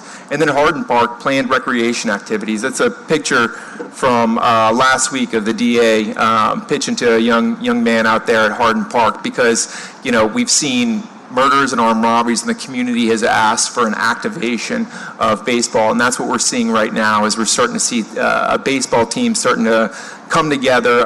Baseball Diamond will be there at Hardin Park. Next slide. And then what do we look forward to this year is utilizing our criminal blight statute. We're working on modifications to the state statutes, and I met with the CAO's office, OBES team, and the Director of Code Enforcement to make sure that we're all aligned in utilizing this. We proposed a nuisance abatement division in order for us to scale what's been a proven concept. And then integrating proven strategies from other jurisdictions. I've gone to Portland. Andre and I are going with NOPD to Oakland next month. And then I'm going to be on the phone with Dallas about some of the proven interventions that they've had and see if there's anything we can steal from them. And then engaging community organizations in interventions. And one of our most proud accomplishments is developing communities of hope. Where we're focused on these neighborhoods, we want to make sure that the faith-based community is being leveraged and making sure that we can engage them so that their congregations can be involved in this process. And that's it for NODIS. And so we're talking about the far end of the spectrum. The screening division is our front door. This prevention work, still within our mission, but really allows us to do some very creative things with partnerships, which, again, Daniel said, this isn't a, toot our own horn, but, really talk about the ways in which we've been effective at using data to, bring together a multidiscipline, multi-agency coalition of city agencies, nonprofits, historians and community in order to make a change. The far other end of that work, as serious as you can get, is homicide in the city of New Orleans, which has been, an issue that we've all been trying to crack, that we focus on every year. And through what Chief Derbies has done with the homicide unit, we've really seen some remarkable results, and we've seen a restoration of community trust. And I'd love for Chief Derbies to talk a little bit about the work his team has done. Thank you, Keith. My name is Matthew Derbis. I'm the chief of the homicide unit. Just want to talk about some of the numbers. I think I was before this council last year, and we kind of ran over our open numbers of homicide cases. Last year was really kind of the year of the trial for us. We did an unprecedented number of homicide trials across 2024. I know the judge, chief judge and deputy chief judge had talked about the total number of jury trials.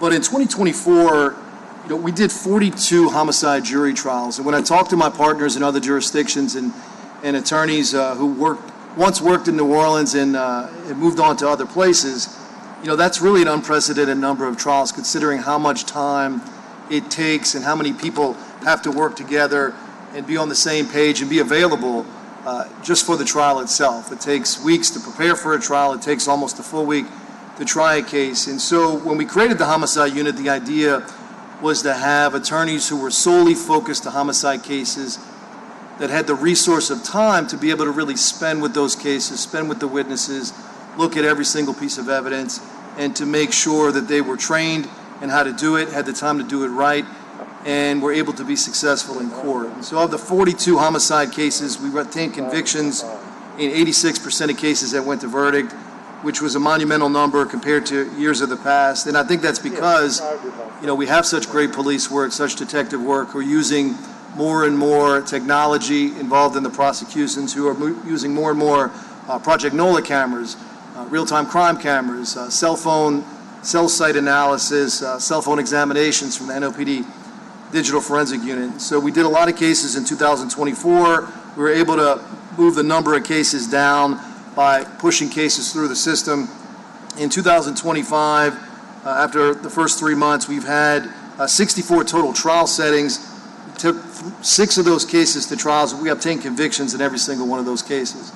A lot of those cases we're seeing are being continued by the defense, or they're pleading out, which tells me that we kind of have their attention and they're taking us more and more serious and trying to avoid going to trial and not getting convicted. So I'm very, very proud of the team that I work with.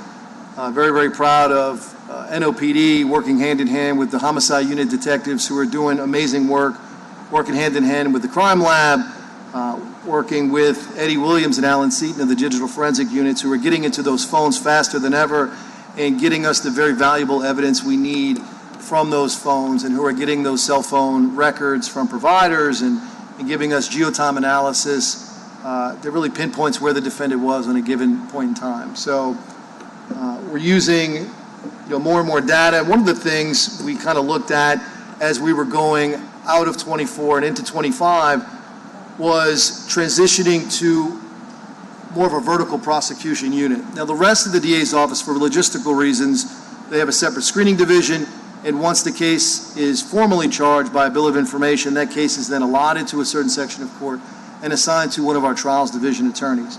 In homicide, effective February 1st of this year, we switched to a vertical prosecution model. And that means of all 9 attorneys in the homicide unit, myself included, as well as Deputy Chief Abigail McDonald, every one of those attorneys is placed in an up-list rotation for case assignments. And that means if you're next up on the list, once an arrest is made by an OPD homicide, that attorney is assigned the case from the moment an arrest is made. NOPD notifies us of a CBA cleared by arrest, email. We then assign the case to an attorney. We immediately notify our victim witness coordinator. We notify the detective so that from the moment of arrest, that detective can be paired with the prosecutor who's going to handle that case from the moment of arrest all the way through the trial itself.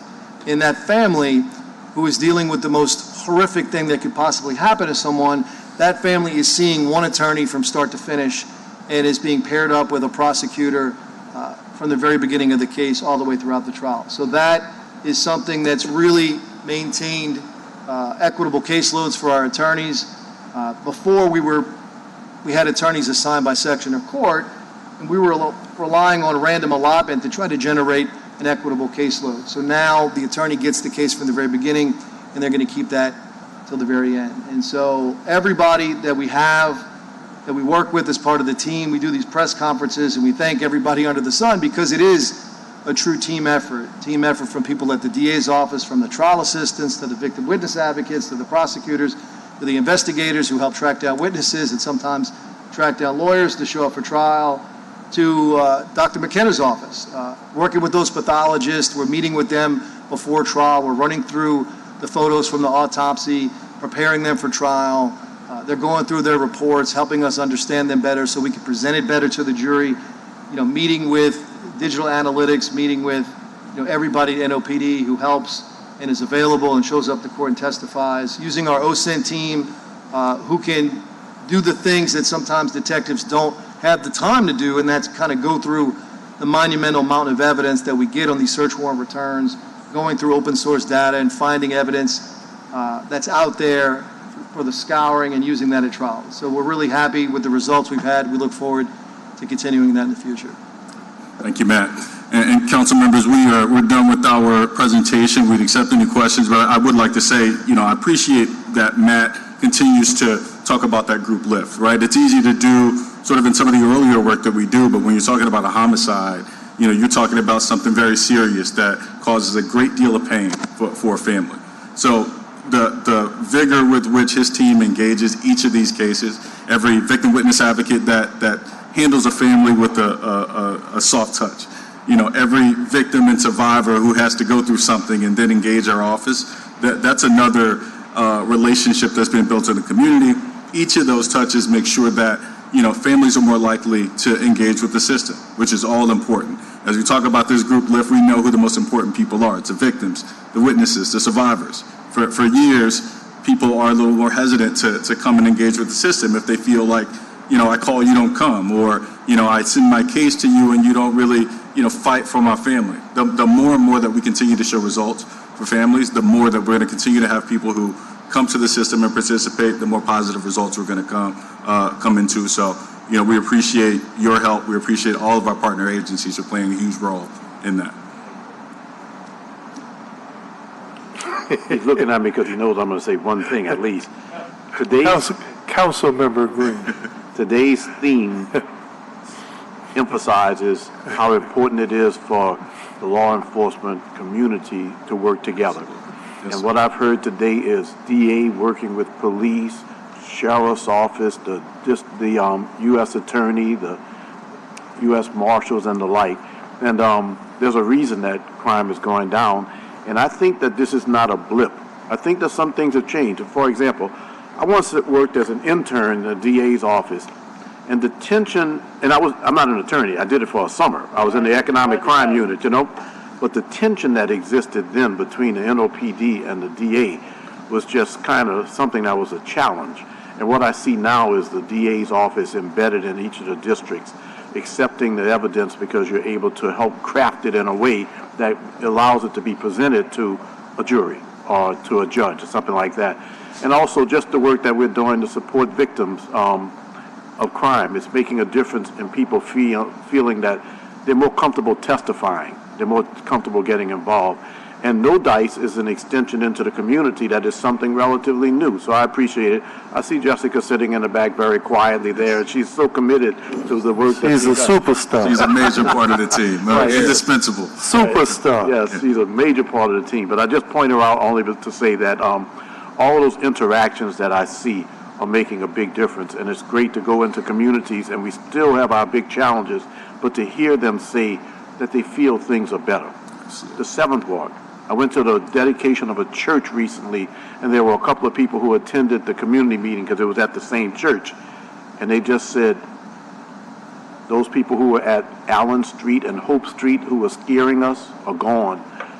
There's a little bit less activity that suggests negativity at Hardin Park, just because there's some attention that's being brought to it. And I think some of that attention is because they saw members of the New Orleans Police Department, the Sheriff's Office, the District Attorney's Office, and others working in concert to address concerns at their community. So today's theme is a great theme in terms of there's something going on that's real positive in our system that I think we ought to continue to celebrate. And thank you all for your presentation today and your work, and I look forward to continuing to work with you.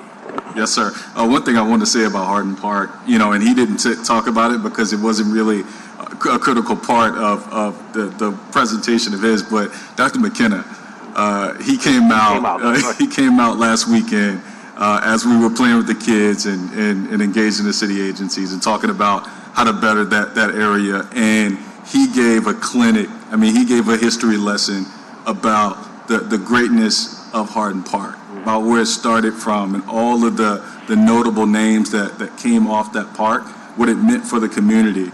And, there were so many times that the DA just asked me to interject, continue to talk to the people because people appreciate it. Mm-hmm. There's some, newer generations who have moved into Hardin Park or who didn't have the same experience that he had, hailing from that area. And it was just beautiful to have, someone who's in a notable elected position, like him, sit there and take his time to talk and make sure that people understood the sacred ground that we were standing on. So I want to shout him out for that. And also earlier I heard Captain Roberts talk a lot about the district screener program and the value, in the context of talking about the Super Bowl and talking about the Mardi Gras season and just the incidents that we didn't have to talk about, just being a hallmark of the partnership across the agencies that's happening. So we're extremely proud of being a part of that team and pleased with the outcomes. That's it. Thank you. Well, let me say thank you to you guys, first of all, for being patient. Like Councilmember Green, I don't think we highlight our positives enough. And if it was a different group sitting at the table, I probably wouldn't be inspired enough to share some of the information I'm going to share, but I think you guys are so qualified, to be honest with you. I think the important thing about what you all have done is the team that's been put together to support the DA and the different approach. You talked about vertical prosecution models, but the different models when you talk about delivery of services, impact budgeting on communities, Dr. Cindy Singh's study on the most disparaged areas. And I think you guys have taken an intellectual and a scientific and actually a social scientist approach to how we've dealt with prosecution, not just from a vertical model of how you put people in jail, but how you educate the public. But, and I can only say this to you guys because I think y'all are qualified, right? And I'm always impressed with the kind of marriage of the intellect and the soul that y'all have for our people in our community. But traditionally, there's been a missing piece here. In 1910, Irish and Italian immigrants were slaughtering each other here over territory. We know the 40s, 50s, and 60s with the mob and the fight in this area, high crime rate per capita over most places. City had 600,000 people. We know what happened at the end of the 60s. Black families started to break up. It was the last time 78% of black families had a male and a female head of household. The introduction of heroin and other drugs post-Vietnam, mandatory minimums, life sentences for heroin.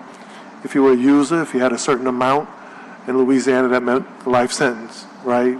You were just supplying yourself, but the laws were changed to impact that. Crack, 17 years, 300, 400, 424, 412, 280, 390, and on for 17 straight years. And I think you guys can help us turn the corner, because Councilmember Green, though we celebrate these successes here, it's never been sustainable. We know post-Katrina, when we hit 100 murders with hardly nobody here, right? And then the Landrieu administration, where I think 2011 or 12, where it went to 200 more with even fewer of the population than we had. And so I think the next step is, and I think y'all are uniquely qualified given your standing, the fact that y'all have married social scientists with prosecution as well as keeping us safe. I think the next conversation has to be about economics and with our business community. The late Peter Dangerfield did a study for TCA on abject poverty. Like I read you guys' books, y'all may want to ask TCA for that copy, right? Historically, even when New Orleans has done well, there are pockets of the community that haven't been touched. Period. Crime down, but in these areas, unaffected. And traditionally, it's those 14 or 20 spots that have an effect on every other spot. Recently, the data center report on the widening of the earnings gap and the disparity gap, especially with African Americans here. Asians are on par with whites. Hispanics have surpassed us in household income using skilled labor. That's a whole nother conversation about math and science and technology versus using your hands when infrastructure still has to be built. In February 2024, the CNBC report that said black men and boys are being left out of the nation's economy. So if they're left out of the nation's economy, probably lessens our chance of getting them in the voting booth, right? So in this community, we know that system is dominated by that population. How do we tailor that conversation politically, socially, and economically? And I'm only asking you guys because I think y'all have shown that your intellect and your interests are there. Because if not, Councilmember Green, we're going to celebrate these successes where y'all have led the way, but it's not going to be sustainable. Correct? Because if the disparity gap continues to widen, if the CNBC financial report says we don't find a place for black men and boys in the economy, y'all know what you're fighting against and what we're going to have to deal with. So what I'm asking you guys to do is help us tailor something sustainable that we can present to the titans in business and industry, so that we don't just get their reaction when we're the murder capital again, like we've been in 6 different eras, or like we were in 1910, the early part of the Gambino family in the early 60s. But so that they're looking at what you all do and taking the science, No Dice and others, and what you do, Andre, and saying that if we do these things, we're not going to hit those milestones again. And the conversation today, I think, I don't need to give y'all a lesson on those things, but I think that's the next step. I think you guys are working too hard to create a sustainable and a safe environment now, where the other partners, economic and education and policy partners, what role do we have to play so that y'all efforts are sustainable, if that makes sense to you guys? Yeah.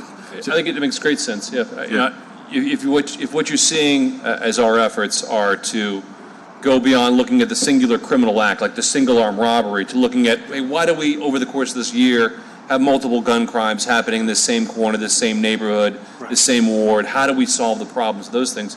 I think what you're doing as a natural evolution is backing out from that and saying, why is this area continually have underutilization of educational resources, underutilization of economic resources? How do we solve the long-term wealth gap that this neighborhood shows?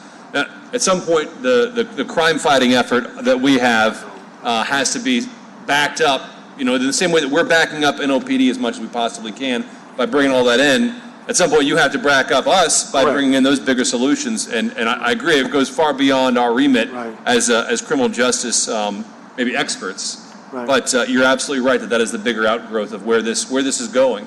The part that we're kind of excited and we're working on and developing right now is thinking about, it's something that frankly Dr. McKenna touched upon, was about interventions. We focus so much on interventions in the juvenile justice sphere, and we focus obviously in the criminal justice sphere, although by the time they show up in my screening division, it tends to be a little bit late in the game. But when you talk about where the most impact can be had, where the cohort of young men, young boys in our city are being underserved by every resource imaginable, how do we get those resources to them? How do we target them to give them a leg up, to give them a chance to get out of that pattern and to build a better life for themselves in a safer community? And that is what we're working on as we speak. So we've got exciting set of ideas.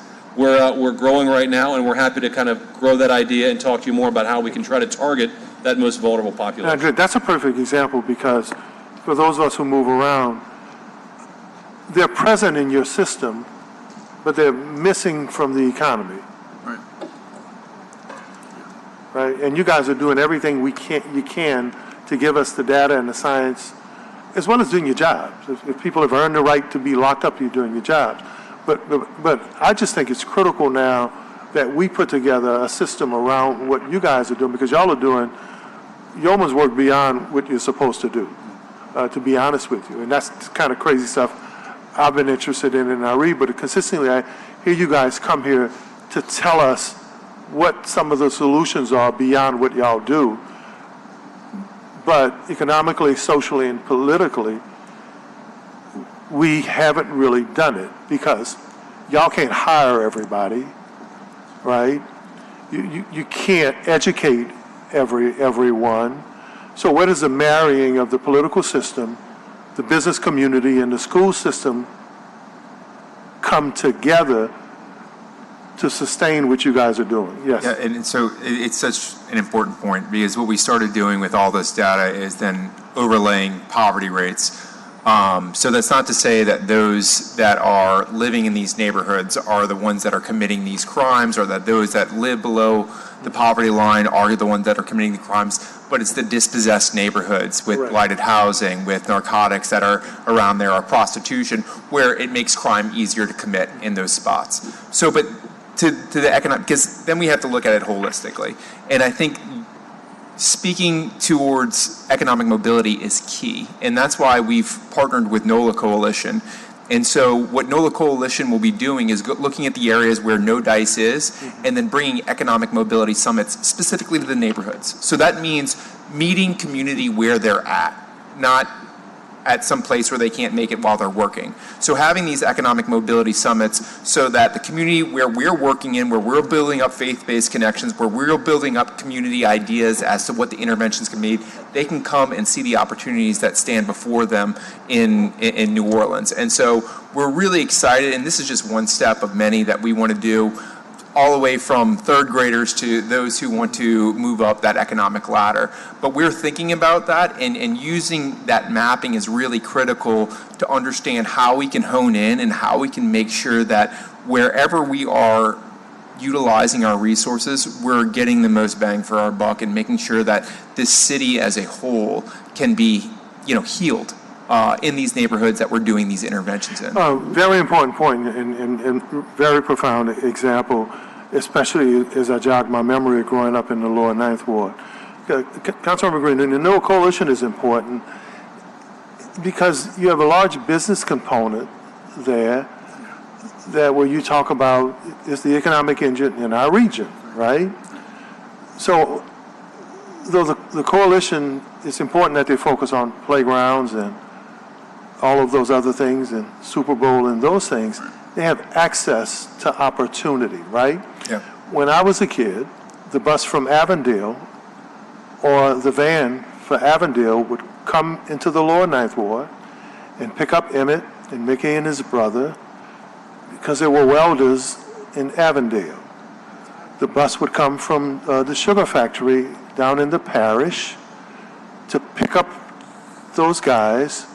The bus would come from the plants up the river to pick up that demographic to go to work where the work was. So it's been like that. It was like that as a kid, where we watched them go to work. So what's stopping the NOLA Coalition, other Titans in Business and Industry, to identify those communities? You guys have worked to say, this is the demographic, this is social science in this community, this is the population. How about we use these multi-billion-dollar opportunities where someone can be an apprentice welder? Well, I know guys who used to clean up the plant who then graduated to being welders, security specialists at the plant. So I just think it's another way of looking at it. So maybe the opportunity is bringing people from those communities out to where the opportunity is. Thank you all. Thank you. Appreciate As you, Chairman always, Thomas. guys, appreciate it. Thank you, Councilman. Thank you. Jessica, thank you. Motion to adjourn. I can't even I second my own motion. We want to thank everyone who participated today. Great meeting. Excuse the commentary, guys, but you all always invoke that. We always appreciate it. All right. See you all later. Thank you.